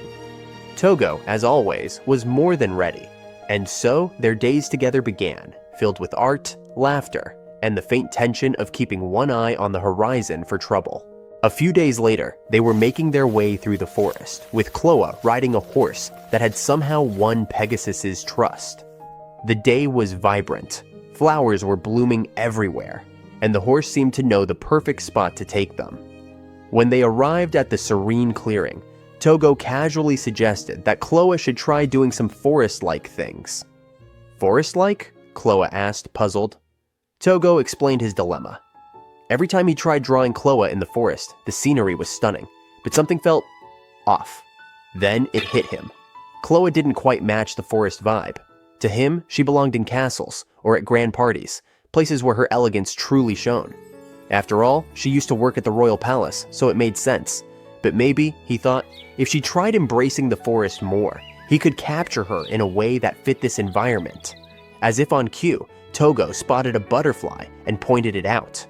Its wings were a striking, deep black, simple yet mesmerizing.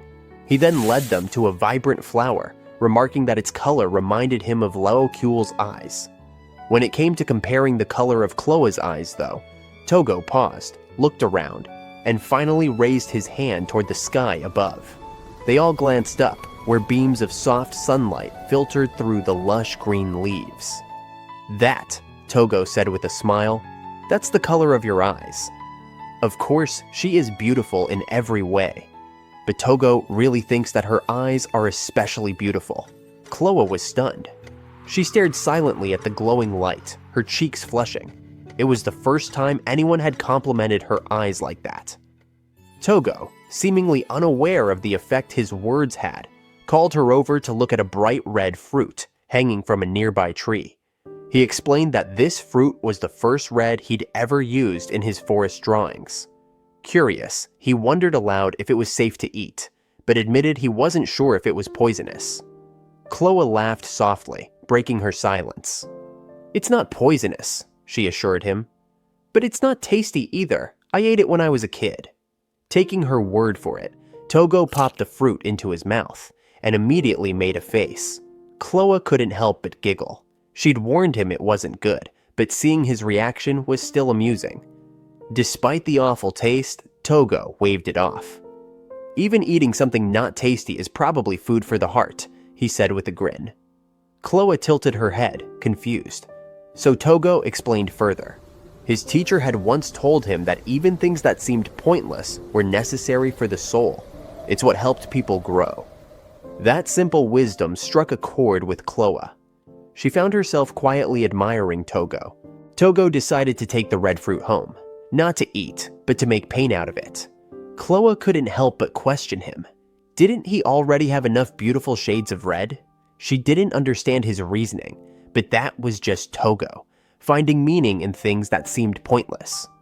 "It's food for the heart," he explained casually. Leokules, observing the growing paint collection, chimed in, noting how Tougo's paints kept piling up like that. Tougo just grinned. "Even the unnecessary can be necessary," he said, leaving 𝐻loa scratching her head. Finally, Tougo elaborated. There's a waste you can afford to lose, and there's waste you can't. Things like gazing at the sky because it's beautiful, wondering about the taste of a strange fruit, or taking a stroll for no reason at all. Those aren't truly waste. They're the kind of useless things that feed the soul. Our hearts live off that kind of waste, he said. Drawing food doesn't fill your stomach, but it nourishes the heart. Without it, his heart would surely wither away. Tougo's words cracked open something in 𝕭𝑒, a window she didn't even realize was closed. His way of thinking was beautiful, and it made her see him in a new light. A wonderful young man, shaped by a wise teacher. A small pang of jealousy stirred in her, wishing she had learned the same lessons. They continued their journey, eventually arriving at a sprawling field of flowers. Tougo's cheerful personality filled the air, and 𝕭𝑒 found herself noticing how his presence was slowly changing her. The wistfulness in her eyes began to fade, replaced by a quiet sense of hope. They spent the day making flower crowns, a simple act that soothed her heart in ways she hadn't expected. Evenings were filled with shared meals and warm laughter. Mornings brought the big bird to the spring, a loyal companion as they washed clothes. Later in the day, Tougo would sit down to draw 𝕭𝑒 in the forest, his concentration unmatched. One day, Faye stopped by with a gift, a dress as stunning as 𝕭𝑒 herself. Tougo wasted no time painting her cheerful expression, but something deeper lingered in her gaze, a meaning he couldn't quite place. That night, as Tougo was deeply immersed in his drawing, 𝕭𝑒 stopped by to watch him. There was something about the way he enjoyed his craft, so focused and alive, that made her blush. Gathering her courage, she stepped closer, a playful smirk forming on her lips, and offered him something. Something just a little naughty.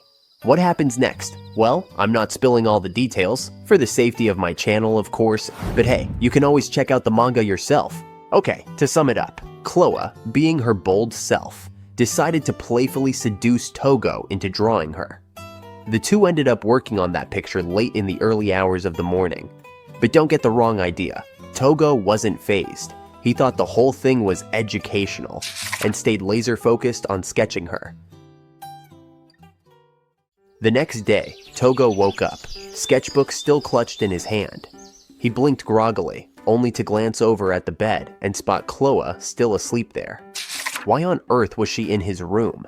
Confused, he flipped through his sketchbook, and sure enough, page after page was filled with drawings of her. Tougo was in a daze, unsure of what to make of the situation.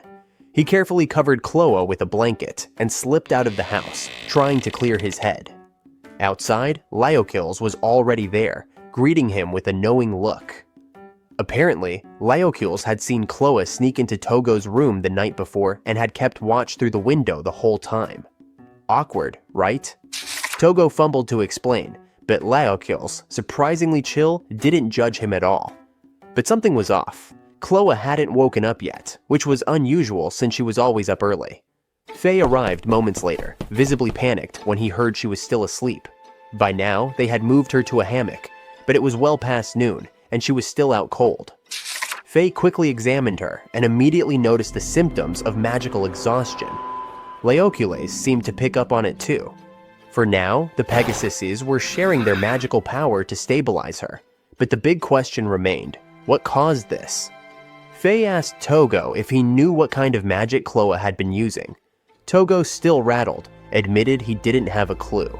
He'd been so laser-focused on drawing her the night before that everything else was a blur.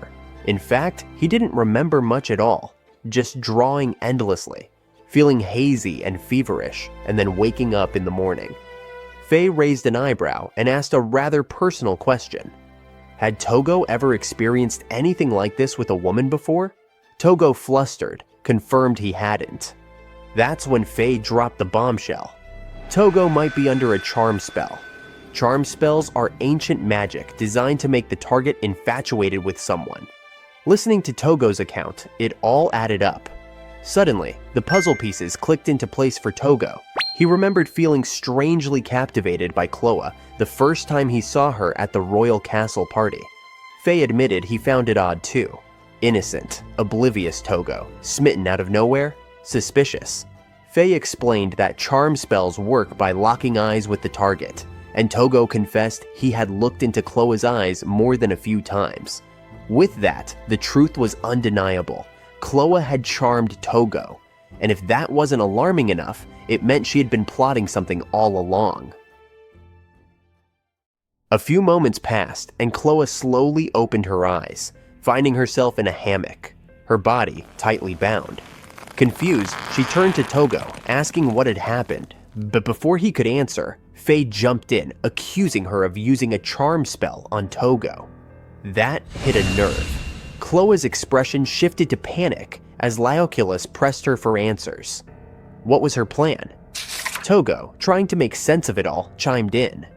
Was 𝕭 in some kind of hurry? After all, she'd rushed to propose a nude sketch, slapped a charm spell on him, and drained all her magical energy in the process. It lined up with the events from yesterday, and 𝕭, cornered, finally spilled the truth. She wasn't who they thought she was a spy. Her mission? To gather intel on the Red Dragon. Her original target had been 𝕻blad Redguard, and her plan was simple. Charm him at the royal castle party and extract information. But then, everything went sideways when an unsuspecting boy, Tougo, looked directly into her eyes, triggering the charm spell. From there, everything spiraled. Her job at the castle? A lie. The creepy stalker story? Another lie. Even being forced to stay at the inn? All part of her cover.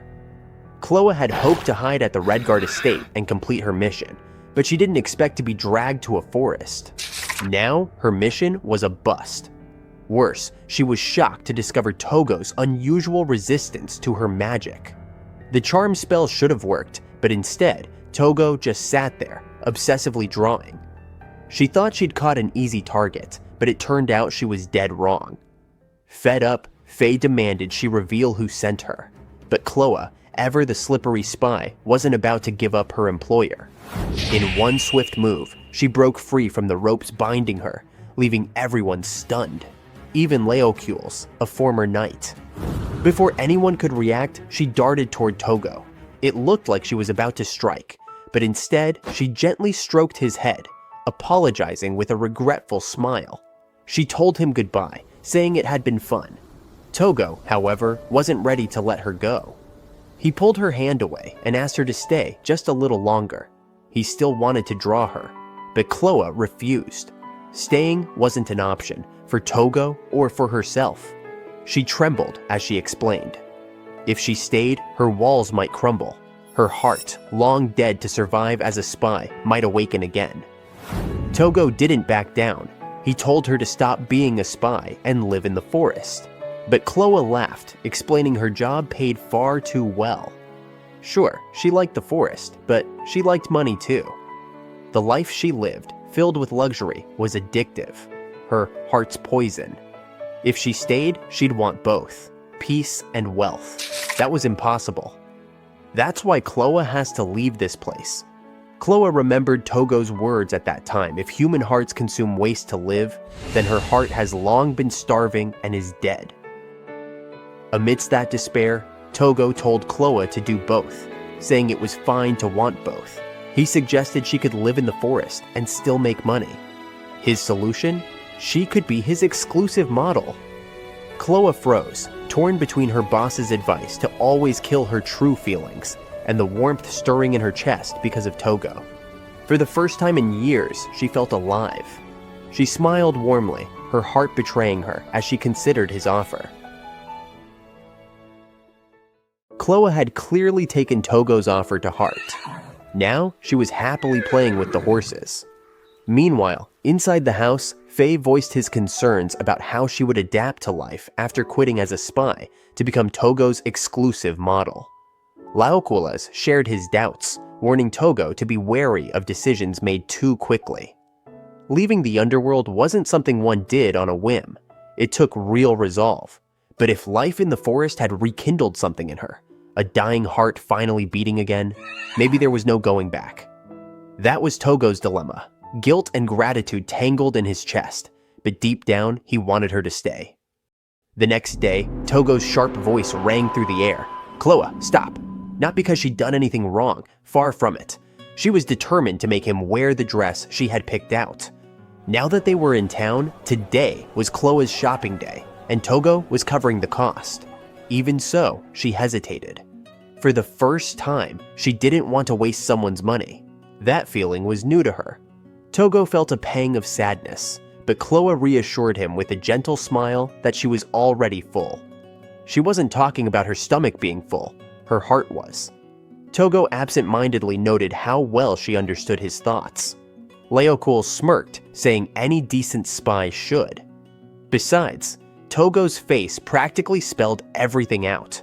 That caught Tougo off guard. He'd always been told the opposite, that no one could ever read him. 𝕭𝕠𝕁 raised an eyebrow and asked who had said that.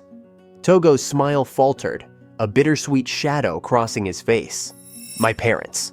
𝕭𝕠𝕁 stiffened at the weight of that single word, but held his tongue, sensing the quiet pain behind it. Unbeknownst to them, shadowy figures watched from the crowd, their eyes locked onto their target. They had orders to bring him back, no matter the cost. And if force was necessary, so be it.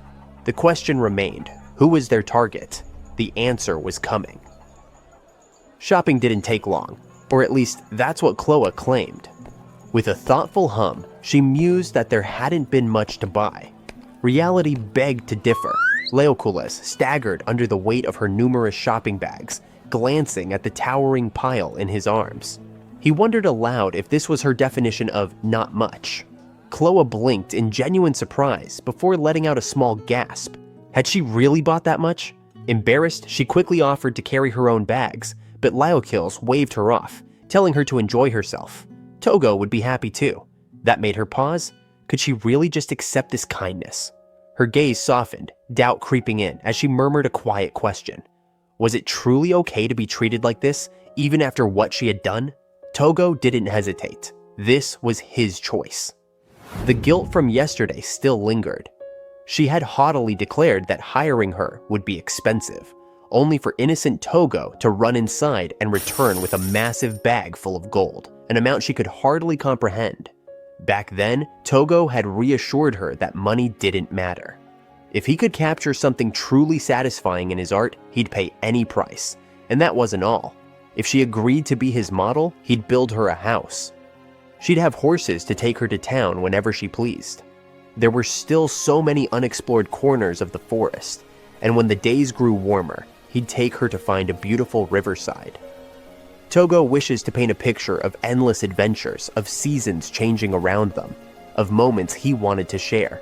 But before he could get too carried away, Faye gently intervened.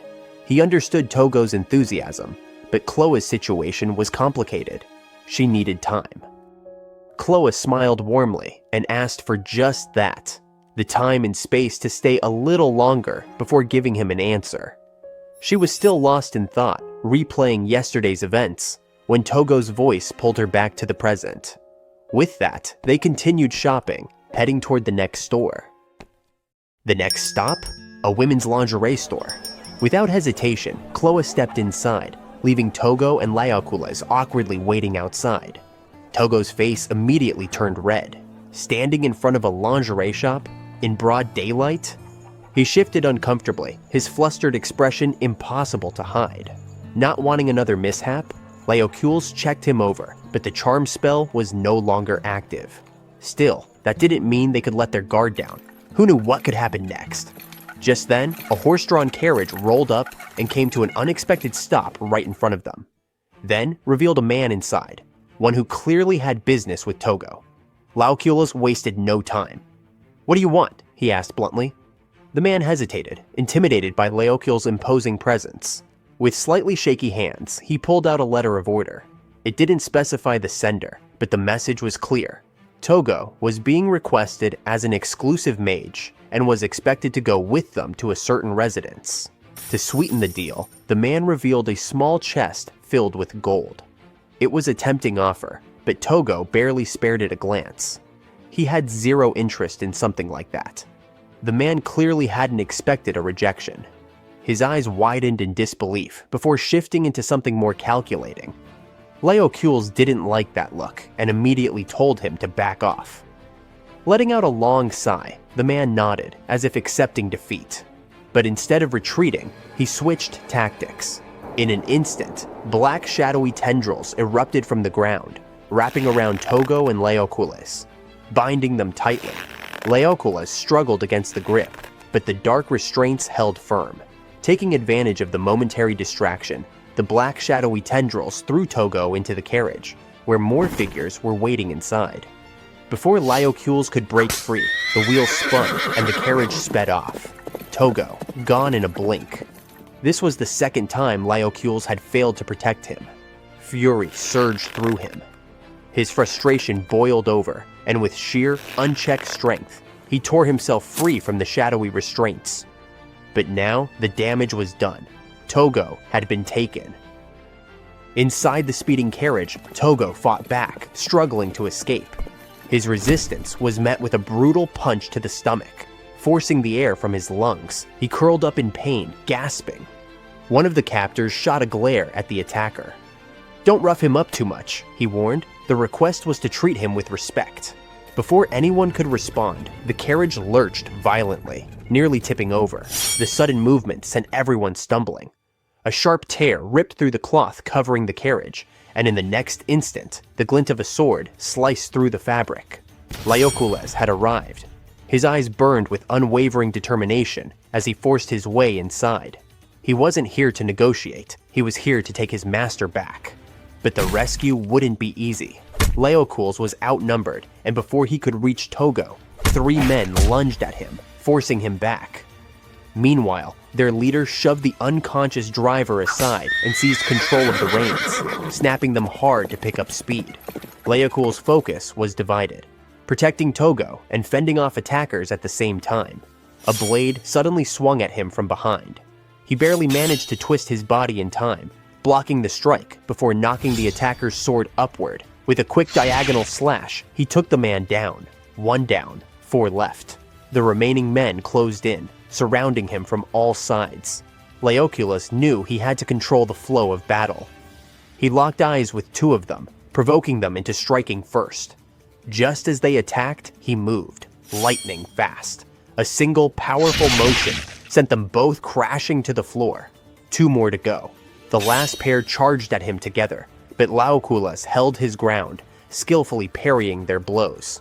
He swiftly countered, taking down 1 more. That should have been the last of them, or so he thought.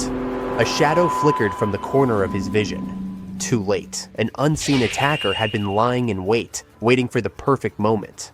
𝕂𝕠𝕗 barely reacted in time, raising his left arm to shield himself. A searing pain shot through him. The blade struck deep, blood spilling down his arm. It wasn't fatal, but it was bad. Worse still, more of the mysterious group's forces were arriving. His injury weakened his grip, and the odds were turning against him fast. This was not looking good. Meanwhile, Tougo was in serious trouble. The carriage sped away from the town center, and he desperately pleaded for the man to stop. No response. He resorted to biting the man's hand when it came too close to his mouth. But all he got in return was a brutal kick to the stomach. Pain shot through him, but he refused to give up. Even with his hands tied, he thrashed and struggled, trying to disrupt the driver's control. It was useless. His resistance only earned him another round of merciless blows until he could barely move. Then, everything changed. A dark silhouette suddenly lunged at the carriage from above. 𝕂𝕠, she landed hard, her boot slamming into the man's face with full force. The man was thrown backward, completely taken off guard. Wasting no time, 𝕂𝕠 scanned the carriage, her eyes widening at Tougo's battered state. Without hesitation, she grabbed the reins and yanked them, bringing the runaway carriage to a screeching halt. The crisis seemed momentarily over, until she turned to check on Tougo. His face was flushed, but not just from exhaustion. That's when she remembered. She had rushed out mid-shopping, still dressed in the very revealing outfit she had been trying on in the lingerie store. Tougo awkwardly looked away. Before anyone could process the situation further, 𝕂𝕠𝕗 appeared. His body was covered in wounds, and his breathing was heavy. Alarmed, Tougo immediately focused on him, his own injuries momentarily forgotten. 𝕂𝕠, however, had one question. "How many did you take down?" 𝕉𝕖𝕨 exhaled sharply. 9. Apparently, many of them are hiding. The sheer number proved just how skilled 𝕉𝕖𝕨 was. But something about this attack felt off. 𝐻loe didn't recognize any of their faces. Who sent them? Her mind raced, piecing things together. Either way, she doesn't have much time. Before she could dwell on it further, a voice called out. That's Faye. He had gone looking for them after no one showed up at the meeting spot, only to stumble into this disaster. For now, 𝐻loe made the call. They needed to head to the Redguard residence for first aid. As they prepared to leave, an unsettling thought lingered in 𝐻loe's mind. The rough, brutal methods used in this ambush were all too familiar. No doubt about it, the 𝕄ꫪn family had to be behind this. At the Redguard mansion, it became clear that 𝕉𝕖𝕨's injury was worse than expected. The deep wound on his hand wouldn't stop bleeding. 𝐻loe recalled how he had instinctively used his arm to block the attack. An old habit from his days as a shield user.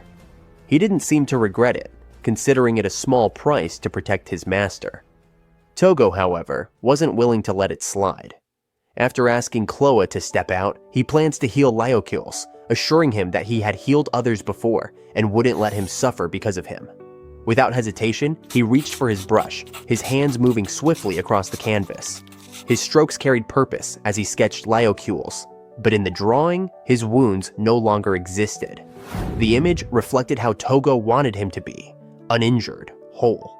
The moment he lifted his brush, a surge of energy coursed through the room. It traveled from the portrait to 𝕉𝕨's, and within seconds, the deep wound that had nearly severed his hand vanished without a trace. 𝕉𝕨 immediately knelt, guilt evident in his expression.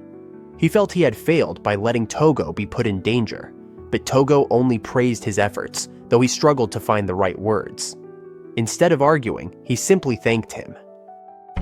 When Faye let 𝐻loe back in, she was visibly surprised to see 𝕉𝕨's fully healed. Though she seemed ready to ask, 𝐻loe quickly shook off her curiosity. There were bigger issues to deal with, like the people who had attacked them earlier. She admitted she didn't know who had ordered the attack, but it was clear someone was after Tougo. She also brought up that Faye consulted with the doctor about Tougo's abilities, revealing that she had been present at the time, disguised as the doctor's assistant. It took a moment for Faye and Tougo to process the revelation. A simple change in makeup had kept her identity hidden. But the bigger problem wasn't her, it was the doctor. She suspected had been bribed, likely leaking information from Tougo's consultation. If he had leaked information, then someone with power had taken an interest in Tougo. With his connection to the Redguard family, it wouldn't be surprising if others suspected ties to the Red Dragon. Tougo hesitated before admitting that he had considered leaving, thinking it would be better if he stayed in the forest instead of causing trouble. His words were met with an immediate reaction. 𝐻loe's expression darkened, doubt flickering in her gaze. After a moment of thought, she seemed to come to a decision. She made her decision clear. She would be working for him from now on. Tougo was relieved when 𝐻loe decided to work for him. She admitted she couldn't keep being a spy forever. Her ability to use charm spells depended on her youth and beauty. Once that faded, so would her usefulness in the field. She never planned for a long life, but she was ready for a change. As much as this was good news, 𝐻loe had more pressing information to share. She revealed that the nobles backing the poachers were none other than her former employers, the 𝕄ꫪn family.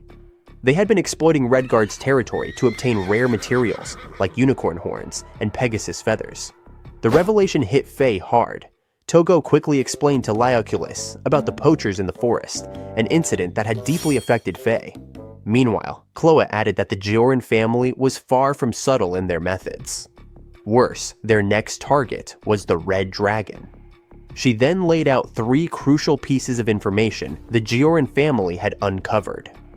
First, a boy with immense magical power was being protected here. Second, he lived in a forest filled with Pegasus and unicorns. And third, the slave Tougo had bought was once a knight who had served the Lord of Golda, and was also the one who had murdered the Lord of Golda.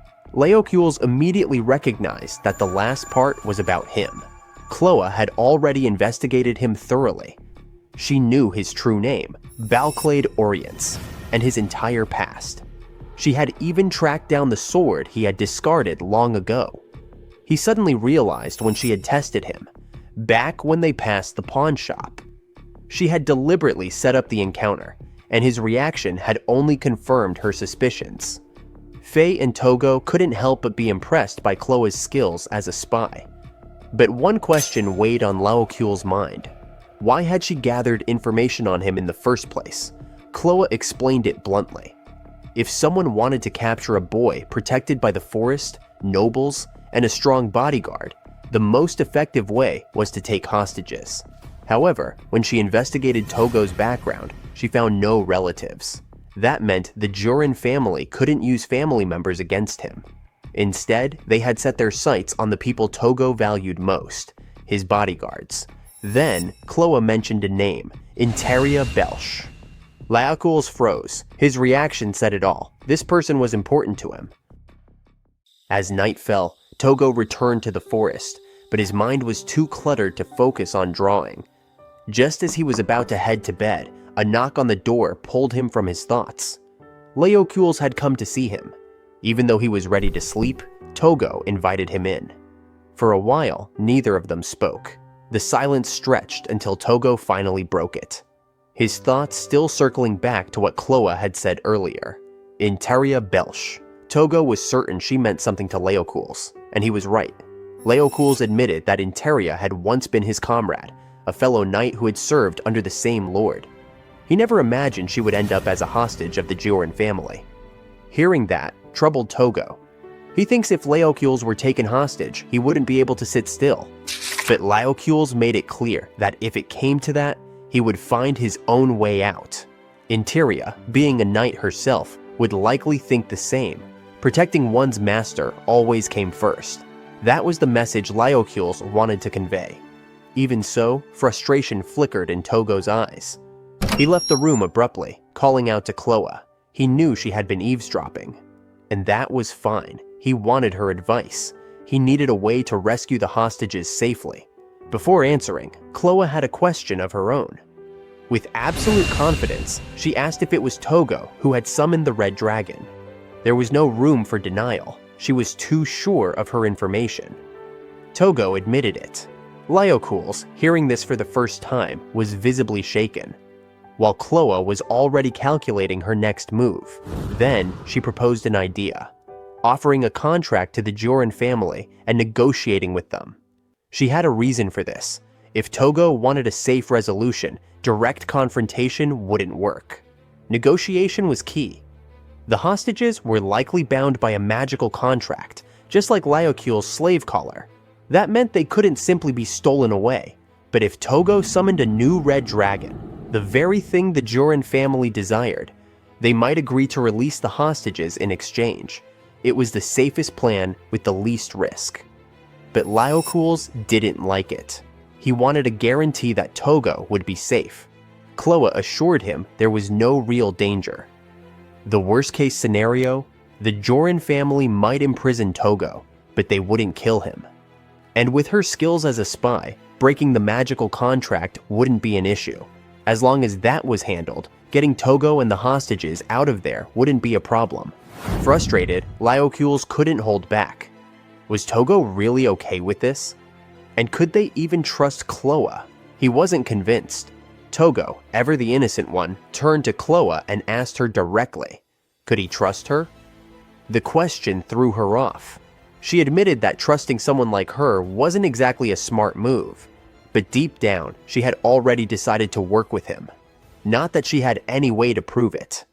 But to her surprise, Tougo didn't need proof. If she had made up her mind, that was enough for him. He trusted her wholeheartedly. With Tougo backing the plan, 𝕮𝕗 had no choice but to go along with it. 𝕮, eager to prove herself, promised to give it her all. After a moment of thought, 𝕮𝕗 made one request. He needed a shield. As Tougo's bodyguard, he refused to be caught off guard again like today. If he couldn't protect his master properly, then what was the point? He was going with Tougo to 𝕍𝕗's territory, no matter what. Tougo, touched by 𝕮𝕗's resolve, immediately ran off to draw him a shield. But before he could get too far, 𝕬𝕑𝕇 scooped him up and plopped him onto the bed. It was late. Tougo needed sleep first. Meanwhile, at the 𝕍𝕗 residence, the family's lord at dinner received a letter delivered by a spy. The letter said, "I have not yet fully charmed Tougo due to his immense magical power. However, he has shown interest in the 𝕍𝕗 family and has expressed a desire to negotiate." A grin spread across his face. This was good news. Without hesitation, he ordered the butler to send a reply immediately. They would head to Red Guard territory. He would bring a few bodyguards with him. One of them, Interia. He had a feeling she'd make an excellent addition to his escort.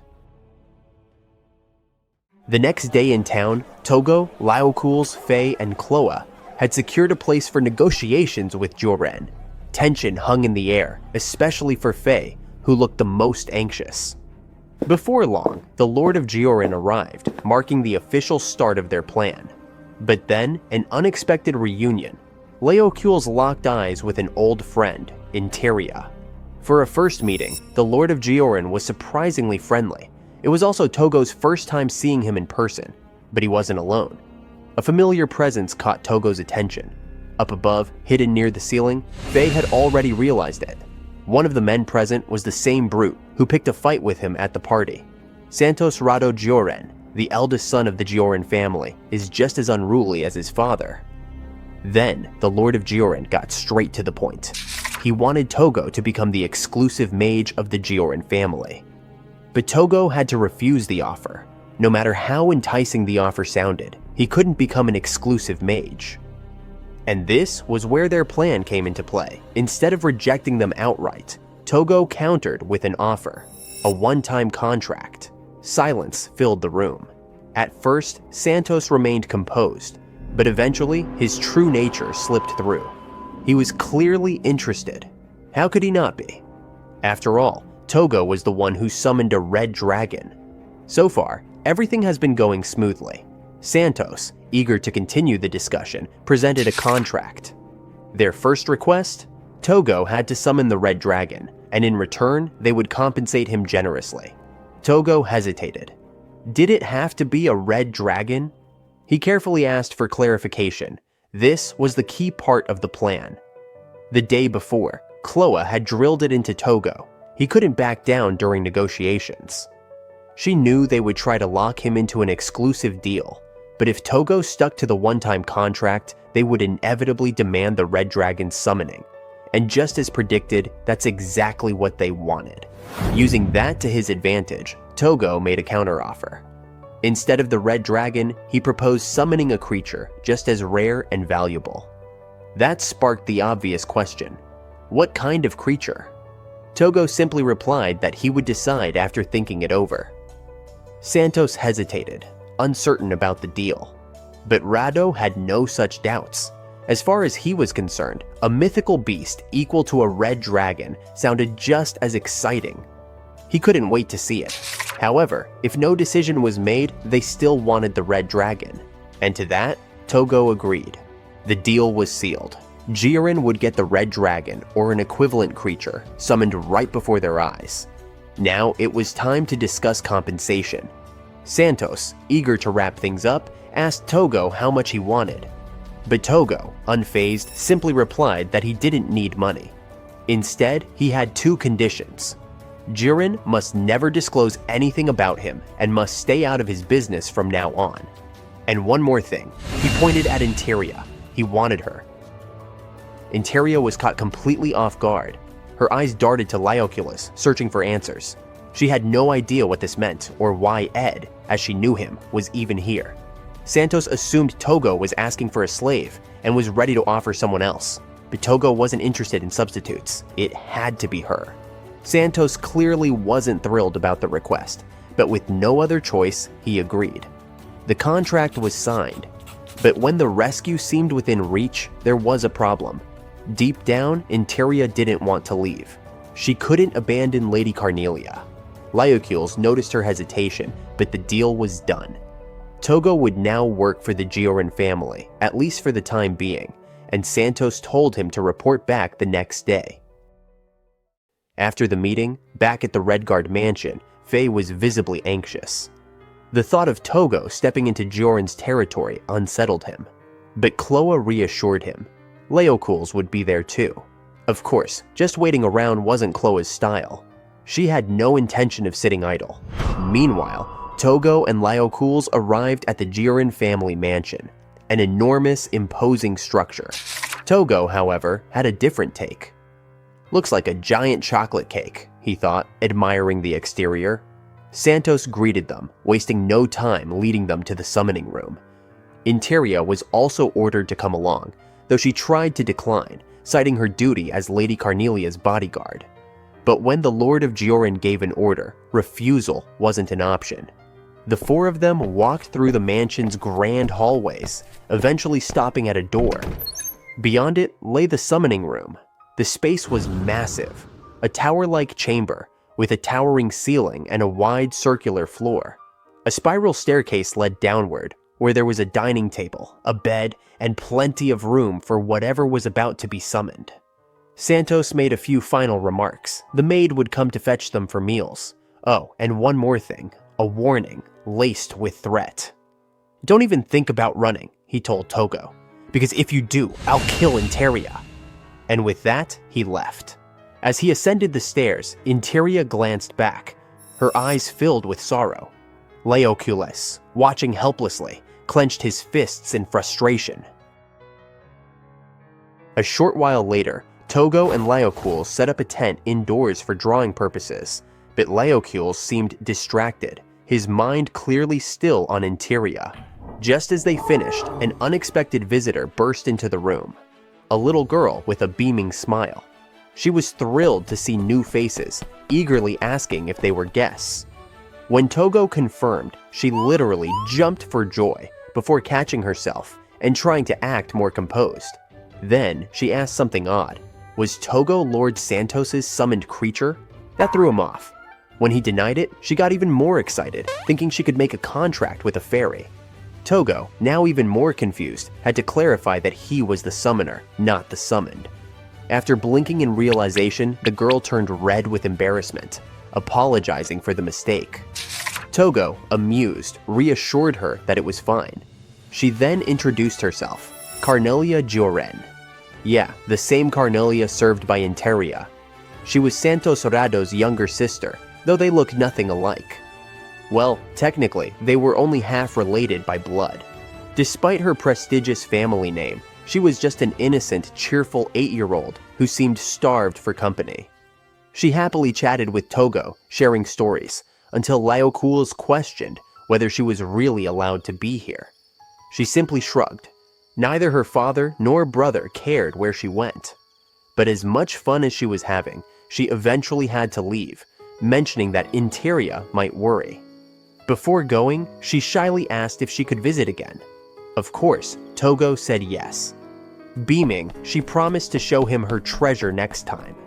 But beneath her cheerful facade, something was unsettling about her situation. Tougo and 𝕉𝕐 could already tell.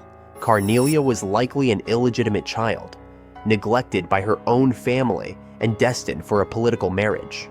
That thought was confirmed moments later when she accidentally bumped into Santos Rado in the hallway. Without hesitation, he slapped her across the face and walked away without a shred of guilt.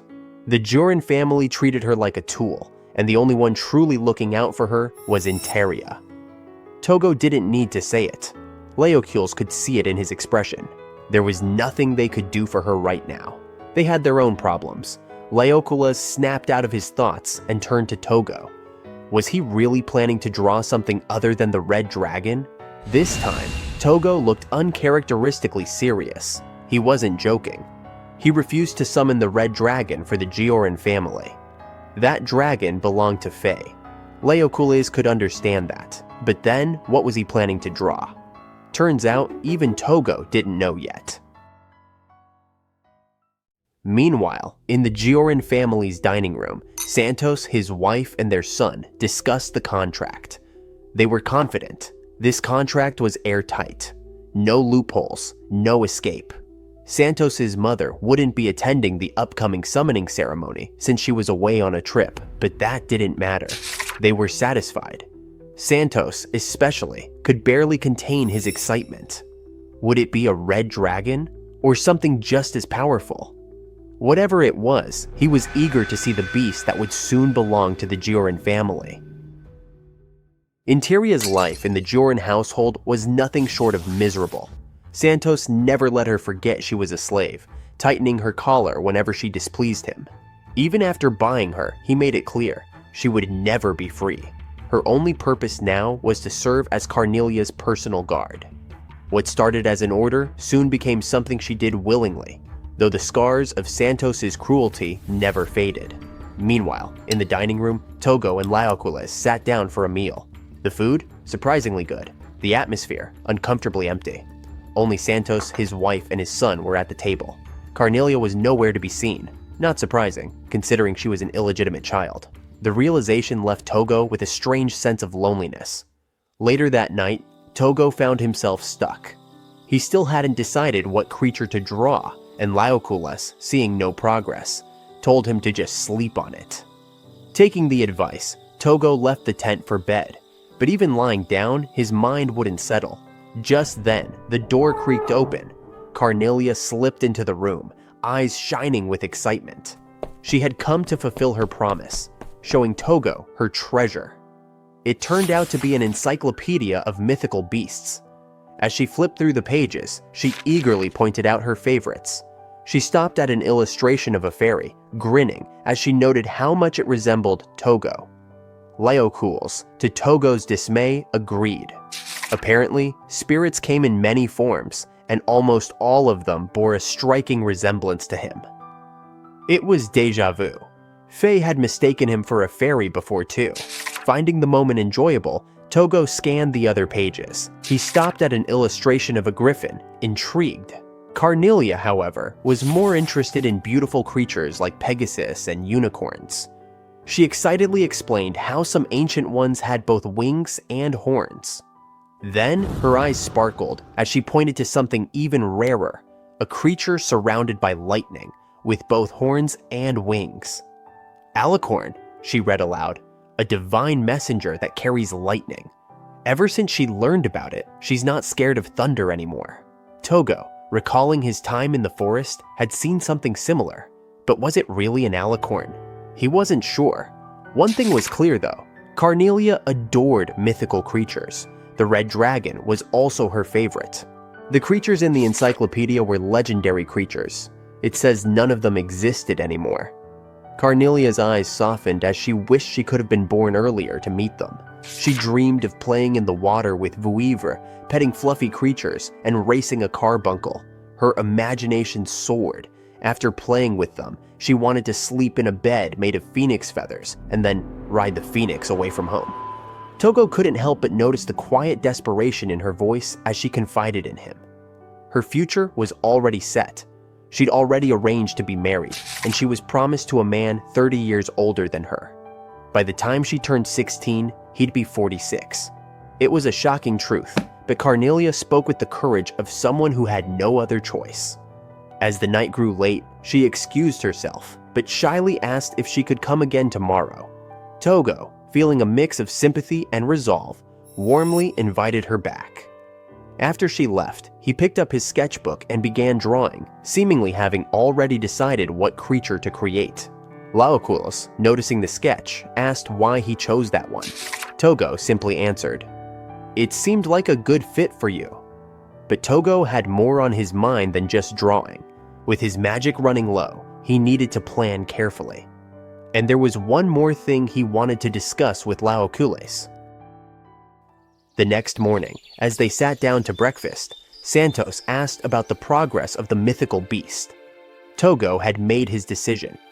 He offered to summon the phoenix, the legendary flaming bird known as the immortal bird. Santos smirked. He knew it well. It was the perfect choice, and it would be suitable for their 𝕍𝕗𝕋 family. Santos agreed to summon Phoenix and gave the order. The Phoenix would be summoned tomorrow, right in front of the 𝕍𝕗𝕋 family. Tougo spent the entire day inside the tent, preparing for the Phoenix summoning. By the time evening rolled around, 𝕰👉 arrived with food. 𝕮𝕗𝑙𝑎s greeted his old friend, casually asking how she was holding up. She responded with her usual calmness. She was managing. The moment Tougo stepped out of the tent, 𝕰👉 immediately recognized him as 𝕮𝕗𝑙's new master. 𝕮𝕗𝑙 confirmed it, adding that while Tougo was a bit absent-minded and out of touch with the world, he was still a good master. 𝕰👉, however, had another master, 𝐴rnelia.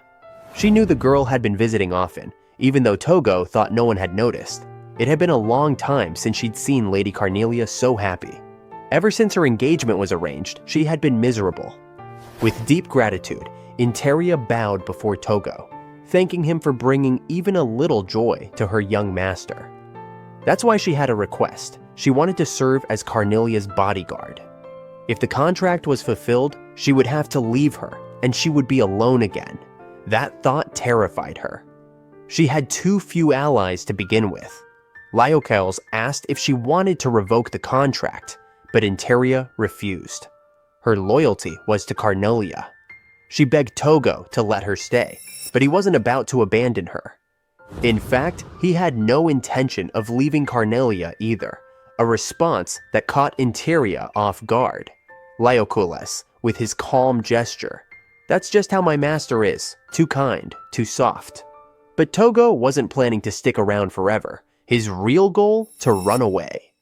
The next morning, the entire 𝕍𝕗 family gathered in the summoning chamber, including 𝐴rnelia and 𝕰👉. Santos wasn't entirely on board with it, but a promise was a promise. The summoning would take place before the 𝕍𝕗 family. Before the ceremony began, apparently Tougo handed 𝐴rnelia a pendant with a large magic stone attached. She stared at it, confused that time. Why give her something this valuable? Tougo simply told her, "You'll need it." As promised, Tougo began the phoenix summoning. Since he didn't want anyone to see the process, he set up a canopy, just as planned. After all, his ability to bring paintings to life was a well-guarded secret. Tougo started the summoning process. The phoenix painting had already been prepared, so with just a stroke of his brush, the summoning was complete. The moment his brush touched the canvas, a powerful yet melodic tune echoed through the room, followed by a distinct chirp. Everyone recognized it, the song of the phoenix. Even from behind the canopy, the silhouette of a fiery bird appeared, making the scene even more epic. Santos was beyond excited, eagerly awaiting the arrival of the magnificent phoenix. 𝕄𝕠 felt the same, but when Tougo finally emerged from behind the curtain to reveal the creature, it wasn't quite what they had envisioned. Yes, it was a phoenix, but a baby one. Santos struggled to process what he was seeing, while 𝐴rnelia, on the other hand, lit up with excitement. She reached out, eager to touch the tiny creature. Phoenixes had always been one of her favorite mythical beasts, and now here was one. Small, warm, and absolutely adorable. As expected, Santos wasn't pleased. However, Tougo had fulfilled the contract by summoning a creature as rare as a red dragon. But to Santos, this was just a chick. It held no authority, no combat power, and worst of all, it wasn't even worth selling. That's when Tougo exposed his true motive. Santos had no real interest in the phoenix itself. He had been planning to sell it all along, just like he intended with the red dragon. But before he could act, the little phoenix made its own choice. It pecked at the magic stone on 𝐴rnelia's pendant and, in an instant, entered it. Just like before, the phoenix as a summoned beast had chosen 𝐴rnelia as its master. And since 𝐴rnelia was part of the 𝕍𝕗 family, the last condition was fulfilled. Phoenix now officially belonged to them. 𝕮𝕠 was furious. To him, 𝐴rnelia had just stolen the phoenix right from under his nose, but there was nothing he could do. The creature was now actively protecting its chosen master. Enraged, Santos snapped his fingers. In an instant, 𝕰👉 collapsed in pain, as the slave collar around her neck sent powerful electric shocks through her body. Her agonizing screams tore through the room, enraging 𝕮𝕗𝑙�'s and 𝐴rnelia, but they were powerless to stop it. Santos gave Tougo a cruel ultimatum: summon a proper phoenix, or watch 𝕰👉's head burn. Despite the unbearable pain, Interia's only thoughts were of Carnelia. She felt utterly helpless. But just when all hope seemed lost, Tougo gently placed his hand on Carnelia's back. A surge of magic flowed from him, and suddenly, the pain stopped. Santos blinked in confusion. He snapped his fingers again, trying to reactivate the collar's magic. But nothing happened. Again he tried. Still nothing. It was over. The contract had been completed, and ownership of Interia had officially transferred to Tougo. The slave collar now only responded to his magic, rendering it useless against her. Interia was free from Joran's control. Tougo's eyes darkened as he turned to Santos, his voice cutting like a blade. "Don't ever lay a hand on my precious people anymore."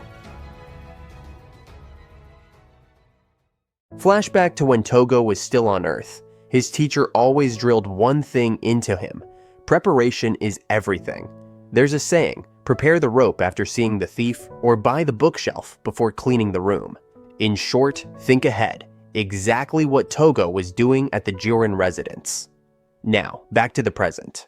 As Joran requested, Tougo summoned a phoenix, and with the contract sealed, Interia's slave ownership was officially transferred to him. That meant one thing: Tougo had no reason to stick around. But Santos wasn't ready to walk away empty-handed.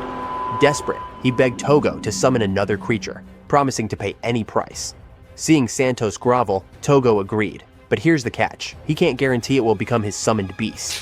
This was all part of the plan, and the next move? 𝕉𝕄𝕍𝐿's turn. So what was their plan? Remember when Tougo sketched a creature for 𝕉𝕄𝐽𝐿's, one that suited him perfectly? He had been preparing that alongside the phoenix, a beast worthy of 𝕉𝕄𝐽𝐿's, a mount fit for a warrior. The result? Alicorn, a winged horned horse, a divine messenger of the gods that carried lightning. The moment Tougo completed his painting, the sky erupted. A violent burst of golden lightning shook the air, leaving everyone stunned. And then it appeared. Alicorn, wrapped in golden lightning, majestic and powerful. Its energy was unreal, splitting through the air like a divine force descending from above. While Santos was losing his mind over the legendary creature, 𝕉𝕄𝐽𝐿's checked on Tougo. Luckily, he was fine. But before Tougo could even finish speaking, Santos pulled out a high-quality magic stone, thinking he could use it to lure Alicorn into becoming his summon. Big mistake. Alicorn's lightning shattered the so-called top-tier magic stone into dust. Clearly, this wasn't just a creature you could buy off with fancy trinkets. Worse, Alicorn's irritation with Santos only grew. Then it happened. Alicorn unleashed another devastating lightning strike, its power crackling through the air, this time fully directed at Santos. Alicorn's rage was out of control, and Tougo had no way of calming it down. That's when 𝕉𝕄𝐽𝐿 suddenly remembered something: the shield Tougo had given him. It wasn't just any shield, it was crafted from something Faye had never used to: Tougo's knack for making the impossible real. That's masteel, incredibly light, absurdly strong, and even resistant to magic. With the shield ready, 𝕉𝕄𝐽𝐿's braced himself. Then Tougo shouted, Alicorn charged. Like a bolt of lightning, the beast shot forward, aiming its glowing horn straight at Santos. And that's when 𝕉𝕄𝐽𝐿's made his move. The shield held. Alicorn's devastating power slammed against it, but the force was neutralized. The shield didn't just absorb physical impact, it also weakened magic. In a way, this was the strongest shield ever made. And yet, the first person 𝕉𝕄𝐽𝐿's had to protect with it was Santos. It wasn't what he wanted, but in this chaos, he had no choice. Pushing Santos back, 𝕉𝕄𝐽𝐿's felt something stir inside him. His knightly pride. If this was about controlling Alicorn, he couldn't back down now. Just when things were about to reach their peak, Alicorn suddenly stopped. The beast sniffed the air, then slowly approached 𝕉𝕄𝐽𝐿's, its piercing gaze locked onto him. Confused, he looked over at Tougo, who just shrugged. Maybe it caught a scent or something. Taking a chance, 𝕉𝕄𝐽𝐿 spoke. "Do you want to be my summoned beast?" Alicorn let out a deep neigh of agreement. But when 𝕉𝕄𝐽𝐿 presented the magic stone Tougo had prepared, the creature refused. Instead, it nudged its head against the shield. Then, in an instant. Alicorn's form dissolved into pure lightning and merged with the shield itself. That's when 𝕉𝕄𝕄𝕥 noticed it, a hidden magic stone embedded in the shield. It seemed Alicorn had chosen that as its home. Mission accomplished. 𝕉𝕄𝕄𝕥 had tamed Alicorn as his mount. Meanwhile, Santos, he collapsed on the spot, staring blankly into the distance, completely shattered by reality. Right outside the summoning room, Interia was struggling to breathe. Carnelia stood beside her, eyes filled with concern. It seemed like Interia had blacked out for a moment, and Carnelia urged her to rest, but there was no time. They needed to escape. Last night, a woman claiming to be a spy had visited Interia, telling her to meet in the garden. With ownership now transferred to Tougo, escaping should have been easier, but the real shock came when she checked her slave collar. It was broken. And then 𝕉𝕄 arrived, so that spy had been 𝕉𝕄 all along. She had come to get Interia out, but seeing her condition, moving wasn't going to be easy. Back inside the summoning room, Santos was losing it. He had failed to get a summoned beast, and it was driving him mad. In a blind rage, he suddenly lunged at Tougo, but 𝕉𝕄𝕄𝕥 stopped him. Just as Santos's hand reached for Tougo, 𝕉𝕄𝕄𝕥 grabbed him, and that's when it happened. Shadowy tendrils shot out from Santos's palm. 𝕉𝕄𝕄𝕥 barely dodged in time, and as he did, a chilling realization hit him. This was the same ability used by the man who kidnapped Tougo. Before he could react, Alicorn responded. A surge of lightning burst from 𝕉𝕄𝕄𝕥's shield, scorching the shadowy tendrils. Then, Alicorn emerged. Not as a passive summon, but as an enraged beast. Sparks of electricity crackled around it, its fury directed at Santos. But Santos was too far gone. He wasn't afraid. He was ready to fight. If he couldn't get a summoned beast, no one was left alive. Then, a massive explosion tore through the upper wall of the summoning room. 𝕉𝕄 had arrived. She had blown a hole through the wall, making her entrance the most dramatic way possible. Seeing her, Santos froze. This was their chance. Wasting no time, Tougo and 𝕉𝕄𝕄𝕥 mounted Alicorn. The contract was complete, and Tougo didn't even spare Santos a second glance as he bid his farewell. All Santos could do was scream in frustration, cursing them as they escaped. But what enraged him most wasn't them. It was 𝕉𝕄. She had betrayed him. He swore revenge, but 𝕉𝕄 didn't care anymore. She was done.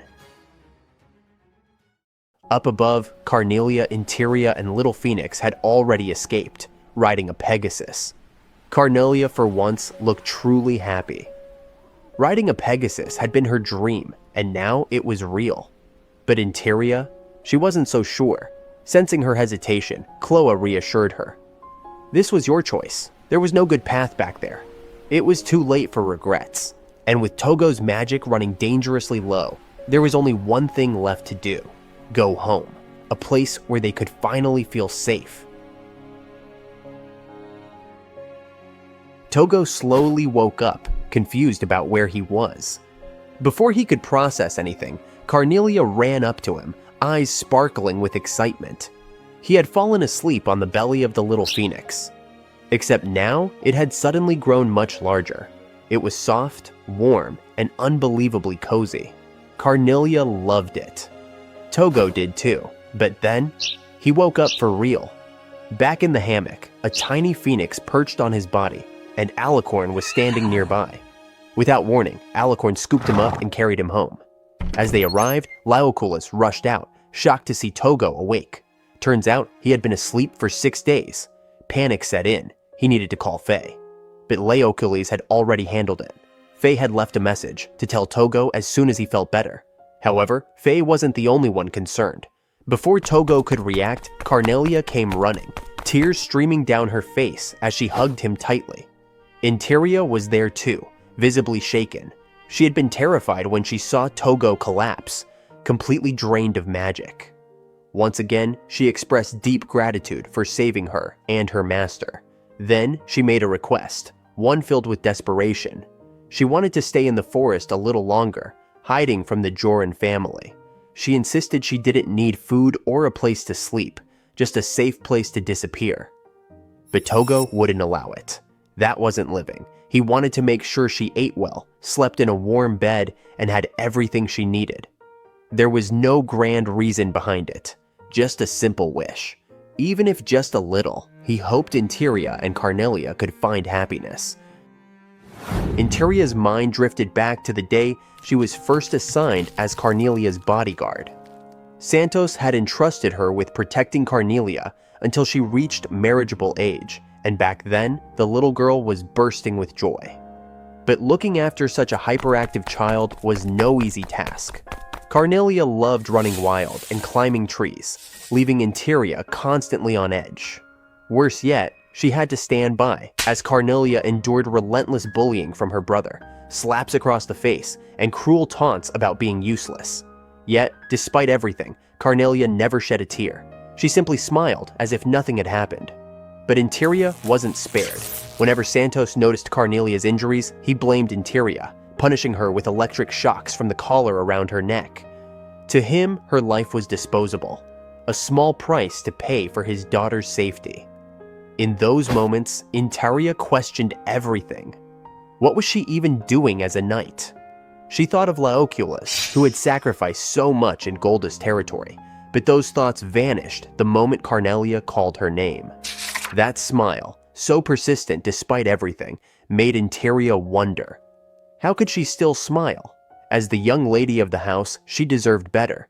Yet her father, brother, mother, and even the maids treated her with indifference. Still, since 𝕰𝕭𝕭 arrived, Carnelia had found joy in the smallest things. She wasn't focused on the hardship. She was determined to find happiness wherever she could. That was when 𝕰𝕭𝕭 made her choice. Carnelia wasn't just another duty. She was her master. And for her master's happiness, 𝕰𝕭𝕭 was willing to give everything. In the end, after what felt like an eternity of suffering, she was finally rewarded. She wasn't alone anymore. When she realized there were others who wished for her happiness too, relief crashed over her, and before she knew it, tears slipped down her face. After so long, she had finally found them. Even in that moment of happiness, Tougo hesitated. What would happen after they hid? 𝕰𝕭𝕭 explained that once the Jourdan family was imprisoned, she and Carnelia might finally go on a carefree journey together. Tougo was stunned by the news, and Laoculus filled in the details. The Jourdan family was accused of aiding poachers in Redguard territory. Chloe had handed over evidence, and depending on the trial, they could lose their status entirely. But what about Carnelia? 𝕰𝕭𝕭 assured him that Carnelia was considered non-existent by her family. She wouldn't be held responsible for their crimes. Plus, thanks to Tougo breaking her slave contract, she was finally free to act without restriction. For that, she was endlessly grateful. Still, Tougo worried about Carnelia's feelings. Was she okay with all this? But as it turned out, he didn't need to. The little girl had no pity for her father or brother. She believed they deserved to sit in jail and reflect on their actions. She was stronger than anyone had given her credit for. After that, Tougo and Laoculus arrived at the Redguard mansion on the Alicorn, where Faye greeted them with visible relief, glad to see Tougo back in one piece. But Faye had his own troubles too, though thanks to his sharp-minded secretary, everything had been handled. That secretary turned out to be Chloe, who was only here temporarily before heading back to the forest to continue her work as a model. Inside, they sat down for tea and casual conversation. Over tea, their conversation took a serious turn when Faye brought up Tougo's contract with the Redguard family. If Tougo agreed to be their official artist, Faye could protect him. Faye explained that being tied to the nobility could be dangerous for Tougo. There might be friction if he became too well known among the elite. Faye even admitted feeling guilty for dragging Tougo into this mess. But Tougo didn't regret a thing. Without Faye, he never would have met Laoculus or Carnelia. Still, Tougo needed time to think. He decided to stay the night and give his answer tomorrow. Later, alone in his room, Tougo found himself lost in thought. Making painting his job felt like an impossible decision. Then came a knock. Laoculus. He immediately picked up on Tougo's hesitation, since avoiding the topic wouldn't help. 𝕬𝕐𝕨 pushed him to talk it out, just like his own teacher once said. Tougo opened up. He loved painting, but the idea of making it his job made him hesitate. He could keep painting without turning it into a career, but he felt obligated to the Red Guard family, which only added to his indecision. 𝕬𝕐𝕨 pressed further. Was he afraid of meeting expectations? Struggling to make a living? Losing his love for painting? Tougo froze. Maybe it was all of that. The thought of selling his paintings made him uneasy. He was terrified of losing his love for art, of painting and selling, becoming the same thing. What if the thing he loved most became a burden? What if he started to hate it? He couldn't imagine becoming someone who resented painting. And if he was going to endure all that, he'd need to be skilled enough to be recognized. But the idea of being recognized by others scared him too. Then, 𝕬𝕐𝕨 hit him with the real question. Wasn't that his wish? To be admired for his paintings? That was exactly why he was afraid. The words sent Tougo spiraling into memories of his past. How he once wanted to go to art school, only to have his dream crushed by a mother who saw it as pointless. Since childhood, he had molded himself to fit others' expectations, losing the courage to chase his own desires. At that moment, Tougo remembered his teacher's words, who knew him as a person who loved painting. Then, his teacher's words echoed in his mind. Even if you fail in art, so what? A life considered a failure can still be meaningful. Something inside him shifted. That suffocating shell of doubt began to crack. For the first time, he realized he wanted freedom. Not just to paint, but to live on his own terms, even if it meant stumbling along the way. That afternoon, as he let out all his worries, a genuine smile finally broke through. One 𝕬𝕐𝕨 had never seen before. With his mind made up, Tougo rushed into the courtyard to find 𝕻. Without hesitation, he asked 𝕻, what exactly did he expect from him? 𝕻's answer was simple. It's fun being with you. He valued their friendship, sure, but he also had expectations for Tougo as an artist. 𝕻 wanted to display Tougo's paintings in his mansion. Remember the painting you did of me? 𝕻 said. After seeing that, I knew I had to have more. Even if you were the most disagreeable person in the world, I'd still want your art. Tougo was pleased, but couldn't shake his doubts. He wasn't good enough. Most professional artists studied at fine arts colleges, yet many still failed to make a living. If even they struggled, where did that leave him? 𝕻, however, had none of it. Art wasn't just about skill, it was about impact. And wasn't appreciation just whoever speaks the loudest wins? If Tougo lacked confidence, 𝕻 would be the first to shout to the world that his paintings were amazing. For a moment, Tougo was stunned. Then, a small smile crept onto his face. He admitted he would probably fail. A lot. He might even cause trouble along the way. 𝕻 shrugged. That was fine, but right now, he couldn't guarantee Tougo's safety. It would be easier if Tougo went to the royal castle and succeeded as a painter there. But that wasn't what Tougo wanted. He didn't need someone to make him successful. He needed someone who would laugh with him when he stumbled and feel frustrated alongside him when he failed. That was what truly mattered. 𝕻 understood.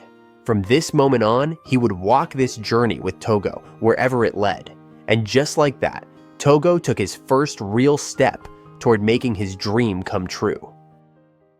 The next morning, as golden sunlight spilled through the window, Tougo stared outside and muttered, "The morning sun? It's the color of a chick." 𝕬𝕐𝕨, still groggy, sat up. Tougo glanced at him and repeated, "The color of a chick." For a second, 𝕬𝕐𝕨 was confused. Then it clicked. With the warm light washing over him, Tougo seems like a newly hatched chick. Small, uncertain, but ready to take on the world.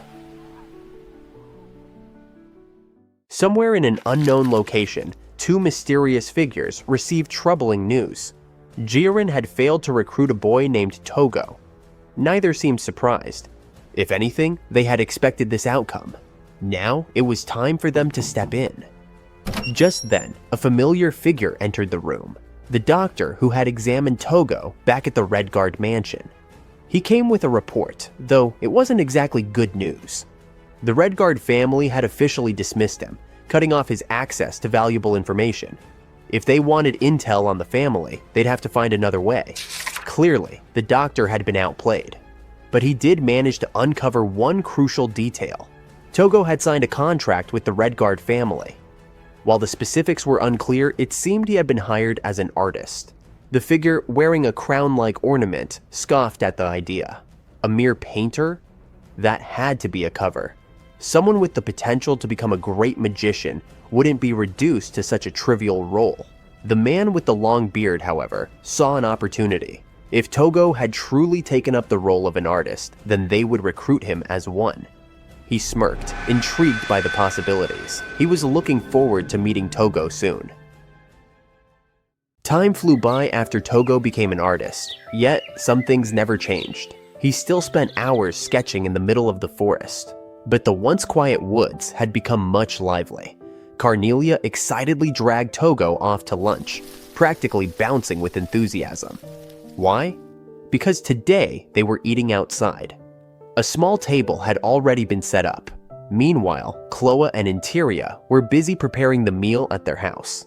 In a way, this little gathering felt like a proper neighborhood meal.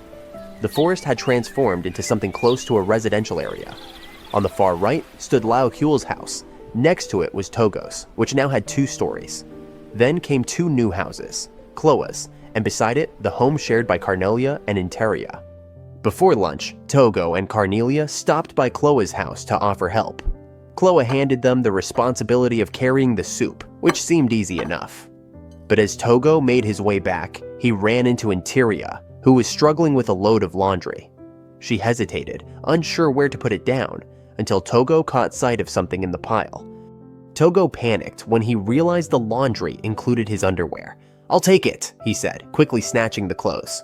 𝕰𝕭𝕝 apologized, explaining she just wanted to be useful. After all, she was allowed to stay here, at least until things settled down. She'd been shocked to find a house built for her before she even asked. It was overwhelming, but also comforting.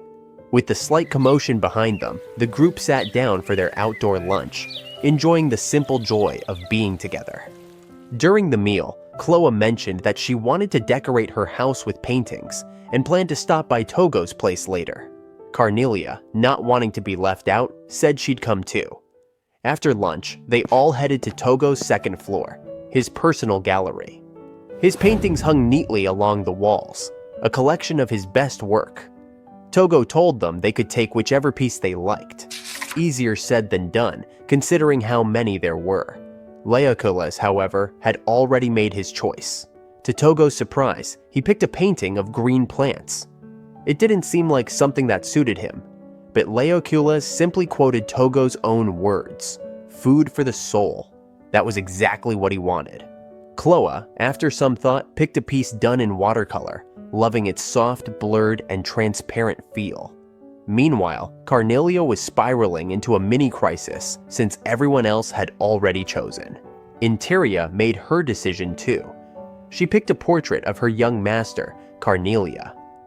In the end, Karnelia went with a painting of mythical beasts, featuring birds, deer, and rabbits gathered together. It suited her well. Though Tougo felt a little embarrassed by all the praise, he couldn't help but smile. This was his life now. A personal artist, surrounded by friends who appreciated his work. And for the first time, it felt like everything was falling into place. Not long after, the scene shifted to the Red Guard mansion, where a grand painting of the Red Guard family, painted by Tougo, was proudly displayed. 𝕬𝕗𝒟 and Tougo had rushed over after receiving an urgent letter from Faye. Well, maybe urgent was an exaggeration. It was actually a painting request. The Red Guard family's guests wanted a new piece for their entrance hall, a warm welcome for their guests. And of course, they wanted Tougo to be the one to paint it. He froze for a moment. This was his first official request, and the thought made him nervous. But Faye encouraged him to at least hear them out. Inside the room, Tougo was introduced to a guest, a striking young man named Safir Kure-Auskaya, heir to the Auskaya territory, and a close ally of the Red Guard family. He was also Roseth's former schoolmate, so he immediately told Tougo to drop the formalities. It turned out 𝕻was a huge admirer of Tougo's work. He had noticed the unicorn and Pegasus painting in the entrance hall, the serene forest painting in the sitting room, and the Redguard family portrait. Each piece had moved him deeply. He even mentioned the dream painting in Faye's room, the one Faye called Mochi, a symbol of big dreams. 𝕻was thrilled by it. But more than anything, he had wanted to meet Tougo in person. That's why he had made the slightly unreasonable request of summoning him here. With introductions done, they got to the point. Tougo had brought 3 of his paintings for 𝕻to consider. And 𝕻, he loved all of them. Choosing just one was a struggle. Roseth, ever the practical one, suggested a slightly darker piece since 𝕻's home had sky blue wallpaper. The advice helped, and in the end, 𝕻picked that one. But he wasn't done yet. He wanted to commission an additional painting. This one was special. He wanted an angel painting to celebrate the birth of his child, who had arrived just last month. His wife had been completely devoted to the baby, so he thought a painting might bring her a moment of joy, something to refresh her spirit. She loved paintings, so he was certain she'd adore Tougo's work. Tougo was intrigued and asked what kind of angel 𝕻had in mind. The response? A classic request that would stump any artist. I'll leave that up to you. For the size, 𝕻requested something similar to Faye's Mochi painting, medium-sized. He also mentioned that he loved the soft, delicate feel of watercolor paintings. With all the details settled, Tougo accepted the commission. He'd make sure the painting not only matched the sky blue wallpaper, but also captured the warmth and meaning behind the request. Painting an angel sounded simple, until Tougo actually had to do it. He had no idea what kind of angel to paint, which made Faye raise an eyebrow. Had he really accepted the commission without knowing what an angel was? Faye tried to explain that angels had wings, a floating halo, and were usually wary of humans, but sometimes they brought blessings. That gave Tougo a few ideas, but a new problem emerged. Who would be the model? Faye casually suggested 𝕭, but Tougo shut that down immediately. If anything, 𝕭was more of a mischievous devil or a succubus than an angel. Carnelia would have been perfect, but she was, well, currently on the run. If he had to rely purely on imagination, Tougo knew it wouldn't work. It was just too difficult. That left only one option, finding a new model. Faye had a suggestion for that too. Go buy a slave. Without wasting time, the two headed to Flamelia and made their way to the Slave Introduction Agency. This was Tougo's first time actively looking for a slave model, and he was still struggling to grasp the whole concept of slavery in this world. Upon arrival, they were greeted by the same old man who ran the agency. Tougo got straight to the point. He was looking for an angel. The old man moved fast, leading them to his angels. But instead of anything remotely angelic, he presented the same group of overly flirtatious women from before. Except now, they were pretending to be angels. Tougo rejected them on the spot. He needed an actual angel, not a devil in disguise. The absurdity of it all sent Faye into a laughing fit. After clearing up the misunderstanding, Tougo explained that he was looking for someone with a truly angelic presence. The old man thought for a moment and then suggested a child would be more suitable. That made sense. But there was a problem. There were no child slaves available.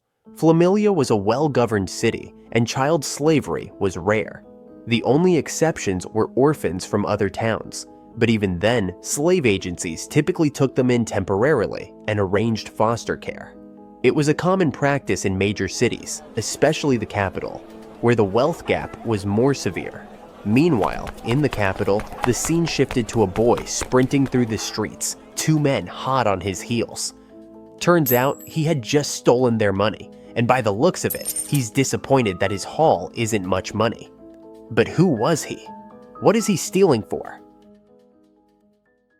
Following the old man's advice, Tougo arrived at the capital the next day with Faye and Laocoles. Ideally, Carnelia and the others would have come too, but that wasn't an option.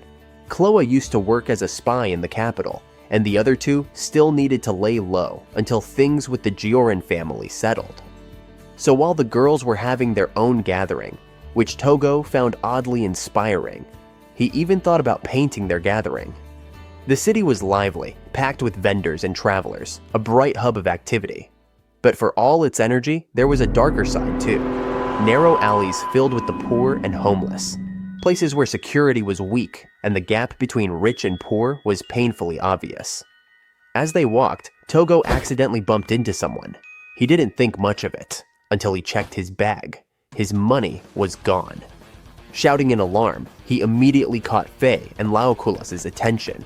Their eyes locked onto a boy darting through the crowd and going to a narrow alley, and without hesitation, they gave chase. But the kid was fast, too fast. He knew exactly who he was up against, nobles, or at least wealthy outsiders. But instead of panicking, he doubled down, taunting them as he ran. Pathetic rich boys and their muscle-head bodyguards. That struck a nerve. 𝕱, furious, summoned his beasts. A firebird shot ahead to block the boy's escape, while a firewolf waited behind him. Tougo, lagging behind due to his lack of physical strength, arrived just in time to see 𝕱's beasts corner the kid. Even caught red-handed, the boy wasn't ready to give up. He struggled, but 𝕱 wasted no time reclaiming Tougo's stolen money. That settled the problem. Or did it? Tougo's eyes lingered on the boy. He was thin, covered in dirt, and looked like he hadn't had a proper meal in days. Did he even have parents? Just as Tougo was lost in thought, the boy seized his chance. His hand flickered with wind magic, sending a sharp gust toward them. 𝕱's summoned beasts flinched in panic as the attack veered slightly off course, slamming into the wall behind them instead of 𝕱's head. Taking advantage of the chaos, the boy bolted, flipping them off as he vanished into the alleys. They could have chased him, but there was no point. Tougo had his money back, and that was what mattered. Still, the experience left a sour taste. What kind of first impression was this? Getting dragged into the alleys to chase down a pickpocket. 𝕬𝕠𝕄, however, was intrigued. The boy was skilled, experienced, and definitely no ordinary street rat. More importantly, Tougo seemed far more interested in him than expected. And he was right. Tougo had already noticed something about the boy when they bumped into each other. Beneath the dirt, his sky-blue eyes sparkled with something rare: dignity, resilience, maybe even pride. Tougo was hooked. 𝕱 and 𝕬𝕠𝕄 exchanged a knowing look, exhaling in exasperation as they smacked their foreheads. They had a feeling this would happen. 𝕱 protested. "That kid, Angelic, he literally told us to drop dead." But once Tougo set his sights on someone, there was no turning back. The boy fit 𝕱's description of an angel. He had sky-blue eyes, was wary of humans, and his features were really beautiful. There was no doubt about it now.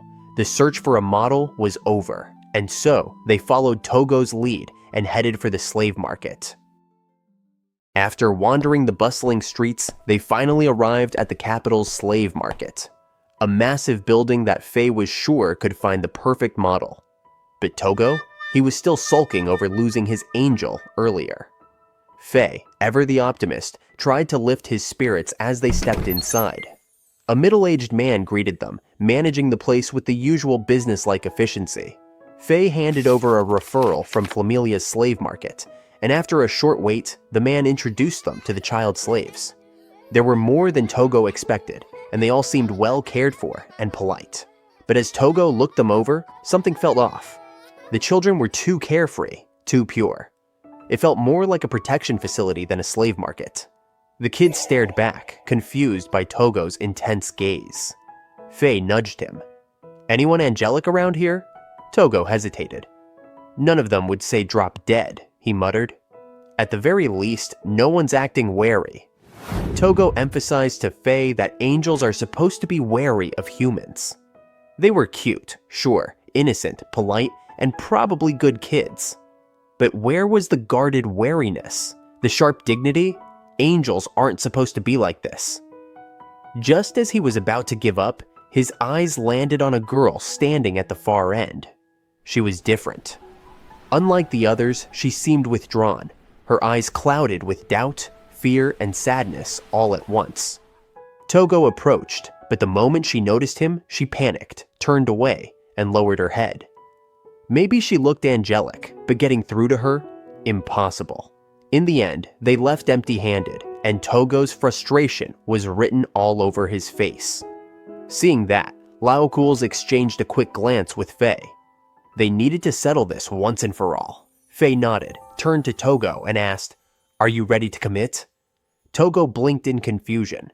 𝐻𝐸 smirked. "We're going after your alleyway angel. Let's catch him. You won't be satisfied until we do, right?" And just like that, Tougo's eyes lit up again. That was all it took. He was hooked. Once he set his sights on something, he wouldn't stop until he had it. In a way, he had an eye for these things. With their goal locked in, the mission was clear. It was time to capture the angel. Deep in a slum, tucked away in a filthy back alley, the so-called angel boy stood in front of a rickety house. Just as he was about to step inside, a loud shout rang out. A moment later, a man was violently thrown out the door, crashing onto the ground with a pained groan. Two thugs debt collectors followed after him, their fists still clenched. The reason? Unpaid debt. The man, clearly desperate, begged for more time, insisting that his kid was out making money and would bring it back soon. The debt collector scoffed, completely fed up with the excuse. A deadbeat dad like this was beyond help. If he really needed cash that badly, why not just sell his kid to a slave market? That would solve everything. With that, the debt collectors walked off, leaving the man sprawled on the ground. The boy, who had been hiding nearby, stepped forward. He was furious, but not surprised. That man was his father. And once again, he found him drinking in broad daylight, drowning himself in alcohol while waiting for money he didn't earn. When the father spotted his son, he didn't ask if he was okay, didn't even acknowledge his presence. He just demanded money. Ryan, that was the boy's name, felt something inside him snap. He had long since stopped seeing this man as his father, but this moment sealed it. Without another word, he turned and ran. He ran as fast as he could, as far as he could, away from the man who was supposed to care for him, but never did. While he's having a hard time in the back alley, Tougo and the others are seen on the main street, eagerly searching for the boy. But this time wasn't going to be easy, because the angelic boy they were after didn't just dislike adults. He has a deep-seated hatred for adults.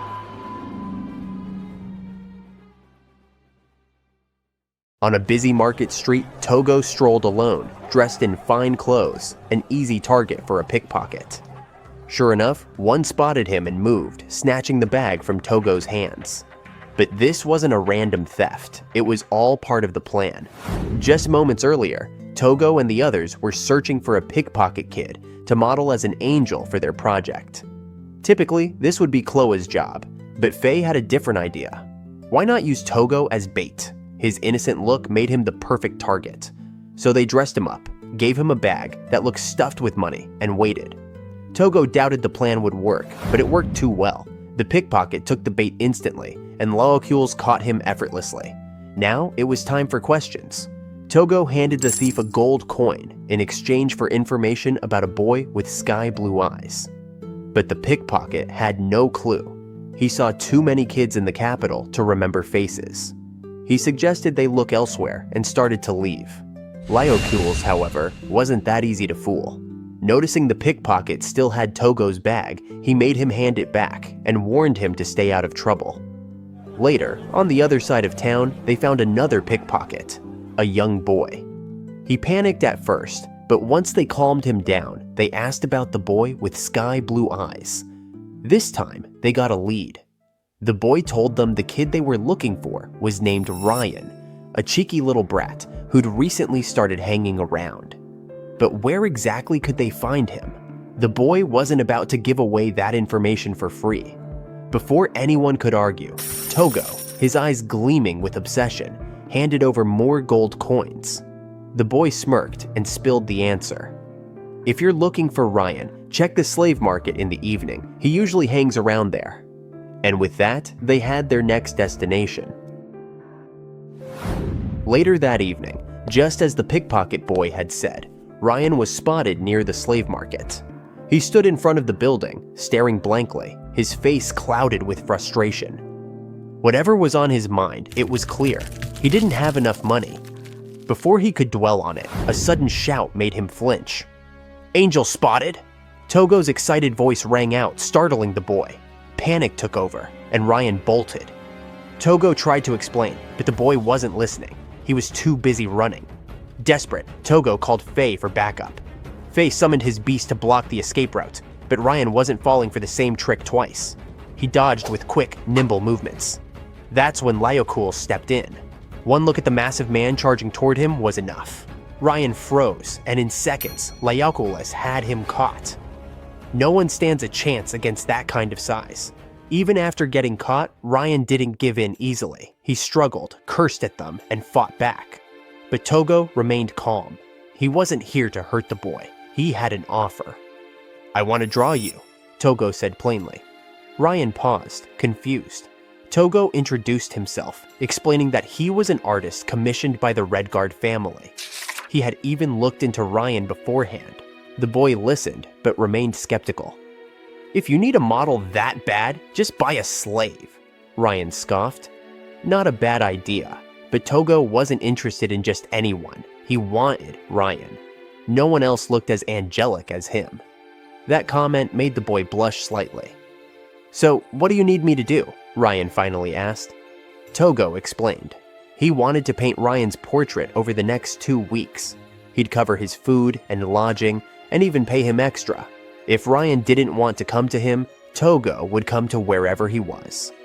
One question remained. How much? Tougo hesitated. 𝚱 jumped in.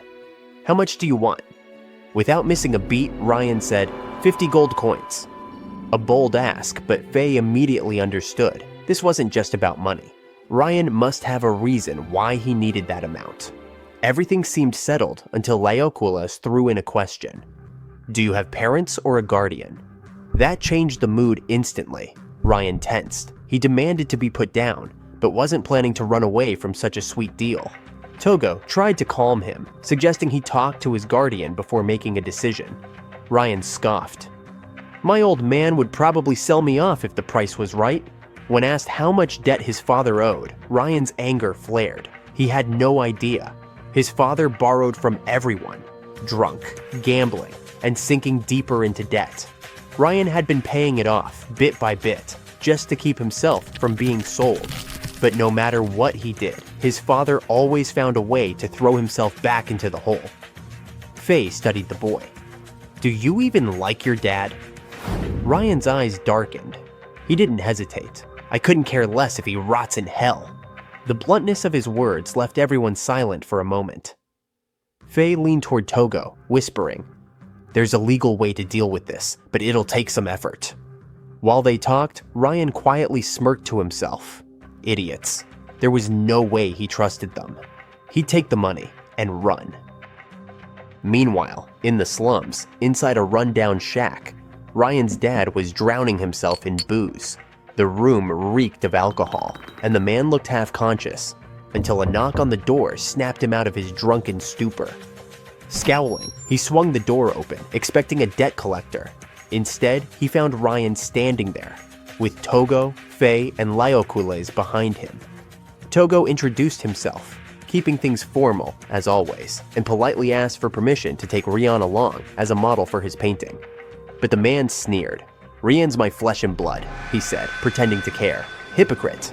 Ryan clenched his fists but held back his anger. Tougo, watching the exchange, understood something. Ryan was just like him, stuck, unable to live as he wanted.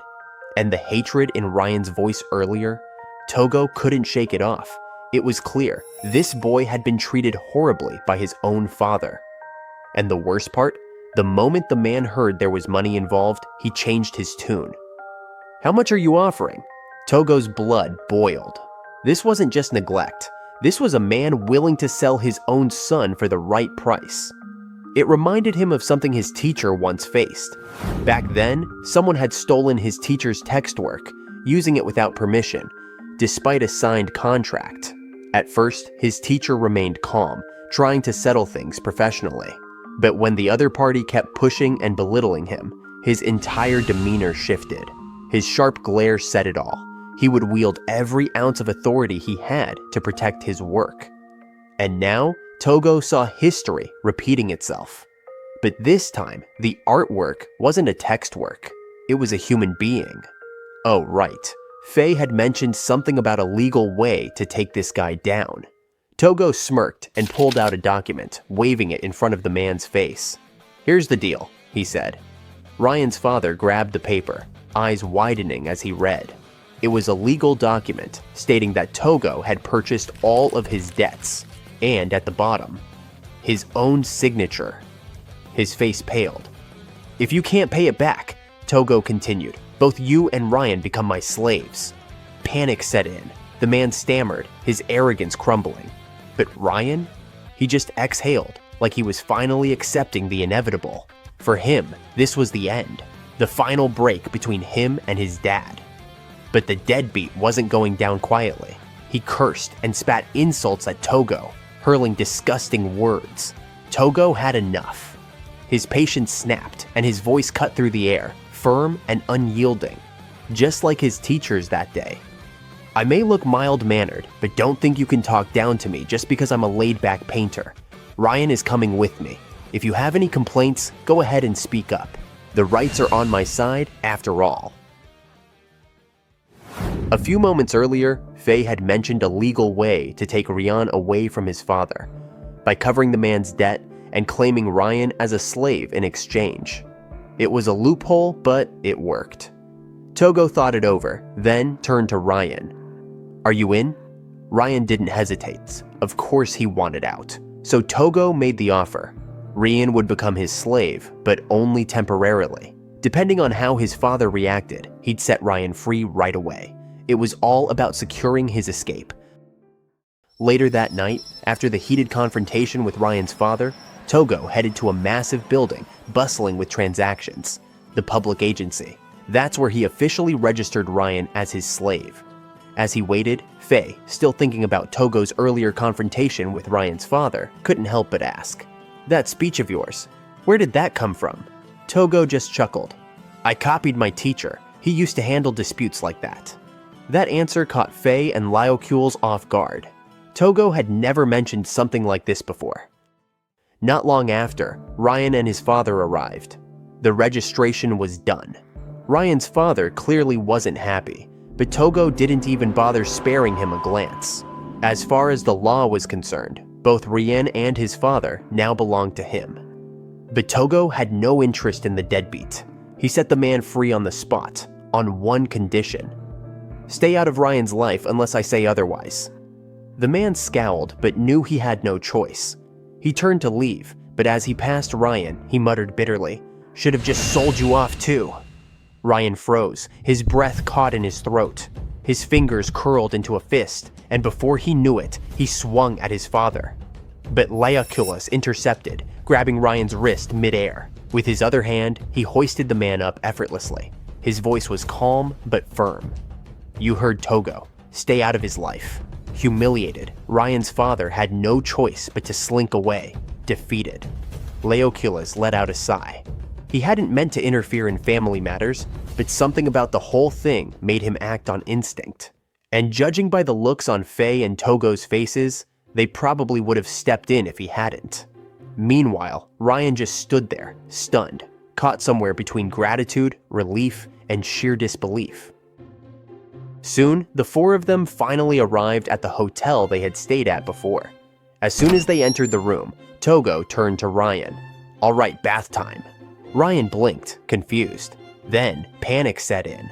What followed was a ridiculous back and forth over something as simple as bathing. It wasn't that Ryan hated the idea of Tougo bathing him. It was just embarrassing. Face flushed, he stammered, You better not back out on my payment." It was a weird thing to say in that situation, but before Tougo could respond, 𝕬𝕑ᴇ suddenly grabbed Ryan's shirt and pulled it up. Silence. Scars. So many of them covered Ryan's back. 𝕬𝕑ᴇ had suspected as much, and now, seeing it, everything made sense. The boy wasn't just worried about money, he wanted reassurance. After all, how could someone like him be worth anything? He wasn't the angel, Tougo had talked about. But Tougo barely reacted. He just smiled and said, "Doesn't change a thing. I'm still paying you. I just want to draw you." Ryan's eyes softened. Something in his chest tightened, but this wasn't the time to get emotional. He had a bath to take. The process? Pure chaos. Ryan protested, splashed, and made a mess, but Tougo got the job done. It took 4 rounds of shampoo to finally get his hair clean. That's how filthy he was.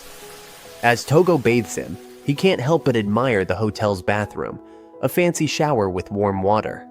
He wished he could install something like this in the forest. Once the bath was done, Ryan soaked in the hot water, fully relaxing for the first time in who knows how long. Now that he was clean, his real hair color showed, a stunning shade that made him look just like an angel. Later, Tougo dressed him in sleepwear and led him to bed. Ryan's face was red with embarrassment, but there was a hint of happiness too. As he settled in, he finally asked, "Why are you going this far for me?"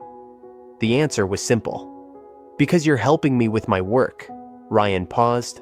Then, as if reassuring himself, he promised to do the job properly.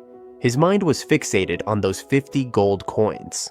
No matter what, he had to get them. Even after Tougo left, Ryan lay awake, staring at the ceiling. His heart felt unsettled. Tougo's kindness was throwing him off, but in the end, it didn't matter. He needed that money. Once he got it, he'd run, and finally, his plan would come true. Tougo glanced at the sleeping Ryan, making sure the boy was truly out before stepping into the living room. Faye, however, wasn't convinced. "Are you sure it's okay to leave him alone?" Tougo nodded. "He won't run, not until he gets his money at least." 𝕬𝕠𝕠𝕐 wasn't so sure. "Kid's a skilled pickpocket. Who knows what he'll do?" Ignoring that, Faye shifted the conversation. "Tomorrow, we need to get him the essentials. Clothes, utensils, maybe even something he actually wants." That got Tougo thinking. Why was Ryan so obsessed with money? Not just in a general sense. He kept fixating on exactly 50 gold coins. That number wasn't random, Faye agreed. There must be a reason he needs that much. Then it hit Tougo, the slave shop. The pickpocket kid from before had mentioned it. Ryan was always hanging around the place. That couldn't be a coincidence. The next morning, they confronted Ryan over breakfast. The boy froze mid-bite, clearly caught off guard. Tougo pressed further. "There's someone you want to buy, isn't there?" Ryan hesitated. At first, he tried to dodge the question, but Tougo wasn't letting this go. He had already figured out that Ryan visited the slave shop every evening. And 50 gold coins? That was exactly the price of a child there. Ryan's expression tightened. Frustration, guilt, desperation. It was all there. Tougo leaned in. "Listen, we can buy them before someone else does. I'll take them to the forest. Then, once you get your 50 gold, you can buy them back yourself." Ryan's eyes wavered. Fear and hope clashed inside him. Then, finally, he whispered, "My sister." His voice was barely audible, but it was enough. His younger sister, sold off by their father. That's why he'd been stealing all this time. Faye clenched his fists, fury flashing in his eyes. He looked seconds away from punching something, preferably Ryan's deadbeat dad. Now that they had the full picture, there was only one thing left to do. Tougo stood up. "All right, let's go." Without another word, they headed straight for the slave shop. The moment they arrived, they were met by the slave shop manager, who was busy cleaning the grounds. He told them they weren't open yet. Tougo didn't mind. He'd wait. Then, the manager glanced at Ryan and immediately recognized him. "Oh, it's you," he muttered. So, he really had been coming here often. The manager let them in to wait, serving them tea. The atmosphere was heavy, especially for Ryan, whose hands trembled slightly as he held the cup. After a while, the shop finally opened. The manager returned, getting straight to business. "Which one are you looking for?" Ryan barely managed to get the words out. 𝕮 a 7-year-old girl. The longing in his voice was unmistakable. The manager nodded and left to retrieve her. Ryan's breath hitched, his eyes already wet with unshed tears. Then, finally, the girl appeared. And to Tougo's surprise, it was her. the same little girl who had caught his attention the day before. The siblings finally met again after being separated. This sweet reality seemed to overwhelm Ange, unable to believe this could happen. The moment Ryan saw her, he lost it. Tears streamed down his face as he ran to her, pulling her into the tightest hug. "I'm sorry, I made you wait so long," he choked out. Ange stood frozen at first, as if unable to believe this was real. But then, she broke down too, clinging to her brother, as if afraid he'd disappear again. The shop manager watched with a faint smile. Every evening, she stares at the sky from her window. And that boy? He hides in the shadows, watching her from a distance. No wonder Ange had seemed so down yesterday. No wonder Ryan had been so desperate. The manager left to prepare the contract. Meanwhile, Ryan, still holding his sister's hand, as if he'd never let go again, turned to Tougo and stiffly muttered, "Thank you for everything." Tougo smiled. "No need for that. I'm just a newbie artist living in the Redguard forest." For the first time, Ryan properly introduced himself. "Ryan Saris." His sister followed nervously. "Ange Saris." Ryan turned to her, reassuring her. "Togo's the one who bought you. He's been helping me all this time." Tougo looked at Ange and asked, "Would you mind staying in the forest with us for a while?" Ange hesitated, then gripped Ryan's hand tighter. "As long as I'm with my brother, I'm happy." Then she turned to Tougo with the purest, most sincere smile. "Thank you." That smile, so radiant, so full of innocence, almost blinded Tougo. He had come here for one angel. Turns out he had found two. And just like that, his artist's instincts roared to life. He needed to draw them, both of them. Later that day, in the capital's busy shopping district, Tougo treated Ryan and Ange to new clothes. The two of them looked so fresh and adorable, he couldn't help but grin like a proud big brother. As they strolled around, Ange tugged on Tougo's sleeve. Nervously, she admitted she forgot something. She wanted to say hi to a friend. They headed back to Ryan and Ange's old house. No one was inside, but her friend wasn't there. Instead, it was more like right in the backyard. Ryan peeked in through a window to make sure their father wasn't around. Coast clear. They slipped through a narrow alley into the backyard. It was a mess. Trash bags everywhere, like a makeshift dump. But in the middle of all that, a single flower blooming brightly. Ange walked up to it and gently reached out. Then, something magical happened. A small creature with wings and pointed ears fluttered out from the flower. A real fairy. Everyone froze, stunned. Even Tougo, who up until now wasn't sure fairies actually existed in this world, was speechless. Turns out, this was the friend Ange wanted to visit.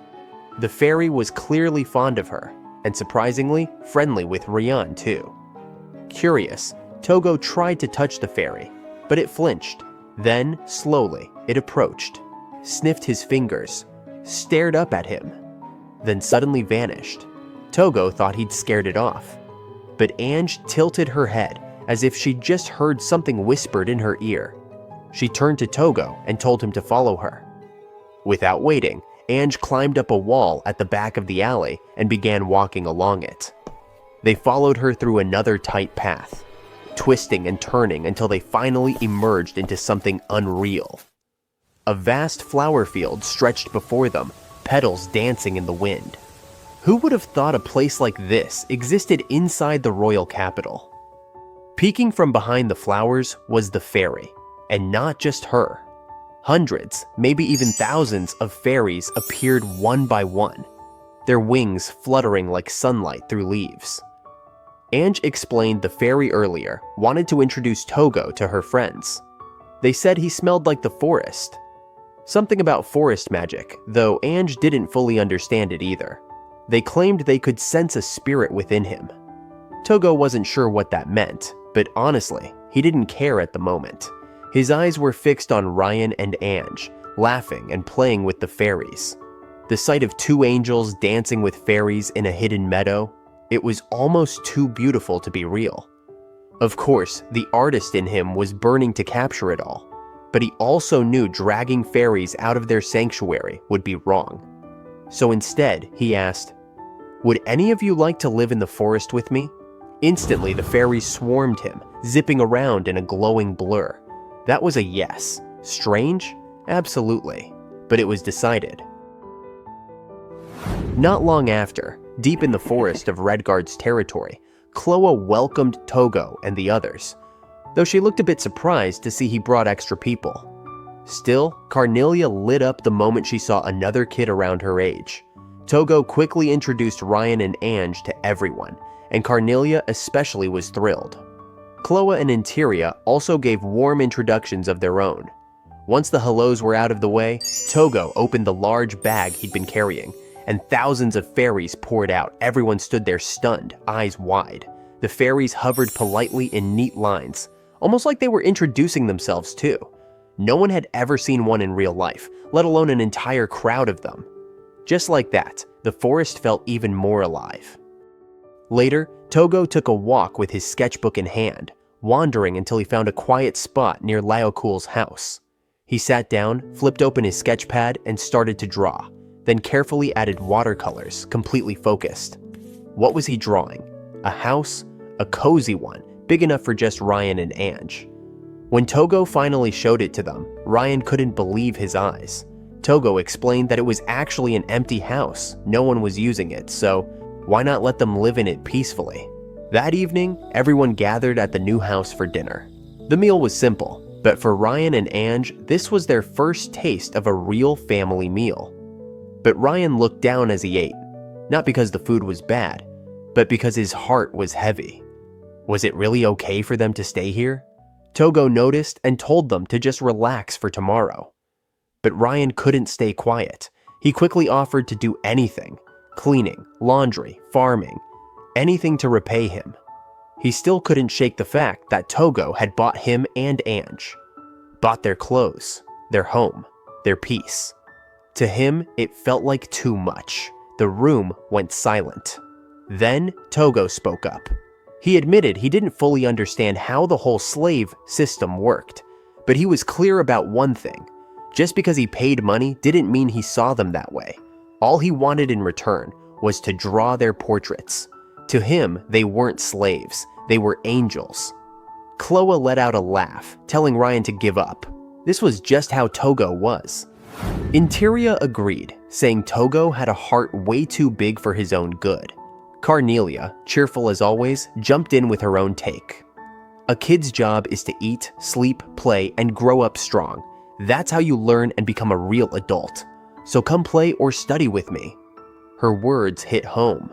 You could see it on Ryan and Ange's faces.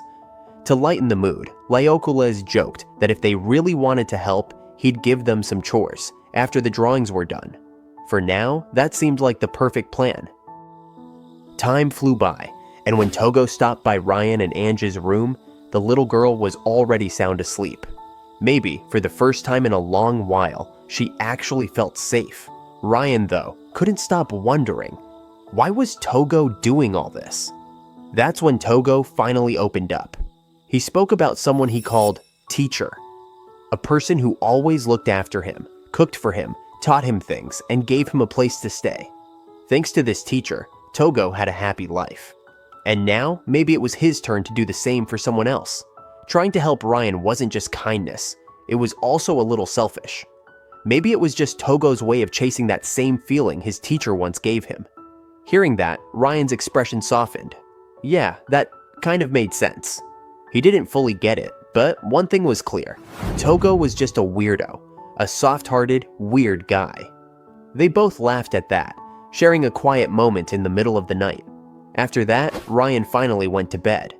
But before Tougo could leave, Rian called out to thank him. Something he hadn't been able to say until now. Outside, Tougo was surprised when 𝕬okules gently patted his head. 𝕬okules explained that when he was first brought here, he had the same doubts Ryan had. Kindness, especially when it comes out of nowhere, can be hard to accept when life's been nothing but harsh. But with time, you get used to it. That simple reassurance helped calm Tougo's heart. The next morning, sunlight poured softly through the forest, and the whole place felt alive. Kids were laughing and playing, and the fairies had built cozy homes inside tree trunks. Tougo sat nearby, trying to figure out the composition for his next painting, one that showed an angel blessing a newborn baby.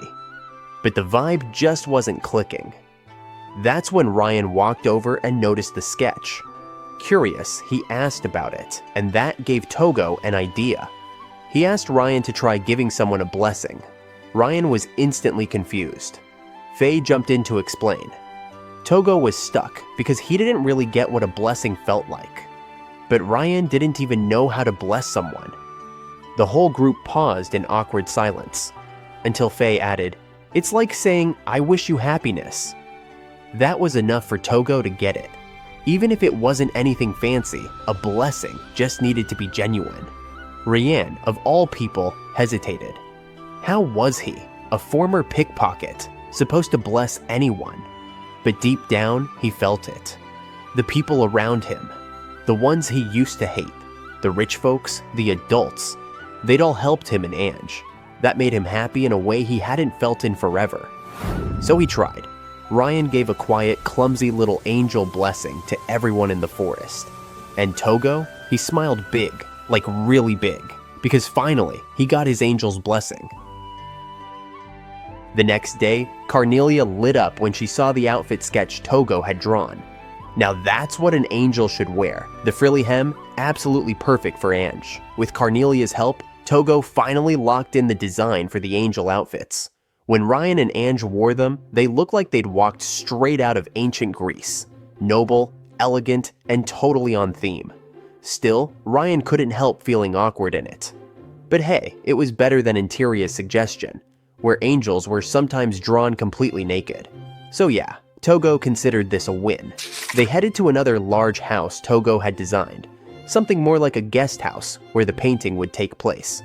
One of the rooms had been transformed by Tougo into a dreamy little set, a big fluffy bed piled with pillows, feathers everywhere, and in the middle of it all, a basket-shaped prop meant to represent an angel's nest.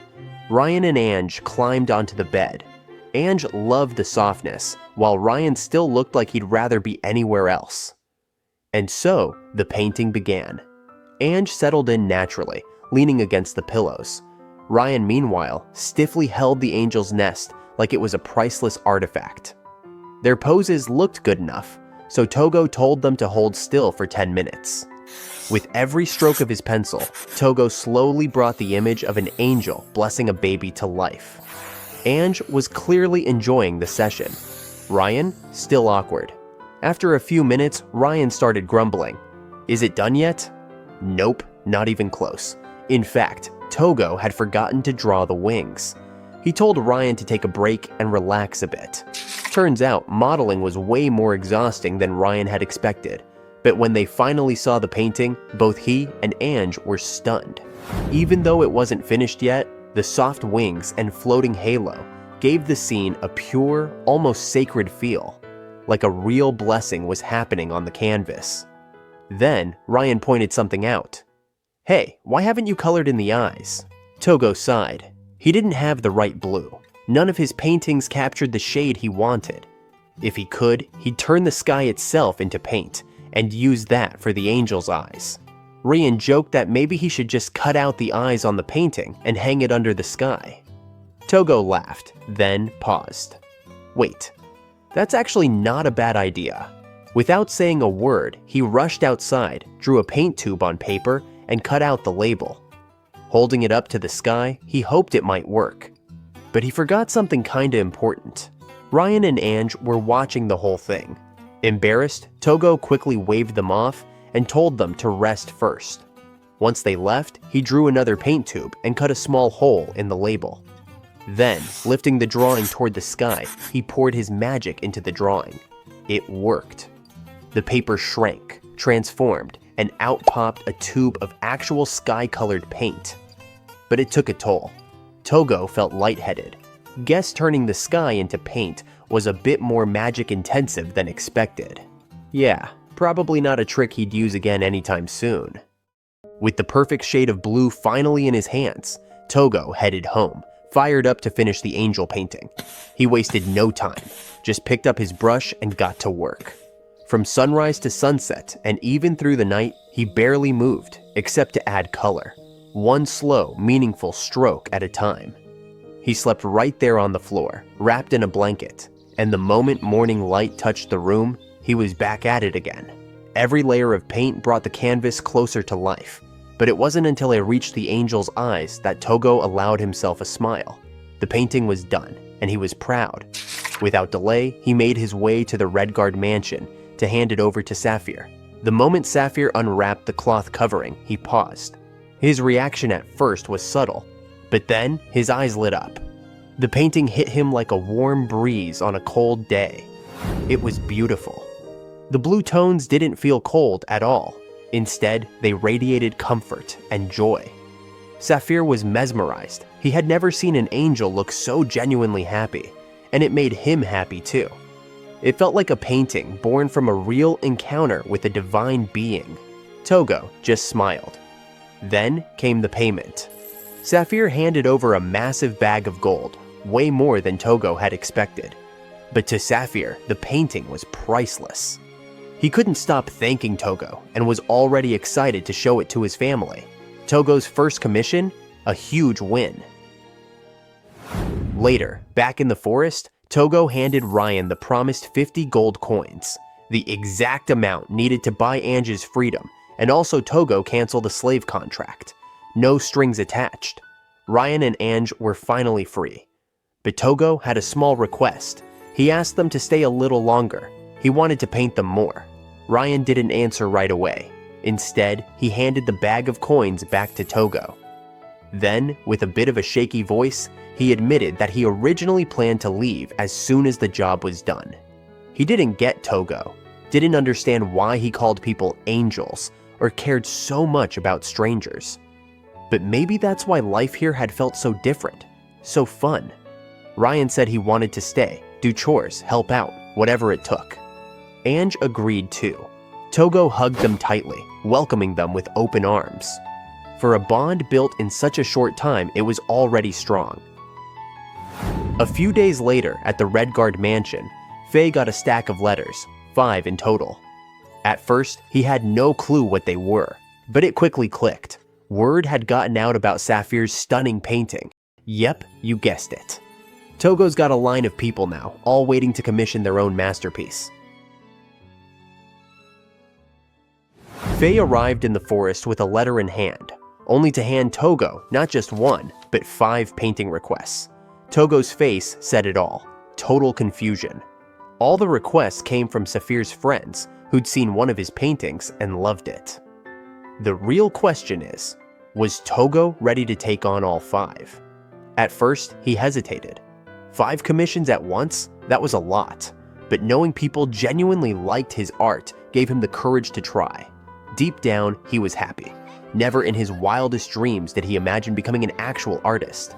Not long after, Ryan, Ange, and Carnelia were out in a sunny meadow making flower crowns. But they weren't just playing, they were helping Tougo as models for his first request, a painting of a radiant angel. The 3 had grown really close, and their friendship shone through the scene. Time passed, and now Ange and Ryan were perched high in a big tree. Ange looked thrilled. That setup? It was perfect for Tougo's second painting, one that captured the spirit of a forest angel. The wind started picking up and yeah, it was getting a little chilly. It felt like the seasons were shifting. Autumn was just around the corner. That night, Tougo headed deeper into the woods, carrying only a paraffin lamp. He had 2 more paintings to work on, both inspired by the forest. One of them was meant to be a nighttime scene. And just when he thought it would be a quiet night, fairies appeared, glowing softly like fireflies. Tougo's eyes lit up with inspiration. He grabbed his pencil and began sketching, the paraffin lamp barely bright enough. Sensing his struggle, the fairies floated closer, their warm glow lighting up his workspace. It was a peaceful, magical moment, watching Tougo draw under the stars, surrounded by fairies. By the next day, things took an unexpected but hilarious turn. 𝕮𝕗𝕗 showed up dressed in full knight armor. Tougo's face lit up like a kid on his birthday. The final request was for a knight-themed painting to be displayed in a shop as a protective charm. 𝕮𝕗𝕗 fit the role perfectly. Tougo even joked, "If there was a god of war, he'd totally look like you." 𝕮𝕗𝕋 looked stunned at first, but seeing Tougo so happy, he smiled back. Once the 5 paintings were done, Tougo sat down that evening to write his report. He sealed the letter with hot wax, stamped with his very own artist's logo.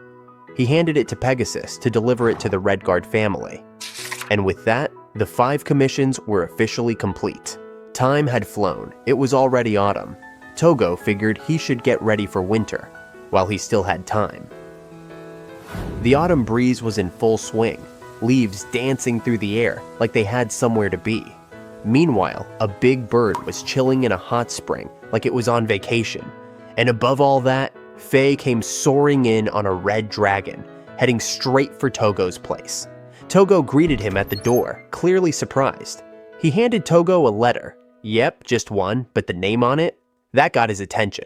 Thanks to all his study, Tougo could now read and write the local language, which was mostly phonetic and partly logographic, kind of like kanji. Flipping the envelope over, he read the sender's name, 𝕻𝕗𝕐𝕨 Argent. "Who's that?" he asked, totally clueless. 𝕚 blinked, then explained. They were a noble family, not just any nobles either. House Argent ruled over the second biggest territory in the country, just under the royal capital itself. Tougo opened the letter. The intro was super poetic, but the core message was clear.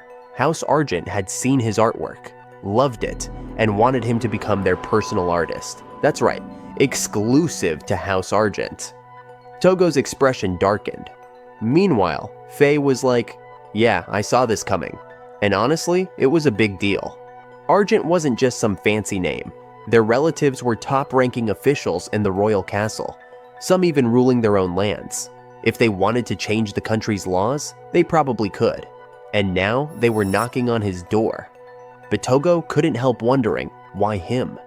Well, he might not have realized it, but those 5 commissions he completed recently, total hits. Word about him spread like wildfire, and it even reached the upper crust. Tougo had officially become a big name in the art scene. Still, he wasn't so sure. The offer was flattering, but being tied down as Argent's exclusive artist meant giving up the freedom he'd found in his current life. He asked 𝕚 how to politely turn them down. That caught him off guard. 𝕚 froze, unsure how to answer. The offer was great, and part of 𝕚 wanted him to accept, mostly because being in Argent territory would be much safer for him. But in the end, 𝕚 told him the choice was his. Tougo promised to think it through and write a reply. That night, Tougo sat frozen in front of a blank sheet of paper. Hours passed, but still, nothing. He had no idea how to respond to the Argent family's letter. Then, a knock at the door snapped him out of it. It was 𝐻loa. She'd seen his troubled expression through the window and came to check on him. Honestly, it freaked her out a little, especially since Tougo didn't even notice the fairies playfully messing with him. Once they were both seated with warm drinks in hand, Tougo explained what was weighing on his mind. He didn't know how to reply to the invitation from House Argent. 𝐻loa thought for a moment, then suggested something simple. Just say you'd like to hear more because you don't fully understand the offer. That way, he could meet them face to face. She even offered to go with him. And of course, 𝕬𝕗𝕐𝕗 would tag along. Interior could watch the kids while they were away. But first things first, they needed outfits fit for visiting high-ranking nobles. Then, it hit Tougo. Was this another conspiracy waiting to happen? 𝐻loa didn't think so, but she admitted that this might be even trickier than some hidden plot. The worry on Tougo's face said it all. Still, 𝐻loa tried to reassure him. As long as he was honest, he had nothing to fear. The next morning, 𝕚 looked off. Something was definitely bothering him. When Tougo checked on him, 𝕚 insisted he was fine, though he didn't even notice the fairies toying with him either. Tougo asked the big question. Did 𝕚 still think he should accept the Argent family's offer? As before, 𝕚 didn't give a clear answer. The choice was still Tougo's. But Tougo sensed there were things 𝕚 wasn't saying. 𝕚 admitted he was holding back, because if he said too much now, it might shape Tougo's decision unfairly. Better to hear from House Argent directly. So, Tougo made up his mind. He'd go, listen to both sides, and decide for himself. 4 days after sending his reply, House Argent responded. They wanted him to visit in person. No surprise, 𝕚 said nobles like them don't make house calls. This time, 𝕚 wouldn't be joining. His presence could complicate things. Laocoons, however, saw it differently. The offer felt like a subtle nudge for Tougo to break ties with the Redguard family. As Tougo got ready to leave with 𝕭𝒻 and Laocoons, 𝕰👉 stayed behind to watch over the forest and the kids. Then, 𝕭𝒻 walked in, dressed like a sharp, sexy secretary, complete with glasses. Tougo and 𝕚 couldn't hide the flush on their faces, but 𝕭𝒻 was serious. Image mattered, and she was playing the secretary role perfectly. 𝕚, on the other hand, looked miserable. Not just because he was left behind, but because he wasn't the one traveling with the gorgeous secretary. Later, at the Redguard mansion, Tougo and his crew departed in a carriage that 𝕚 had prepped. He waved them off, wearing a frown that screamed worry. During the ride, 𝕭𝒻 filled Tougo in. Argent's territory was on the opposite side of the royal capital, about a 3-day trip. They couldn't risk using summoning beasts like the Red Dragon or Alicorn. Not with so many nobles, especially Argent, hungry to get their hands on creatures like those. Thanks to 𝕭𝒻's planning though, the trip was comfortable and calm. Meanwhile, at House Argent's estate, an elderly man, 𝕱𝕗 Argent, was eagerly awaiting Tougo's arrival. He was stunned Tougo hadn't accepted the offer on the spot, especially with his family name on it. The fact that Tougo even asked for more details only made 𝕱𝕗 want him more. There was no way he'd let that talent waste away under Redguard. 𝕱𝕗 would take his time and make sure Tougo ended up where he truly belonged. Time flew by, and before they knew it, Tougo and the others had arrived in Argent territory. The town had its own distinct vibe. Stylish, sharp, and nothing like where they'd come from. Escorted by just one guard, the trio made their way to an eye-catching, massive building, the Argent Mansion. The moment they stepped inside, the air felt heavy. The silence? Almost suffocating. Tougo kept his cool, but the tension was real. After a while, the host finally appeared. The old man we saw earlier introduced himself properly. 𝕱𝕗 Argent, head of the Argent family. His presence was intense, the kind that made you sit up straight without being told. He greeted Tougo first with surprising politeness, then took his seat, while uniformed guards continued working quietly in the background. And just like that, the business talk began. Tougo looked a little lost, unsure how to respond. The terms were laid out clearly, a solid deal, but open to negotiation if Tougo had conditions. From 𝕭𝒻's perspective, the offer was honestly pretty generous. 1,000 gold coins per year, a luxurious house, and commissions directly from the royal capital. Basically, a VIP artist life anyone would dream of. But even with that, something didn't sit right with Tougo. He couldn't explain it, just felt off. Maybe he simply wasn't interested? When 𝕱𝕗 asked what he thought of the contract, Tougo hit him with a question of his own. Why me? That changed the mood fast. 𝕱𝕗's sharp stare cut through the air, but he answered without flinching. To him, this was about grabbing raw potential before the world even knew it existed. He saw that in Tougo, pure talent, waiting to explode. Letting it fade into the crowd would be a crime. 𝕱𝕗 wasn't just offering a contract, he was investing. He believed that, with proper support and elite training, Tougo's name could echo worldwide. People would admire his art as a true masterpiece. So he asked again, directly this time, "Don't you want that future?" As for the Redguard family, 𝕱𝕗 promised he'd settle things with them peacefully. And then, out of nowhere, Tougo asked the one question that caught everyone off guard. "What did you think of my artwork?" Cut to the Redguard mansion. 𝕚 was sitting alone in the courtyard, clearly deep in thought. Way different from his usual carefree self. His father walked over, immediately sensing something was off. 𝕚 didn't hide it. In a messy, frustrated tone, he admitted he was worried. Argent had their eyes on Tougo. His father already knew. In fact, he even joked that the official notice had already arrived. But Faye wasn't in the mood for jokes. This wasn't just some business offer. It was a crisis for the Redguard family. Then came a sharp question from his dad. "Are you weighing Tougo on a scale?" That hit Faye hard. He shot up, saying all he wanted was to make sure Tougo didn't have anything to worry about. But his father wasn't convinced. Something didn't sit right. He didn't think just letting Tougo decide for himself was the right approach.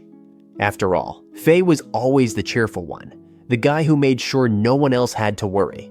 Now, his father flipped it back on him. If Tougo has to make this decision alone, how does that make you feel? "Sometimes," he said, "it's better to stay close, even if it means making someone worry." That is, if Faye really saw himself as Tougo's best friend. Back at the Argent residence, 𝕝 was finally asked what he really thought of Tougo's artwork. It wasn't like he'd never seen it. He said, "This will work." The words sounded odd, like something was off. And it made sense. 𝕝 wasn't really interested in the painting itself. He saw Tougo as a person of value. Hearing that, Tougo's body went limp. He lowered his head, frustration building up. Deep down, he could tell. Something about this whole conversation wasn't right. They weren't even talking about the same thing. 𝕝 didn't care about his art, he just wanted him. Even when 𝕝 tried to gently persuade him again, Tougo gave a blunt answer. He refused the offer. 𝕭𝒻 was instantly shocked. And 𝕝, he went silent for a beat. Then his true nature came out. The ruler whose words weren't suggestions, they were orders. His face turned sharp and intimidating, and Tougo started to feel it. The pressure, the heaviness in the room. Tougo tried to come up with a decent excuse, but the weight of 𝕝's presence kept building. That's when 𝕭𝒻 stepped in. She jumped in calmly, saying Tougo was still young and just needed time. His feelings and thoughts hadn't caught up yet. She kept the mood light, acting like everything was fine. She even praised the Argent family, saying the offer felt like a dream, almost too good to be true. Then, something subtle happened. The look in her eyes shifted, just slightly. A quiet wave of magic flowed out from her gaze as she asked 𝕝 to give her a little more time to think. Tougo noticed it right away. Was she using a charm spell? Whatever it was, it seemed to be working. 𝕝 backed off a little, giving them time to reconsider. But he didn't take his eyes off 𝕭𝒻. Her calm, graceful demeanor and her beauty had clearly left an impression. So much so that 𝕝 casually mentioned wanting her to come to Argent too, if Tougo joined the family. Her acting? Next level. Smiling that confidently under pressure? Wild. Before leaving, 𝕝 made one thing clear. His opinion hadn't changed. Leaving Tougo buried in Redguard would be a waste. And with that, he walked out of the room. Later that night, in an inn provided by the Argent family, Tougo let out a long, tired sigh. The whole day had been draining. At least there weren't any guards stationed near them, so they could finally lower their guard. Just a little. 𝕭𝒻 looked just as wiped out. She wasn't saying much, which made Tougo curious. That strange wave of magic earlier, was that a charm spell? 𝕭𝒻 admitted it was something like that. She didn't force anything, just gave 𝕝's emotions a small nudge. But she warned him she couldn't risk using it again. If she pushed too far, 𝕝 might sense it, and next time they might not get the chance to retreat. Still, even with that momentary relief, Tougo was firm. He had no intention of accepting Argent's offer. Laocool's backed him up. Argent called this a business negotiation, but let's be real, Tougo wasn't some product up for sale.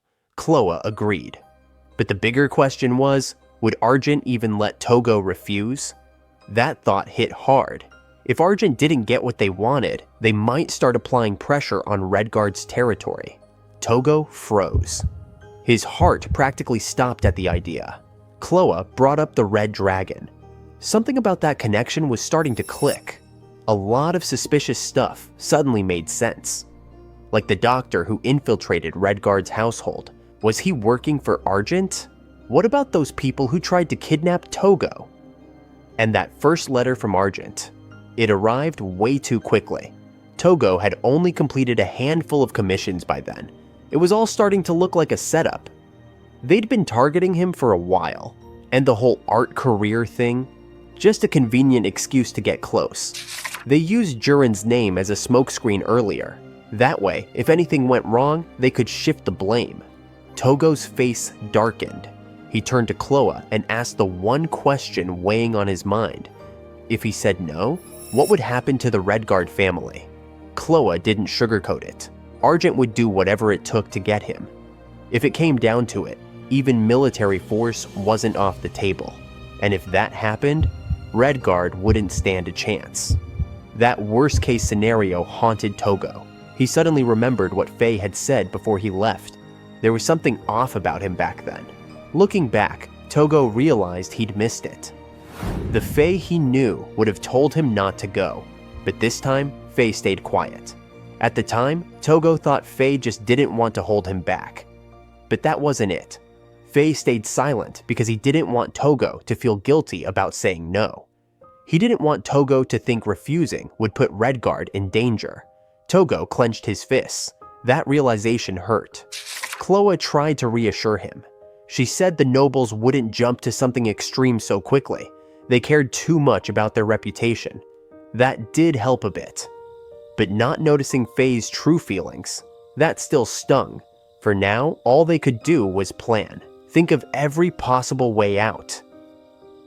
Meanwhile, high above the Argent territory, under the moonlight, the shadow of a winged creature flew across the sky. It was Faye, riding the red dragon. His face was set with determination. Whatever he was planning, he was hoping Tougo would hang in there just a little longer.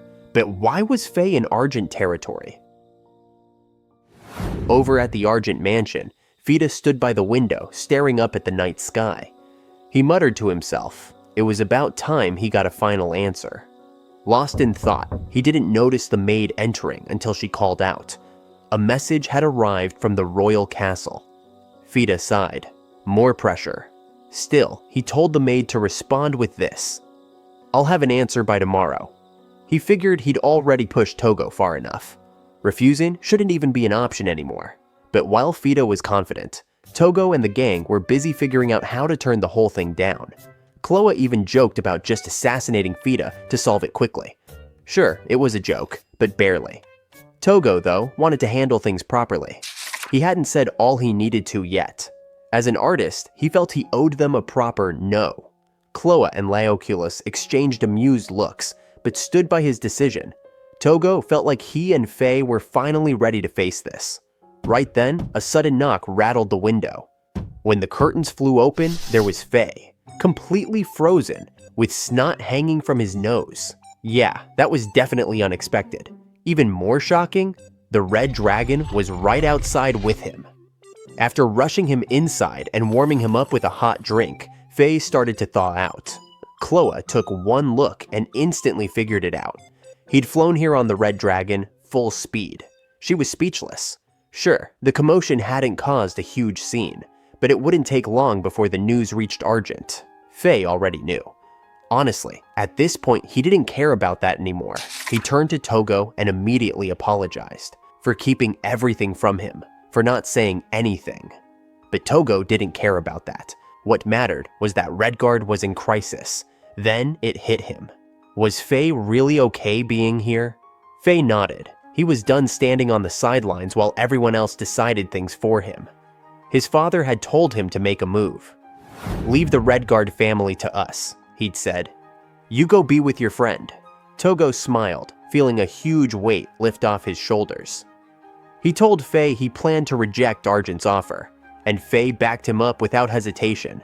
No way he was going to let Argent snatch their personal artist. Tougo laughed, and Faye added that Redguard would be fine. And hey, worst case scenario, they could always have 𝐻loa take out 𝕝, right? 𝐻loa was totally down for it. Not that anyone was taking that seriously. Maybe. The next morning at the Argent mansion, 𝕝 definitely didn't expect this. Faye, the second son of Redguard, showed up alongside Tougo for the negotiations. No warm greetings. 𝕝 jumped straight in, asking Tougo if he'd made up his mind. But Tougo didn't answer right away. He felt like they were talking past each other. What he wanted and what 𝕝 wanted weren't even in the same ballpark, So before anything else, Tougo wanted to clear the air and see how far off their perspectives really were. 𝕉𝕐 was fine with that. "Go on," he said. So Tougo asked the most basic question. What exactly did 𝕉𝕐 expect from him? 𝕉𝕐 didn't hesitate. He wanted Tougo to paint. Like, really paint. Become famous, have his work displayed in the royal castle, and achieve greatness. But that wasn't what Tougo wanted at all. He didn't care about selling art. Fame meant nothing. As long as he could eat once a day and live quietly in the forest, painting what he loved, that was enough. He didn't need more than what it took to live peacefully. Maybe it was selfish, but Tougo only wanted to paint for people who genuinely loved his work. Not for status, not for gold. And truth be told, he already had that life in Redguard, a place to belong, thanks to 𝕉 and the others. 𝕉𝕐 interrupted, saying he could give Tougo even more places to belong. But those places came with strings, recognition, rank, and expectations. And that wasn't what Tougo wanted. What baffled him most was why 𝕉𝕐 had chosen to value him in the first place. Tougo brought that question up again, but 𝕉𝕐 seemed frustrated, asking why Tougo couldn't just accept that he deserved recognition. What was so wrong about that? To 𝕉𝕐, this was simple. He was offering money, time, a place of honor, and Tougo was tossing it all aside for what? A dream of painting in a forest? He called it childish, unrealistic. He asked if Tougo really thought he could live off preferences alone. Maybe it was time he got serious about his future. His tone got sharper. Success was right in front of him. Wasn't turning that down just plain foolish? But Tougo stayed calm. He reminded 𝕉𝕐 that he was an artist and naturally assumed that 𝕉𝕐's interest was in his art. But the more they talked, the clearer it became that 𝕉𝕐 never once mentioned the paintings themselves. So Tougo asked, "What specifically did you like about my work? What stood out?" He never got an answer. Then 𝕉 cut in, calling 𝕉𝕐 out directly. Had he even seen Tougo's paintings? 𝕉 guessed that 𝕉𝕐 probably just heard rumors about some artist with a unique style, and ran with that. 𝕉𝕐 flinched, visibly annoyed. His pride clearly took a hit, but he brushed it off coldly. And if that were the case, so what? Still, Tougo stood his ground. He was an artist, and everything 𝕉𝕐 offered, none of it aligned with what he truly wanted. So he gave his answer. He had to refuse the offer, because honestly, this whole thing, it was way too much for him to take on. 𝕉𝕐 tapped his forehead, visibly annoyed. Tougo had just rejected his offer.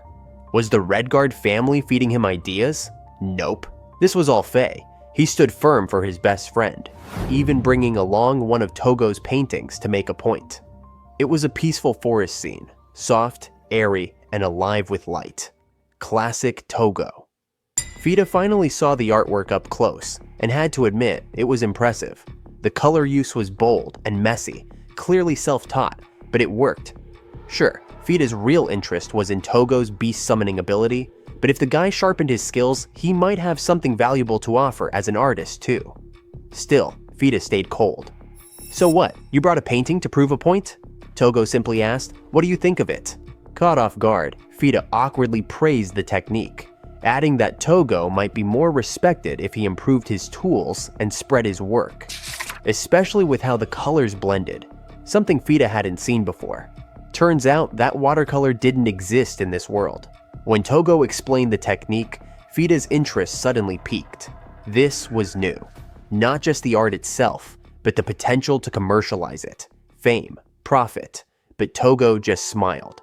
That wasn't what he cared about. He wanted his work to speak, not just the novelty or value of it. If he wasn't accepted for that, then maybe he didn't belong here. 𝕉𝕐 panicked a little, his tone rising. Why was Tougo so obsessed with painting when he was the one being evaluated? But Tougo had his reasons, simple ones. He loved art, and if people could feel something from his work, that was enough. 𝕉𝕐 was stunned, disappointed. He thought Tougo was smarter than this.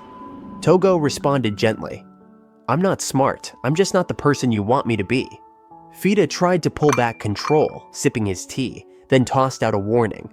Tougo was replaceable, his paintings weren't that valuable, and frankly, he was acting arrogant for someone so average. But Tougo didn't argue. He agreed. There were tons of people more skilled than him. That's why he wanted to be around people who'd say, "You can't be replaced." That was the final straw. 𝕝 gave up. "You'll regret this," he said. Tougo smiled. He'd rather be with people who laughed and cried with him than someone guaranteeing success. 𝕝, still reeling, asked one last question. "Do you really think you can live with that kind of resolve?" Tougo's answer was innocent, but firm. "Sure I can. If I couldn't, I'd rather die. I just want to live where I truly belong." With that, he bowed his head. This was his final answer. 𝕝 waved it off, already done with the conversation. He turned to Faye and asked coolly, "You understand, don't you?" Things were clearly starting to crack between Argent and Redguard. Then, as the room simmered with tension, Tougo raised his hand. He looked straight at 𝕝 and asked, completely sincere, "Even if I say no, you're not going to do anything terrible to the Redguard family, right?" Silence. Even 𝐻loa couldn't help but laugh. Tougo actually asked that, out loud. Just moments after arriving at the inn, 𝐻loa pulled both Tougo and Faye into a big, proud hug. No one had expected things to unfold the way they did, but in a way, the case was closed. Still, it came at a cost. They had officially made a powerful enemy, the Argent family. Meanwhile, back at Argent's mansion, 𝕝 was fuming. He kept replaying the moment when Tougo innocently asked if he planned to harm the Redguard family. That blunt honesty had caught him completely off guard. Luckily, Faye jumped in and cooled things down with a polite apology. Even though 𝐻loa and Laocoons were holding back laughter, Faye stayed composed, saying it would be unthinkable for a noble like 𝕝 to stoop so low. 𝕝 hadn't said much at the time, but now his annoyance was written all over his face. Without hesitation, he told his maid to send word to the royal capital. The negotiation had failed. Those kids had the nerve to defy him. He wasn't going to let it slide. Crushing the flower in his hand, 𝕝 made it clear he was about to take action against the Redguard territory. Time passed. Tougo was back in his element, sitting in the forest, brush in hand, painting quietly. Then, Faye showed up with a handful of new art requests. Turns out word was spreading fast, thanks to Saphir. It had been a few days since Tougo turned down Argent's offer, and though things seemed calm for now, they knew 𝕝 wouldn't stay quiet forever. Until that storm hit, they had to act smart. Faye suggested building up Tougo's reputation and making his ties to Redguard obvious. That way, other nobles might rally to support him. Faye's dad and older brother were already smoothing things over with nearby lords. Tougo felt guilty for being a burden, but Faye wasn't having it. This was Redguard's way of saying thank you, and honestly, it was their best move right now. Then, Faye threw out an idea. What if Tougo opened his own art gallery? Tougo's eyes lit up. They headed straight to the Redguard estate, where Faye showed him an empty lot behind the mansion. It used to be an outdoor training ground, but now it was just sitting there, unused. Faye thought it'd be perfect for a gallery, and said Tougo could do whatever he wanted with the space. His dad and brother were fully on board. Tougo's motivation shot through the roof. Just a few days later, Faye returned and was stunned to see the lot had transformed into a cozy, charming art gallery.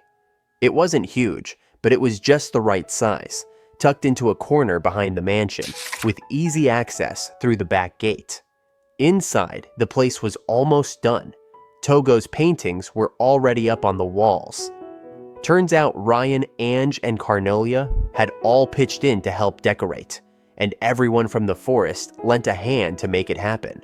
Tougo even split the space into 3 rooms, each displaying a different type of artwork. That way, visitors could come in and start browsing right away. At one point, Tougo wondered aloud, if someone liked a painting, could they just take it? Faye immediately shut that down. This was a real gallery, not a free-for-all. They'd need security, salespeople, structure. Faye offered to send a few of his men to help, but Tougo hesitated. He didn't want to keep relying on Faye forever. Deep in the forest, the big bird that always hung around Tougo's place suddenly tensed up. It scanned the trees, clearly sensing something strange nearby. Unsure of what was bothering the big bird, Back at the art gallery, Tougo and 𝕝 were still trying to figure out how to solve their latest problem. They tossed around the idea of buying some new slaves for extra help. But then, what about 𝕰𝕠𝕔𝕚 and 𝕰𝕠𝕕? Tougo didn't like that option. If he went through with it, he might not get to paint them anymore, and that was a deal breaker. Then, suddenly, the ground shook violently. A full-on tremor hit, sending both of them scrambling outside. What they saw made them stop in their tracks. 2 giant trees were walking toward them, and waving from between the branches were Ryan, Ange, and Carnelia. Yep, the trees were moving. Carnelia casually explained that she'd become friends with a treant, a living ancient tree from the forest. It was old, gentle, and surprisingly chill. Ange chimed in, saying both the fairies and the treant wanted to work at the gallery. Tougo appreciated the offer, but he hesitated. Could fairies actually handle security? Ryan looked at him like he was clueless. Didn't he know? If a bunch of fairies ganged up, they could absolutely destroy any human who messed with them. In fact, they already had once. That alone was enough to make Tougo break into a nervous sweat, especially since he'd been surrounded by fairies before. Still, the idea was genius. Treants made way better guards than any humans, and the fairies could easily patrol the area. So yeah, Tougo decided he was hiring them. Fast forward to the next day, and 𝕝 nearly dropped his jaw. There were 2 massive treants standing silently at the front of the gallery. Kinda creepy with no people around, but there wasn't time to panic. The back gate was already crowded with visitors waiting to get in. Once the gallery doors opened, people flooded in. Everyone was drawn to the art gallery right away, and the kids were fascinated by the treants' wiggly roots. And just like that, the first official exhibition of the Tougo Gallery kicked off. The whole place buzzed with life. Both floors were packed, and the hallways weren't spared either. People were loving it. Honestly, it was more popular than anyone expected, and the compliments made Tougo a bit shy. Then, a woman holding her daughter's hand called out to Tougo. Her kid had fallen in love with one of the paintings and wanted to buy it. Tougo led them to the donation box, where people could drop off money for purchases. No need to worry about theft. The fairies had it under control. The woman took the painting, and her daughter beamed when she realized the artist was right in front of her. She told Tougo his painting felt warm, and she really loved it. That one sentence made his day. Nothing beats being praised for your art. A while passed, the gallery had just opened, and it was already packed. Tougo had to restock his paintings. While he was out, 𝕝's dad and brother took over patrolling the gallery. Not that they had to. They just liked having an excuse to stop by and admire Tougo's work whenever they felt like it. Honestly, who wouldn't? Free art show, anytime. With everything settled, Tougo set off on horseback, heading back to the forest. He figured he might as well enjoy the ride. Before he left, 𝕝 told him he'd keep tabs on Argent's movements and keep Tougo in the loop. Then it happened. Just as Tougo waved goodbye, a big bird came diving out of the sky. His big forest bird, and snatched him up by the shoulders like a sack of potatoes. Total chaos. No one had ever seen the bird come this close to the mansion before. Everyone panicked. 𝕰𝕠𝕗𝕚 didn't waste a second. He jumped on a horse and took off after it. Meanwhile, Tougo, now being flown off like a delivery package, was surprisingly calm. He casually asked the bird where they were going, but all he got in return was a nonchalant chirp. Classic. The bird always acts clueless, not sure if they really communicated all this time. Before he could process it, Tougo saw it. A massive tree that looked way too familiar. The bird nosedived and, without warning, dropped him face first into it. Should have been painful, but weirdly, it wasn't. Dusting himself off, Tougo looked around and realized he was back in the bird's nest. Again? He'd been dragged here once before to, incubate eggs, and wouldn't you know it, there were 3 of them waiting for him. Just like last time. Tougo blinked. Seriously? Was he supposed to sit on these eggs again for days? But then he noticed something strange. One of the eggs was pure white with a pearly glow. It didn't look like the others. Feeling suspicious, Tougo turned to the bird and asked, "Okay, so what's the deal this time?" Chaos took over the Red Guard mansion. Everyone was panicking until Faye's father stepped in. He pointed out something obvious but terrifying. The bird coming all this way wasn't normal. Something serious was happening. He was still digging for answers, but there were signs the spiritual vein, the very flow of mana, was weakening. Was it just Redguard or the entire world? No one knew yet. But what really unsettled him was that bird's presence. Back at the nest, the big bird shoved its eggs at Tougo again, just like last time. And yep, it brought another one of those weird fruits that made his body heat up. Tougo had sworn he'd never go through that again, but he ate it anyway. Like clockwork, his temperature rose, and he started incubating the 3 eggs. Meanwhile, 𝕮𝕗𝕋, riding an alicorn, finally tracked him down. He looked panicked, understandably, but the bird wasted no time pecking him away like an annoying bug. Tougo told him not to worry. He planned to come back once the eggs hatched. 𝕮𝕗𝕋 didn't get it, but if his master was safe, that was enough for him. Before flying off, Tougo asked for a blanket, but 𝕮𝕗𝕋 returned with more than that. Ange, Ryan, and Carnelia had tagged along too. Surprisingly, none of them freaked out when they saw Tougo sitting there, sweating and incubating eggs like a mother hen. Tougo explained that this wasn't his first time, though he still didn't know why the bird kept choosing him. Then Faye showed up, riding a red dragon and rushing toward them, clearly ready to say something important. But before he could speak, Ryan shouted and pointed to the sky. A wave of soft, glowing lights filled the air. Fairies, hundreds of them, flying like fireflies. No one knew what was going on. Even the nearby horses, Pegasus, and unicorns were acting restless. That's when one fairy whispered something to Ange. She turned to the group and explained. The fairies and magical creatures had left their old home because it had become uncomfortable. They followed the spiritual vein and ended up here. Faye's eyes widened. He knew something. He explained that the spiritual vein worked like a river of mana. It flows from places with lots of it to places with less. Fairies are drawn to mana, so if they abandoned their home, that meant something was blocking the vein. And that was really bad. The spiritual vein didn't just power fairies, it supported magic users, crops, and entire ecosystems. If fairies were following the flow to Redguard, it probably meant the spiritual vein near them had been cut off. Faye calmed everyone down, saying they were safe for now. This forest had naturally high mana, but they needed to act fast. This didn't look like a natural disaster. Something or someone had messed with the flow, and only powerful people could pull that off.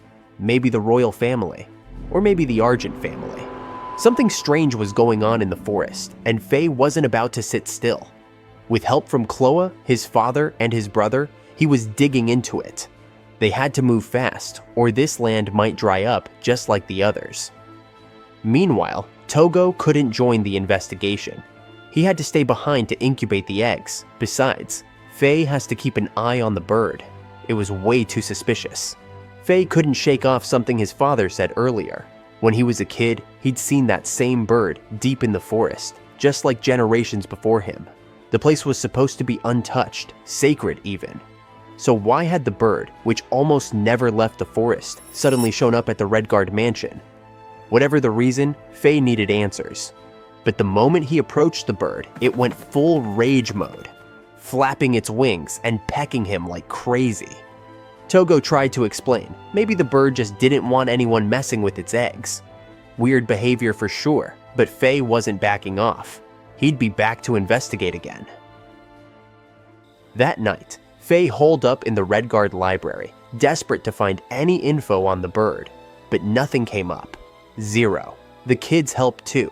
Even Carnelia, who practically lived in creature books, came up empty. The fairies were stumped as well. Still, no one gave up. They pulled an all-nighter digging for answers. Meanwhile, back in the nest, Tougo had a nightmare. He woke up drenched in sweat after dreaming that the forest, and even the giant bird, was fading away into dust. It felt way too real. Maybe it was because of that weird fruit he'd eaten. Or maybe it was something more. The egg's pearly glow had always given him a strange feeling. As the sun rose, 𝕱 was still flipping through books while the kids passed out on stacks of them. He found nothing. But just then, a fairy who overheard Ange mention the big bird zipped off and came back with a book. It looked plain, but inside was a bombshell. The truth about the creature. Back in the nest, the bird forced Tougo to eat that strange fruit again. 𝕰𝕠𝕗𝕚 watched helplessly as Tougo struggled. Suddenly, a loud commotion broke out. 𝕱 and the kids had arrived in a rush, yelling at Tougo to stop incubating the eggs. 𝕱 landed hard. Understandable, given what he just learned. That bird? It wasn't just some magical animal. According to the book, it was the spirit of the forest itself, an ancient being with power beyond human limits, tied to the land, guarding it for generations. Tougo froze. Wait, that bird was a spirit? Apparently yes. The fairy's book, basically a spirit world encyclopedia, confirmed it. And according to the main section of the book, spirits collect magic over many years to create something called a spirit egg. They guide someone they favor to hatch it, and whoever succeeds becomes the next spirit. Tougo blinked, so that weird, differently colored egg, that's the spirit egg, if he hatches it, he might literally turn into a spirit. His brain short-circuited. Why would this bird want Tougo to become a spirit? The bird didn't answer, just lowered its gaze and scooped him up like a living delivery package. Before flying off, it exchanged a silent message with the red dragon, who then told 𝕱 to follow it. So now 𝕰𝕠𝕗𝕚, 𝕱, and the kids were tailing a giant spirit bird through the sky. They flew deep into the forest, toward a patch covered in thick fog. As they got closer, something enormous loomed behind the mist. A tree. No, not just a tree, a colossal one. Bigger than anything they'd seen, even larger than the one holding the big bird's nest. Even 𝕱 had no clue where they were. The bird landed on the massive trunk, where dozens of nests rested like natural platforms. But that wasn't the surprise. As the group approached, the bark of the tree literally opened up, revealing a staircase downwards, like a secret passage. Deep or not, they followed the bird inside. While walking down, 𝕱 started wondering, was this some ancient ruin? It was clearly man-made, or spirit-made. Eventually, they reached a huge door. No locks, no guards, just creaked open like it had been waiting for them. Inside, Tougo stopped in his tracks. The room was massive, almost like a temple. Right in the center stood an altar, marked with a glowing, complex magic circle. But as 𝕱 stepped in, his head spun. The magical pressure was overwhelming. Heavy, ancient, intense. Strangely enough, Tougo felt almost nothing. No pressure at all. As he glanced at 𝕱, worried, something else caught the attention. A crystal sphere floating above the altar. It pulsed faintly with power. No clue what it was, but one thing was clear.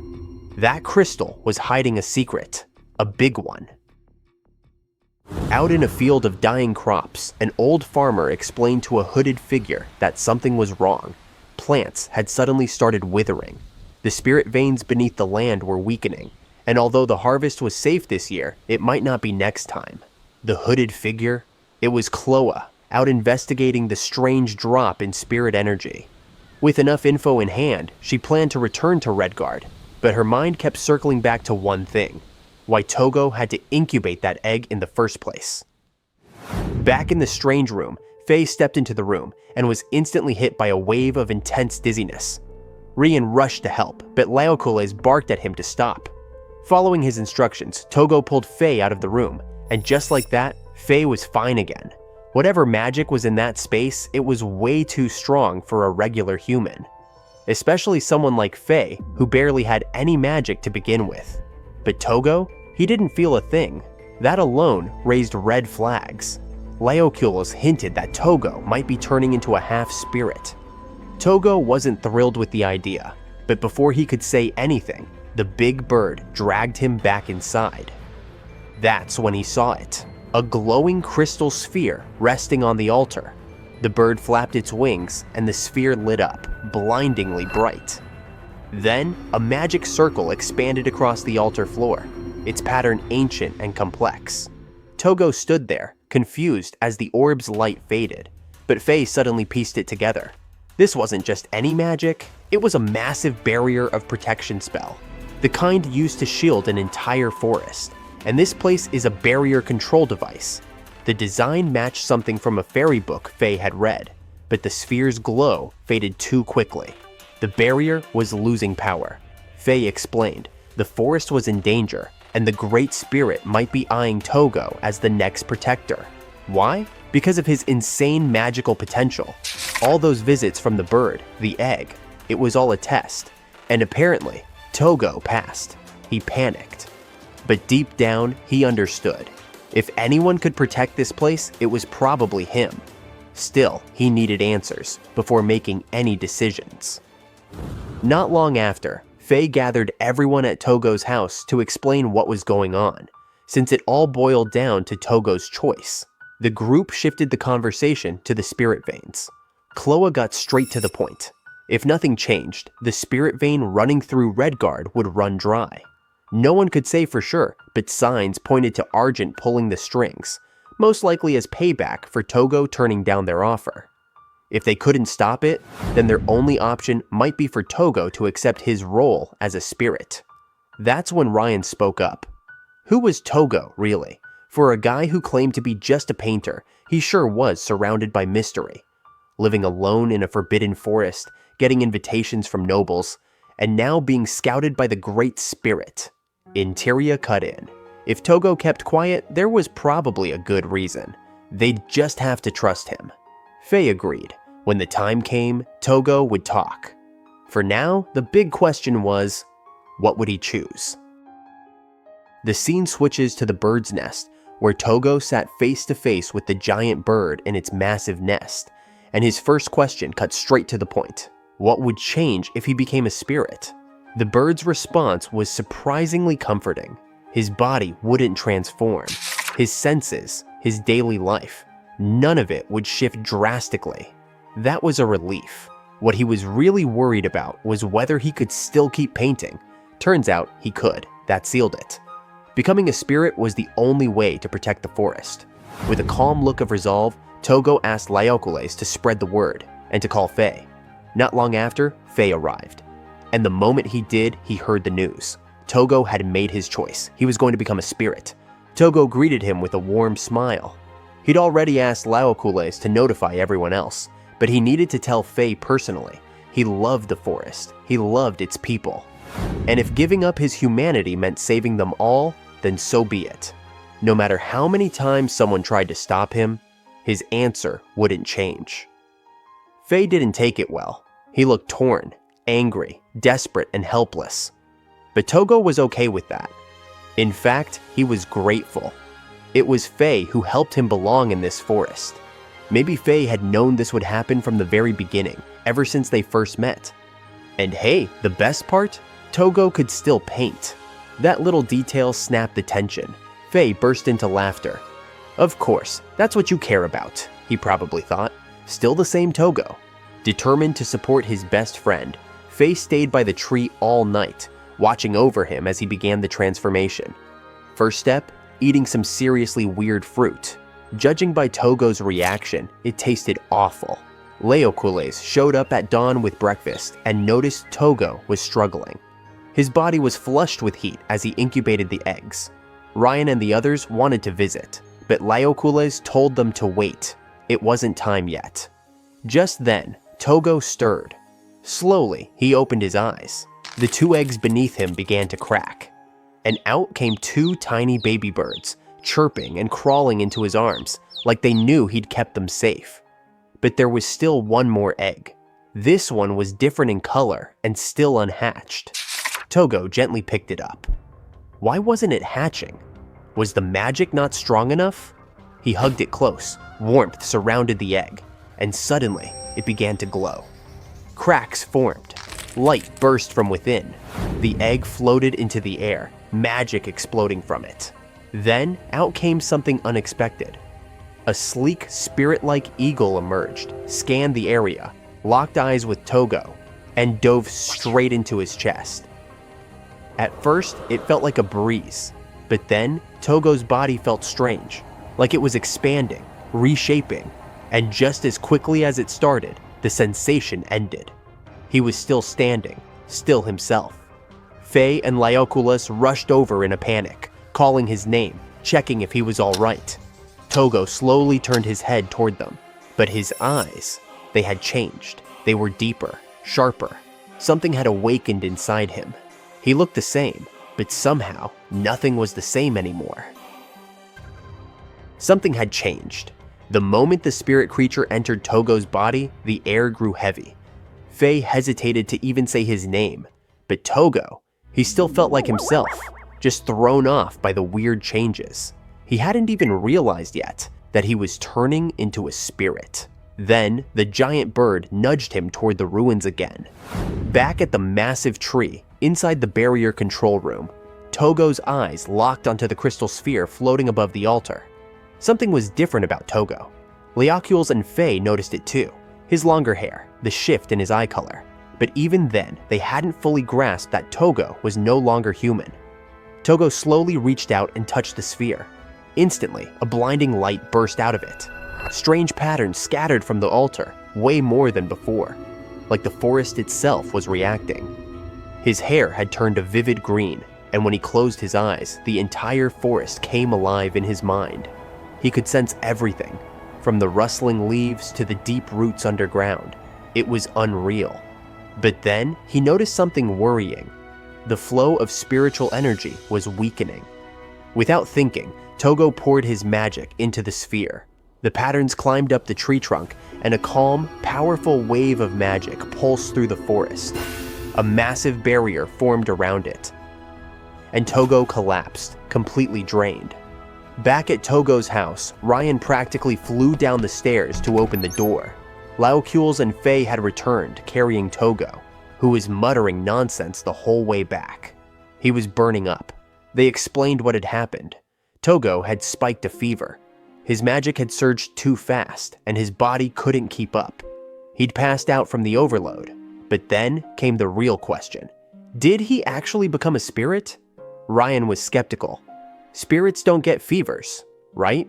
Well, apparently they do now. 𝕬𝕠𝕚 said Tougo had restored the entire forest barrier using spirit power. That wasn't normal. Trying to lower his fever, they placed their hands on Tougo's head. The kids curled up next to him. People with lower magic could help drain the excess energy. It worked. His temperature started dropping. Ange, hugging him tightly, noticed he smelled like flowers and trees. 𝕚 remembered doing this for his brother as a kid, helping with magic fevers, but this was something else entirely. Chloe wasn't buying the "he's just tired" excuse either.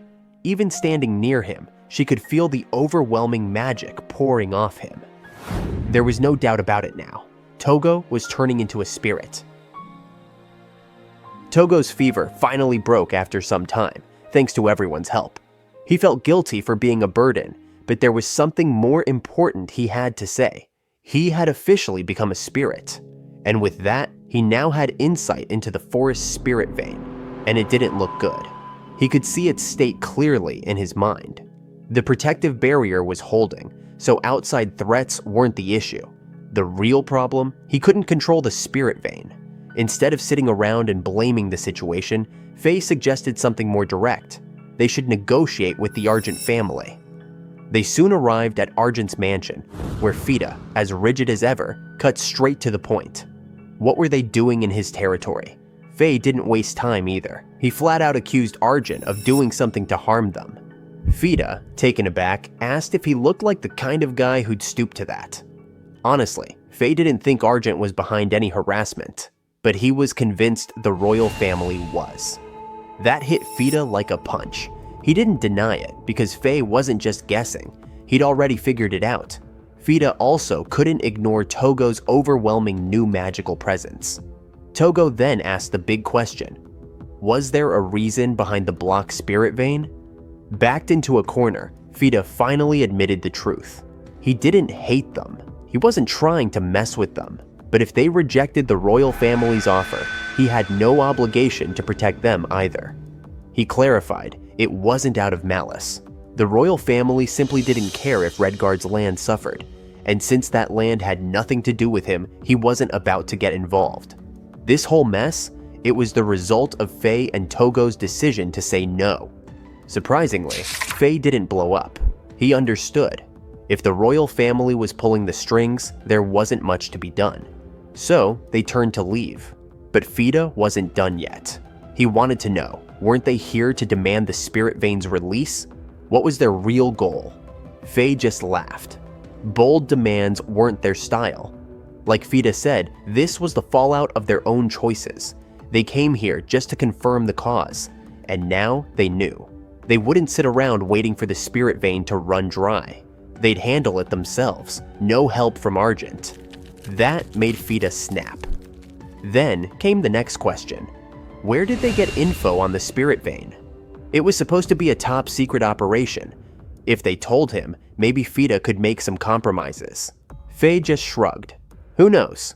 Half of what they knew was speculation anyway. He didn't have any solid intel to offer. That only made 𝕉𝕤 angrier. If half of it was speculation, then the other half must have been hard evidence. But Faye stayed cool. Was Argent planning to detain them until they spilled everything? Not likely. Before leaving, Faye told 𝕉𝕤 if he wanted to continue this negotiation, contact the head of Redguard. Only then would he come back, as a business discussion. After that, they left Argent by carriage, finally putting some distance between them and that mess. Faye was still shaking a little, but he'd done it. He'd finally landed a blow of revenge against Argent. Not a big one, but enough to sting. 𝐻loa praised him. He'd played his part well. Argent would never suspect that Tougo, now a spirit, was the one who noticed something wrong with the spirit vein. They'd be scrambling to figure out where the leak came from, and while they were busy chasing shadows, they wouldn't be able to make any bold moves against Redguard. But a bigger question loomed. Why was the royal family involved with the spirit vein in the first place? Faye had a few guesses. Maybe they were after the red dragon. Maybe it was Tougo's power they wanted. Or, worse, they were planning to use the sealed spirit vein for some massive, dangerous magic. Whatever the reason, one thing was clear. They needed to figure out what to do with the spirit vein, and fast. Not long after, they arrived back at the Redguard residence and dove straight into the library. The goal? Find a way to recover the damaged spirit vein. Easier said than done. They flipped through book after book, but found nothing useful. Not just Tougo and Faye. Even everyone in the forest joined in, searching every old tome they could get their hands on. When Faye asked about the forest's condition, Tougo's answer wasn't good. The land was withering, trees were losing their strength, the animals were restless. It was like the forest itself was holding its breath. Then, Ryan piped up with a wild idea. What if they just stole spirit vein or magic power from somewhere else? Tougo shut that down immediately. Sure, it might work, but it would hurt the people they took it from. Ryan pushed back. The royal family had stolen from Redguard. Wasn't it fair to do the same? Tougo slowly closed his book and looked at him. If they stooped to stealing too, they'd be no different from the very people Ryan hated. Ryan fell silent, his gaze dropping. He didn't want to become like them. He just wanted everyone to be happy. He said that if he didn't mind rich people, he just wished he could at least get enough to eat. So why did people keep taking from each other? Muttering under his breath, Ryan walked off, grumbling that if only limited resources could be shared equally, it would fix everything. At first, Tougo brushed it off as one of Ryan's rants, but then something clicked. Was the spirit vein actually limited? That single question changed everything. Tougo's eyes widened. An idea hit him. Something so crazy it might actually work. He stood up fast, startling the others. He reminded them that ever since becoming a spirit, his magic had grown immensely. So, why not just create a new spirit vein? Everyone froze when Tougo casually mentioned he was planning to create a new spirit vein. Leoculus blinked in disbelief. Spirit veins were supposed to naturally branch out from places overflowing with magic, like rivers spreading from a spring. And now, Tougo was saying he wanted to make one from scratch? Faye thought it sounded insane, but considering Tougo's spirit magic, it might just work. Ryan wasn't having it though. He scoffed. If spirit veins could just be created like that, none of this whole mess would have happened in the first place.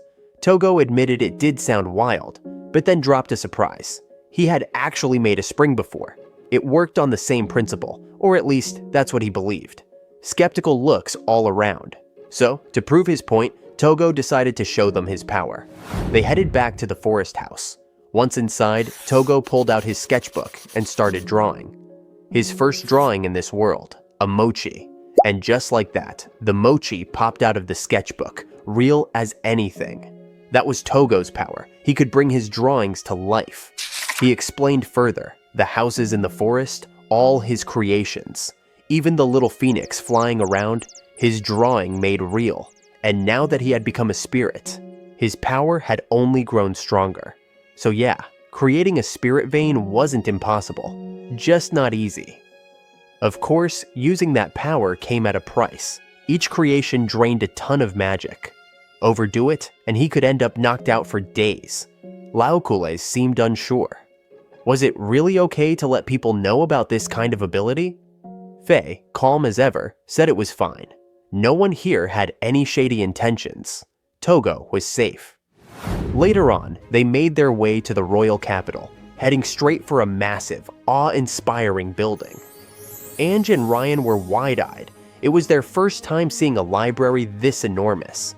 Even though they'd lived in the capital before, they'd never actually stepped foot inside.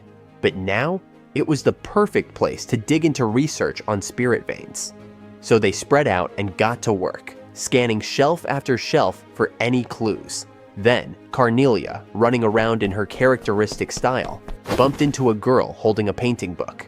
Luckily, the girl wasn't mad. She simply smiled, handed back Carnelia's book, and gently told her not to run indoors. As she walked away, her eyes briefly met Tougo's, and in that single glance, something about her made him pause, completely captivated. After hours buried in books and bouncing ideas around, the group had narrowed down a few ways to create spirit veins. One idea? Let a powerful magic beast settle in a location long enough, and it would start absorbing the land's magical energy. Eventually, that flow could evolve into a spirit vein. Another book claimed that the remains of highly magical creatures could act as a source. Some even believed that today's spirit veins were formed from ancient dragon corpses. That last part stuck in Faye's mind. Did it have to come from a living or once living being? Couldn't they just use magic stones instead? In theory, yes. But letting the stones sit on the ground and wait, that could take forever. Faye had read somewhere that crushed magic stones could work like fertilizer, seeping magic into the soil over time. That's when Ange handed him a book given by the fairies. According to it, when magic stones are ground into sand, the magic spreads through the land, enriching it with energy. Old records even showed people used them as magical fertilizer back in the day. The problem? Magic stones were rare now, especially the pure ones. Using them like fertilizer just wasn't practical anymore. Tougo didn't mind using magic stones per se, but he was worried about disturbing the local creatures. He floated the idea of extracting magic from the stones and spreading just the energy instead. But Faye pointed out that so far, no one had ever figured out how to do that. People had tried for ages with zero success. Ryan, who'd been quietly listening the whole time, suddenly jumped in. If the goal was to spread magic through the forest, why not work with Tougo's ability to bring things to life? Why don't you make a tree that grows from magic stones and produces water? That water would be magical too, right? Everyone paused. That was it, the missing piece. Leave it to Ryan to find the answer the adults overlooked. With that, they all agreed to head back to the forest. Time flew as they scouted the entire area, looking for the perfect spot. Eventually, they found it. A large cave close to the barrier ruins. That's where Tougo would create the spring. With smooth, practiced motions, Tougo started sketching. His hand danced across the page, rough lines becoming a vivid image. The others could only watch in awe as the vision unfolded. And then he poured magic into it. The entire cave shifted and shimmered. Just like in the sketch, a crystal clear spring appeared, almost like a small lake. The cave itself remained, but now it was open to the sky. Once that was done, Tougo planned to create the source of the magic next. Even after crafting something that massive, he didn't run out of energy, thanks to the power of the spirit inside him. Still, 𝕬𝕠𝕔𝕙𝕚, ever the stern guardian, warned him not to push too hard, because even with magic, overdoing it could bite back. The next day, 𝕬𝕠𝕔𝕚 and the others dropped by the cave, where Tougo had been sketching non-stop. He'd been at it all day, but by evening, 𝕬𝕠𝕔𝕚 brought him home. Tougo was already there waiting for them, and he had big news. The magic source was complete, and it looked incredible. The once empty cave had transformed into something straight out of a dream. Magic crystal stones glittered on the walls. Trees had sprouted from the ground, and a small island sat in the middle of a shimmering spring. But this wasn't just for show. The trees bore fruit, and the island itself was made almost entirely of gemstones, everything crafted from a magic stone. Tougo had taken Ryan's idea and run with it. He created trees that grew from magic stones, and their magic-rich fruit naturally dropped into the lake, letting pure magic flow through the water. Out of curiosity, Faye touched the lake and instantly felt the magic pulsing through it. Tougo even handed him a fruit to try. It tasted great. But the moment Faye drank its juice, he got dizzy fast. Apparently, it was a little too much for regular humans. With the lake now infused with magic, the plan was to spread that water throughout the forest. No river nearby?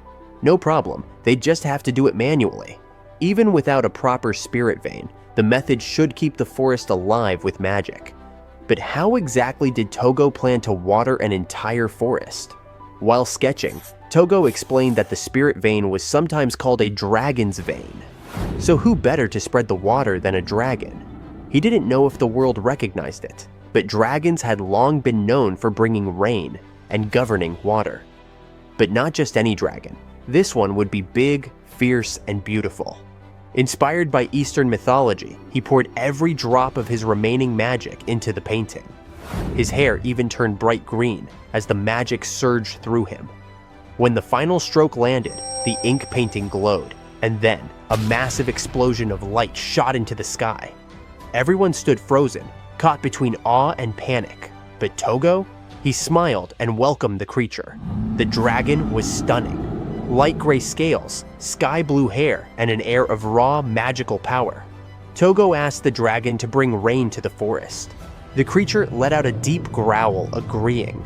Water from the lake floated into the air, forming orbs around the dragon, forming a floating giant ball of water. And then, just like that, the dragon scattered the magic water into the sky. Moments later, it began to rain. From Tougo's house, Chloe and Interia watched in stunned silence as the forest soaked in the magic water. Tougo closed his eyes, sensing the rain seeping into the roots, repairing the damaged spirit veins. He opened them again, laughing and shouting with joy. The forest was alive again. As the rain poured harder, Faye called him to get under shelter, but Tougo, caught up in the moment, ran toward them and immediately slipped and face-planted. He'd pulled off something incredible, but now he was completely drained. Above him, the dragon hovered and simply smiled. Just a few days after the dragon showed up in Redguard, the news exploded, even reaching the royal castle. Panic hit hard. Nobles were freaking out, and the king looked like he'd seen a ghost. This wasn't how things were supposed to go. As the room buzzed with chaos, the king finally snapped and told everyone to shut up. He tried to cool things down, insisting dragons couldn't be summoned without spirit veins. Still, resources were left, so he ordered more tests, desperate to summon a dragon in his land, no matter what it took. Meanwhile, far from the royal mess, Tougo slowly opened his eyes in the magic spring. His mind was foggy, but the sight of the dragon's face brought it all back. He had summoned a dragon and then passed out from draining all his magic. But the dragon didn't leave him behind. Instead, it kept him afloat and even gave him a magic fruit that helped him recover. Tougo realized the dragon had been quietly watching over him the whole time. Just as he was processing that, a loud voice echoed across the spring. 𝕬𝕠𝕠𝕚, riding in on an alicorn, clearly shocked to see Tougo awake. He ran up and told Tougo to try squeezing his finger, but Tougo was still too weak to do that. Naturally, he wondered how long he'd been out. 𝕬𝕠𝕠𝕚, with his usual deadpan face, told him 30 days, a whole month. No wonder everyone was so worried. Tougo felt a bit guilty, but 𝕬𝕠𝕠𝕚 tried to reassure him. The dragon had been guarding the spring, and it turned out to be the perfect place for magical recovery. 𝕬𝕠𝕠𝕚 had even been checking on him every day. As 𝕬𝕠𝕠𝕚 got ready to return to the forest and inform everyone, Tougo suddenly remembered something important: the spirit veins. What happened to them? 𝕬𝕠𝕠𝕚 summed it up quickly. The spirit veins in Redguard had recovered. That alone was keeping Faye crazy busy. Tougo stayed a little longer in the spring, kind of like rehab, letting his strength return. During that time, he even learned a few weirdly specific things about dragons, like how they somehow manage Togo's body fluids so he doesn't need to pee. Wild. Time flew by, and finally, Tougo returned to the forest with 𝕬𝕠𝕠𝕚. The moment 𝕬𝕠 saw him, she ran straight at him and pulled him into a hug. She'd been worried sick, but relieved to see him up and feeling better. Apparently, she had just gotten back to the forest too. She'd been helping Faye out as his secretary. With everything going haywire, they were all stretched thin. Then came the sound of running footsteps.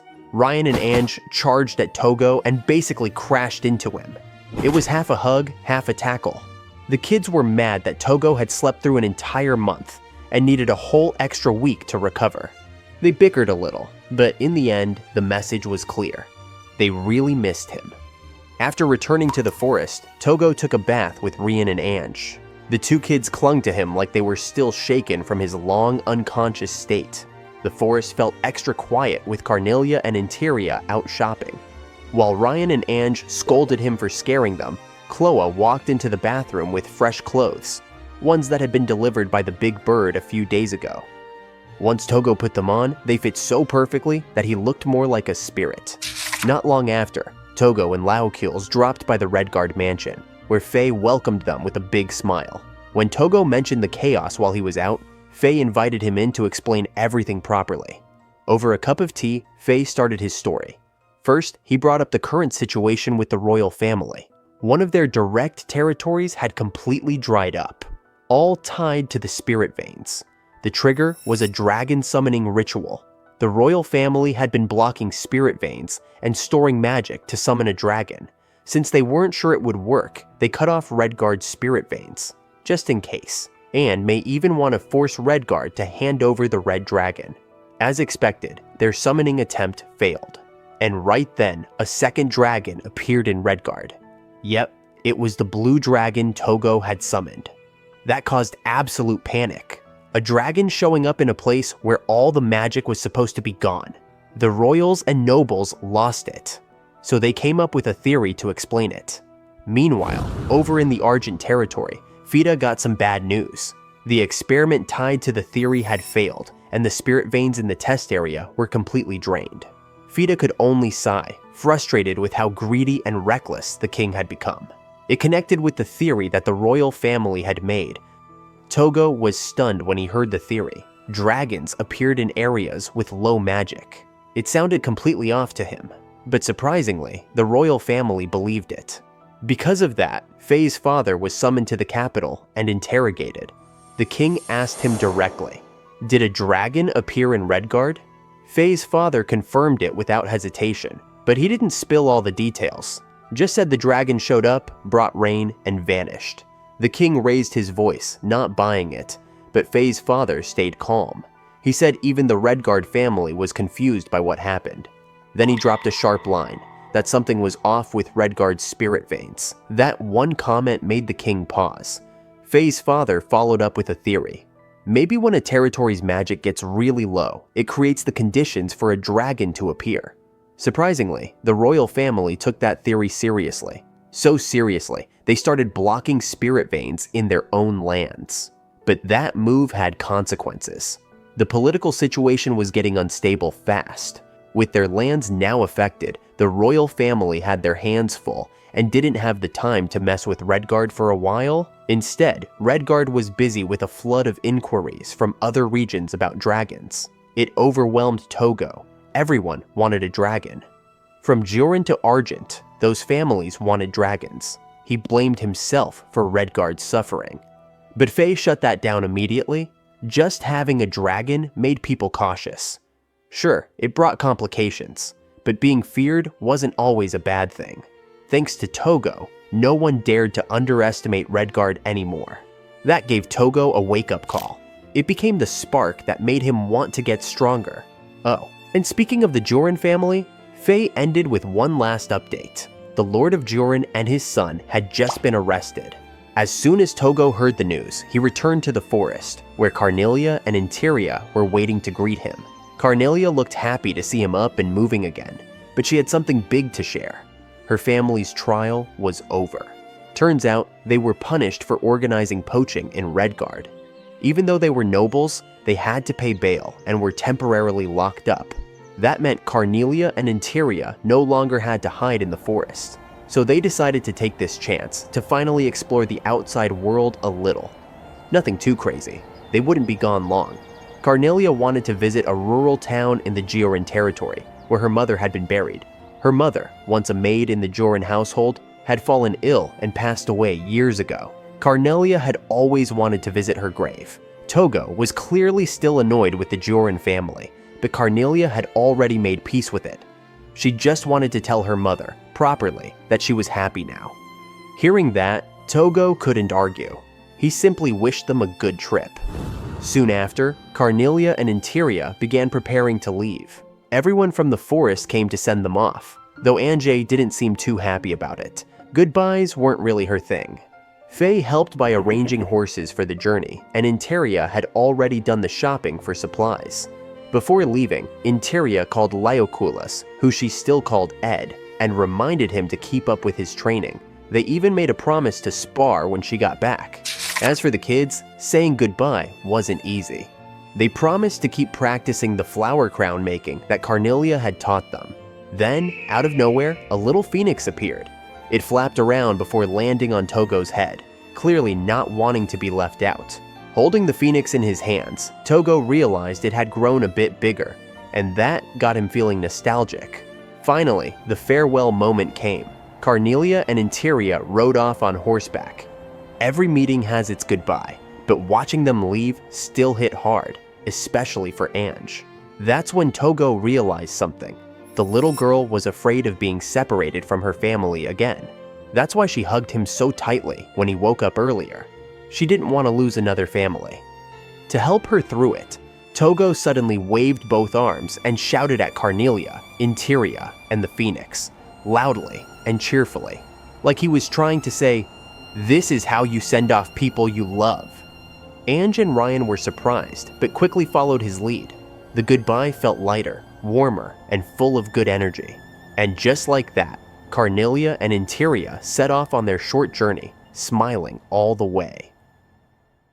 At a bustling gallery in the royal capital, crowds gathered to catch a glimpse of the rumored masterpiece. Some were even ready to pay a fortune, especially if the painting came with an authenticity certificate signed by the artist himself. It wasn't every day they got to see something like this in the capital. Normally, they'd have to deal directly with the Redguard family. And the artist behind all the hype? None other than Tougo, the elusive genius known for his exceptional sense of expression. Everyone wanted to meet him, and among the sea of admirers, one familiar girl stood out. Someone Tougo and the others had once met in the royal capital's library. But while the gallery buzzed, Tougo and his friends were elsewhere, visiting Saphir's mansion to see his newborn baby. Rianne and Ange sat wide-eyed, gazing at the little one resting peacefully in his mother's lap. The visit had been Saphir's idea. His wife had long wanted to meet the angelic models from the painting that had meant so much to her during her pregnancy. Tougo seemed a little off, and Saphir picked up on it. He tried to quietly ask Roseth what was going on, but Roseth kept silent. Still, the warm welcome continued. Saphir's wife was overjoyed to meet the artist and the angelic duo in person. That painting had brought her peace and strength throughout her pregnancy, and now it hung proudly in their living room. Ryan, clearly unused to such praise, fumbled with his words until the baby gently grasped his finger as if to say, "Thank you." With the room calm and cozy, the group settled in for tea and sweets. Between bites, Sapphire casually asked how Tougo's work had been going. Unsurprisingly, thanks to Sapphire's earlier promotion, commissions were flooding in. Good news for Tougo, and great publicity for Sapphire as well. But Sapphire hadn't just invited them over for small talk. After a pause, he brought up a troubling rumor. Someone in the capital was using Tougo's name. The more famous you get, the more problems come knocking. During the month Tougo had been missing, imposters had appeared, people claiming to be Tougo 𝕮ᴭ. Not one, not two, 3 of them.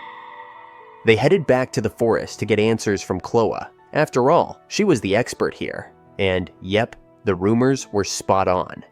After some digging, 𝕭 and 𝕋 confirmed what Sapphire had said. There were 3 fake Tougo 𝕮ᴭ out there. 2 of them? Just clout chasers going around pretending to be him, probably hoping to score free meals and attention. But the 3rd one? That was the real problem. This guy had gone all in, faked credentials, posed as Tougo, and even landed a gig as the exclusive painter for an influential noble family. And not just any noble, the Brampa family, a name with enough pull to hold high positions at the royal castle. That raised a big red flag. Were the Brampas fooled, or were they in on it? No one knew. Either way, Laocool's wasn't willing to sit around and wait for it to blow up. Tougo's name was on the line. 𝕭 agreed. She said the first step was clearing out the small fry, the 2 fake Tougos running around the capital. She already had a plan in motion. Schemes like this were basically her specialty. The next day, they made their move. They went straight to the Capitol Plaza. Crowded, lively, the perfect place for 𝕭's setup. Right next to the fountain, she'd already prepared a spot for Tougo to paint in public. He felt awkward at first. Painting in front of a bunch of strangers wasn't really his thing. But 𝕭 insisted it was all part of the plan. For the next 6 days, Tougo would paint right there in the plaza, with the others taking turns keeping an eye on him. As soon as he started, Tougo realized how refreshing the change of scenery was. Instead of forests and nature, he now had a direct view of the royal castle and rows of detailed buildings, each with its own charm. The mix of angles, materials, and textures fascinated him. It was a new challenge, and he loved every minute of it. While he painted, an old man approached, eyes glued to the sketchbook. He admitted he didn't know much about art, but he'd never seen something that felt so gentle and alive. His words warmed Tougo's heart. Not long after, a little girl dragged her mom over, totally mesmerized by the painting. Her eyes lit up when Tougo showed her a sketch of the castle in his book. Time flew. Tougo couldn't stop smiling as people gathered around, praising his work, chatting with him, making him feel like, finally, his art was being seen and appreciated. The next morning, he was up early, back at the plaza with Laocool's by his side. Per 𝕭's strict instructions, don't let him go alone. Tougo got straight to painting. This time, even more people showed up. His sketches of city buildings were a hit. The crowd kept growing. During lunch, 𝕋 swung by to take him to a nearby restaurant. Then Tougo returned to his spot, full and happy. The rest of the day was pure joy, drawing, painting, and chatting with people who genuinely admired what he created. Before the sun went down, Tougo managed to finish several paintings, though he still felt a bit shy doing it in public. A lot of people asked for his name, and yeah, he told them all. Not sure if that was a smart move or not. 𝕋 said it was fine and told him it was time to head back to the inn. But just as they were about to leave, someone suddenly shouted at him. A boy, flanked by 3 friends, called him out, clearly annoyed. He accused Tougo of being a fraud, pretending to be the real Tougo 𝕮ᴭ. Tougo blinked, caught off guard. He had no idea what was going on, but 𝕋 was just as surprised. Neither of them expected one of the 3 imposters to show up this fast. Tougo played it cool. He invited the boy to talk things out. They ended up at a nearby cafe, with 𝕋 and 𝕭 quietly watching from a nearby table, just in case things got weird. The boy looked tense, while Tougo stayed calm and casual, even ordering 2 fruit juices. Tougo didn't waste time. He asked the boy straight up what his real name was, but the kid stuck to the lie, still claiming he was Tougo, until he realized how composed and unfazed his opponent was. Eventually, the truth cracked through. He admitted his real name was Lushan Puber. When Lushan asked who he was really talking to, his jaw dropped. He'd just spent the last 10 minutes pretending to be Tougo in front of the actual Tougo. The realization hit him hard. He knew there'd be consequences for using someone else's identity. But Tougo, reading the fear on Lushan's face, quickly reassured him. He wasn't planning to sue or make a scene. He just wanted to understand why. Lucien's reason was surprisingly simple. He'd already told his friends he was Tougo, and figured no one would ever find out. Plus, he didn't even paint, which left Tougo even more confused. Why go through all this trouble? Then, out of nowhere, Lushan asked how much it would cost to have Tougo paint under the Puber family name. Tougo's face stayed blank. He turned it down flat. He was already Redguard's exclusive artist, and it was never about the money anyway. That clearly shook Lushan. People already believed he was Tougo, and he didn't know what to do next. Tougo's thoughts drifted to something his teacher once told him, Maslow's hierarchy of needs. There are 5 levels, starting with basic needs like food and sleep, then safety. Those are what humans share with animals. The next step is the need for love and belonging. Humans aren't built to live alone. We crave connection. Then comes self-esteem, the desire to be respected, to feel like you matter. Tougo realized that was exactly what Lushan was chasing, recognition, even if he had to borrow someone else's name to get it. Tougo didn't blame him. He didn't condone it either, but he understood. So what did he want from Lushan? Nothing. He just asked one thing. Did Lushan plan to keep pretending? Lushan shook his head. He said he'd stop, though the guilt was clearly eating at him. Tougo smiled and said that if Lushan bought him another juice, they'd call it even. With that, they all left the cafe and headed back to the inn. Everyone wondered if Tougo had made the right call, but he told them Lushan hadn't actually hurt anyone, and he did say he'd stop. That was enough.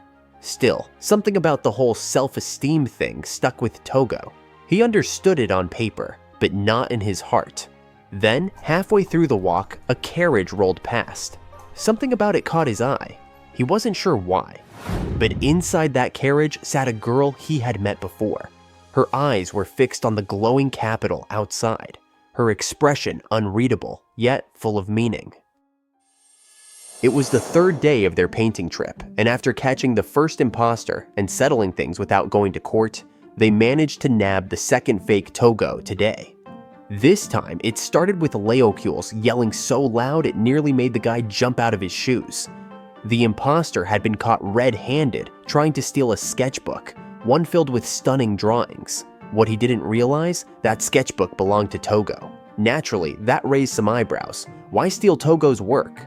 Nervous and clearly out of his depth, the man confessed. He'd heard rumors that Tougo was working on an unreleased piece at the plaza. His plan? Snatch it and pass it off as his own, so he could become Tougo too. Apparently, it was all to impress a girl. She was into artsy types, so he bought one of Tougo's paintings, hung it on his wall, and when she visited, he lied and said he made it. She believed him, called herself a fan, and before he knew it, rumors started spreading around the capital that Tougo had returned. But when the real Tougo showed up in the plaza, he panicked and tried to steal his art. Tougo calmly refused the guy's offer to buy the sketchbook, telling him to stop pretending and just be honest with his girlfriend. If he kept pushing it, 𝕄𝕗𝕗𝕗 warned they'd take the matter to court. The man looked completely crushed. Feeling a little bad, Tougo offered to paint together, but the guy immediately turned it down. He didn't draw at all, and that was that. Another imposter down. Still, Tougo couldn't fully wrap his head around it. Why pretend to be an artist when you don't even draw? 𝕄𝕗𝕗𝕗, who didn't paint either, kind of got it. People like them didn't really understand how artists thought, what they saw, or how they expressed themselves. So they ended up making assumptions, reducing the role to something superficial. They didn't see the effort behind each piece, the weight carried in every line and color. It made it easy to lie and claim something that wasn't theirs. For the first time, Tougo started to feel it. His name, his art, they were being taken lightly, and that kind of stung. Later, on the walk back to the inn, something caught his eye. The same carriage from last night rolled by again. But this time, he heard something, the soft scratch of a pencil. Someone inside was sketching. Tougo's face lit up with curiosity, which didn't go unnoticed by 𝕬𝕑𝕍𝕋. He asked what was up, and Tougo explained his hunch. Whoever was inside that carriage might actually be an artist. On day 4 of the painting trip, they headed to a grand and beautifully designed building. Tougo was awestruck, until 𝕬𝕑 casually told him this was the Royal Art Museum, a place the king himself had built for the nobility. With the second imposter already taken care of, only one remained. The one backed by the 𝕚 family. And if he was posing as an artist for nobles, a museum full of noble artworks sounded like the perfect place to start digging. Inside, the museum was as luxurious as you'd expect. Tougo wandered through the halls, quietly taking in the paintings. A grin spread across his face when he spotted a piece showing the royal capital. But even as he admired it, something didn't sit right.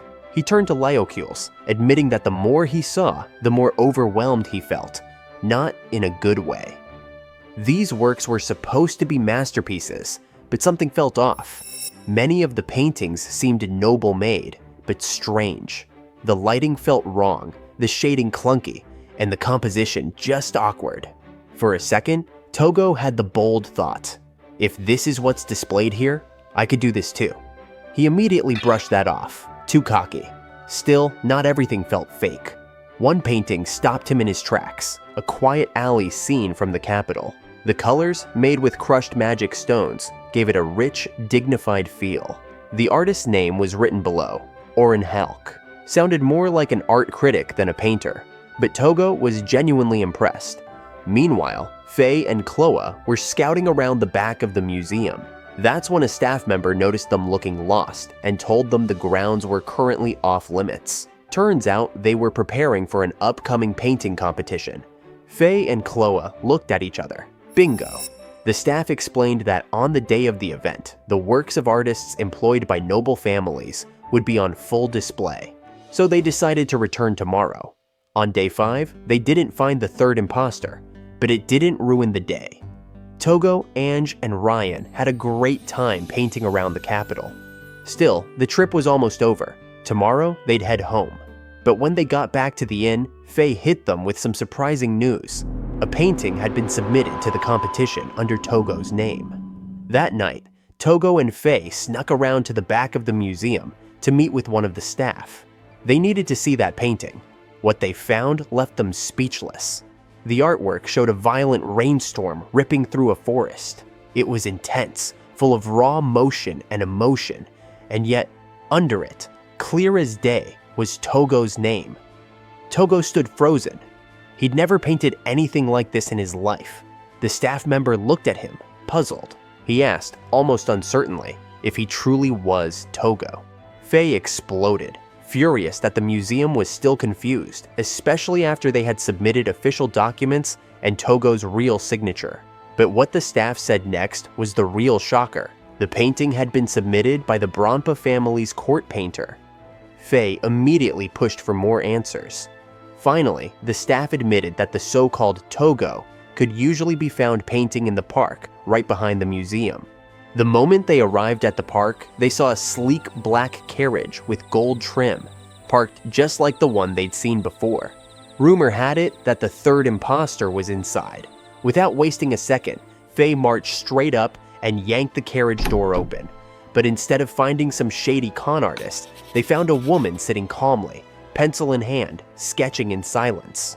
Tougo's heart skipped. He recognized her instantly. She was the same woman he'd seen once at the library. 𝕮 didn't bother with pleasantries. He went straight in, accusing her of pretending to be Tougo and demanding an explanation. But she wasn't rattled. Calm and cold, she said she had nothing to say to them. Tougo, who had stayed quiet until then, locked eyes with her. There was something sharp and steady in her gaze, like she wasn't afraid of anything.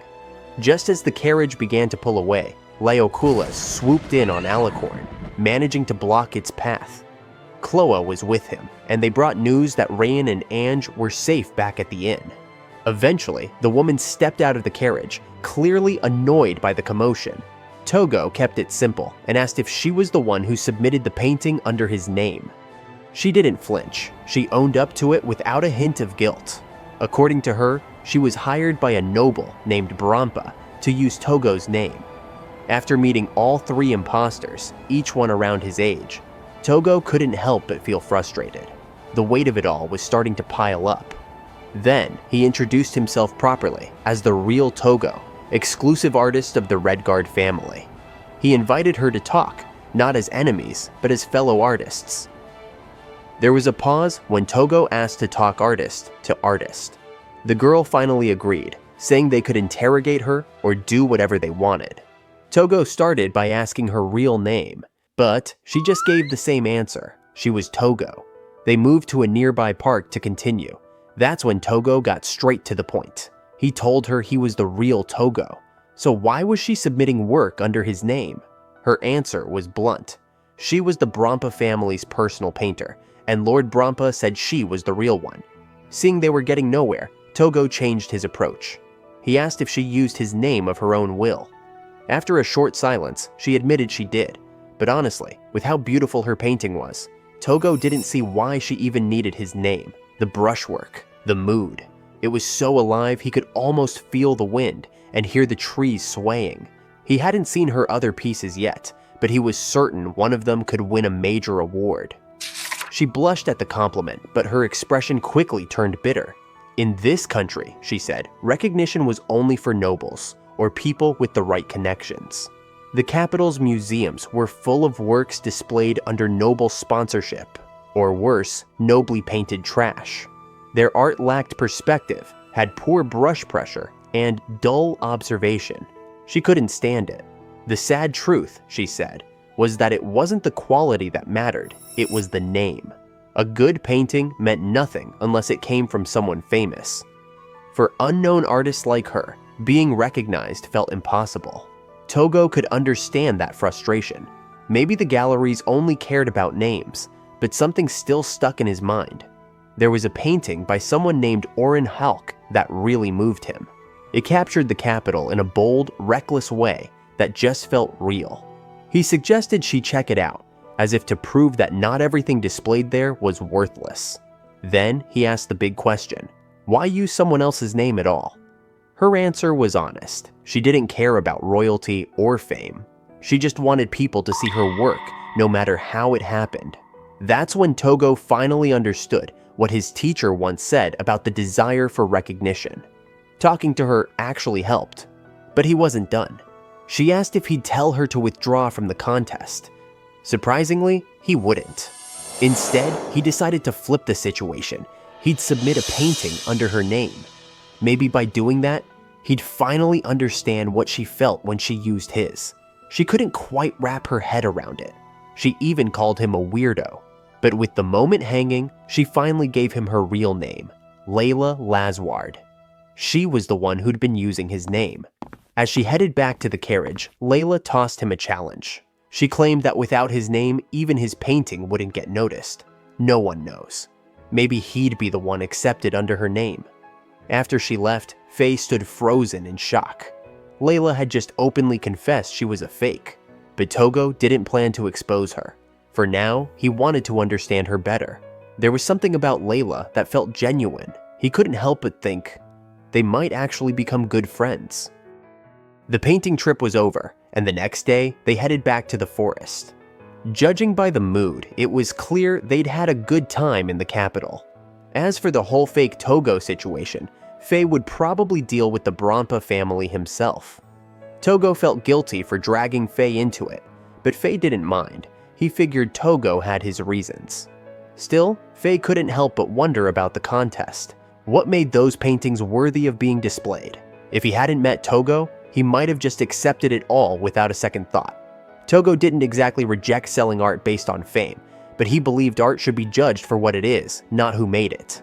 Meanwhile, 𝕭oa thought Tougo's decision to challenge Layla was brilliant. It backed her into a corner, and 𝕭oa, with that signature evil grin, was more than ready to tear apart whatever shady ties Layla had with the Brampa family.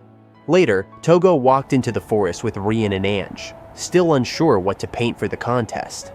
He wanted something that felt like Layla, but nothing they suggested matched her vibe.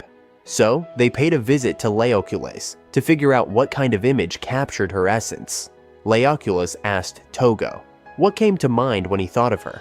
That made him remember her painting of a rainstorm in the forest. Cold, fierce, and powerful, like she could blow everything away. But he hesitated. He didn't really know her. What was she feeling when she painted that? Then, suddenly, Tougo asked 𝕰𝕗𝕄 to board up the windows. He had an idea. He was going to make a storm. Soon enough, 𝕰𝕗𝕄 nailed the boards in place, and even the spirit bird warned the animals to take cover. Rian and 𝕰𝕗𝕄 argued. Was it really necessary to summon a real storm? But 𝕰𝕗𝕄 said it was easier for Tougo if he experienced it firsthand. Ryan still wasn't convinced. After all, the one summoning the storm was that dragon, the same rain-bringing beast they'd used before. With a signal from Tougo, the dragon began to stir, twirling and twisting in the sky. Clouds rolled in, rain poured, thunder cracked, and the wind howled through the forest. The trees shook, the animals fled, and even 𝕰𝕗𝕄 looked rattled. In the middle of it all stood Tougo, shielded beneath the spirit bird's wings. Only then did he truly feel what it was like to be inside a violent storm, just like Layla's painting. He couldn't imagine what she had gone through to create something like that. It was like she had been standing right in the heart of the storm. Meanwhile, in the capital, Chloe and Faye began their investigation. Winter was coming, so they didn't have much time. At the Royal Art Museum, Layla was walking quietly through the halls when someone called out to her. It was Lord Brampa and his son, asking her to whip up another painting, fast. Layla shot them a cold look, but the young Master Brampa was clearly annoyed. After all, they were the ones paying her big money to parade her unknown artwork as if it were Tougo's. So he warned her not to disgrace him or tarnish the name of Tougo Wisora.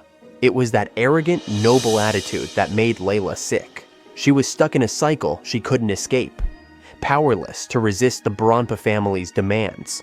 All she could do was go along with it, and hope that maybe, just maybe, Tougo would prove a painting's value didn't have to come from a name.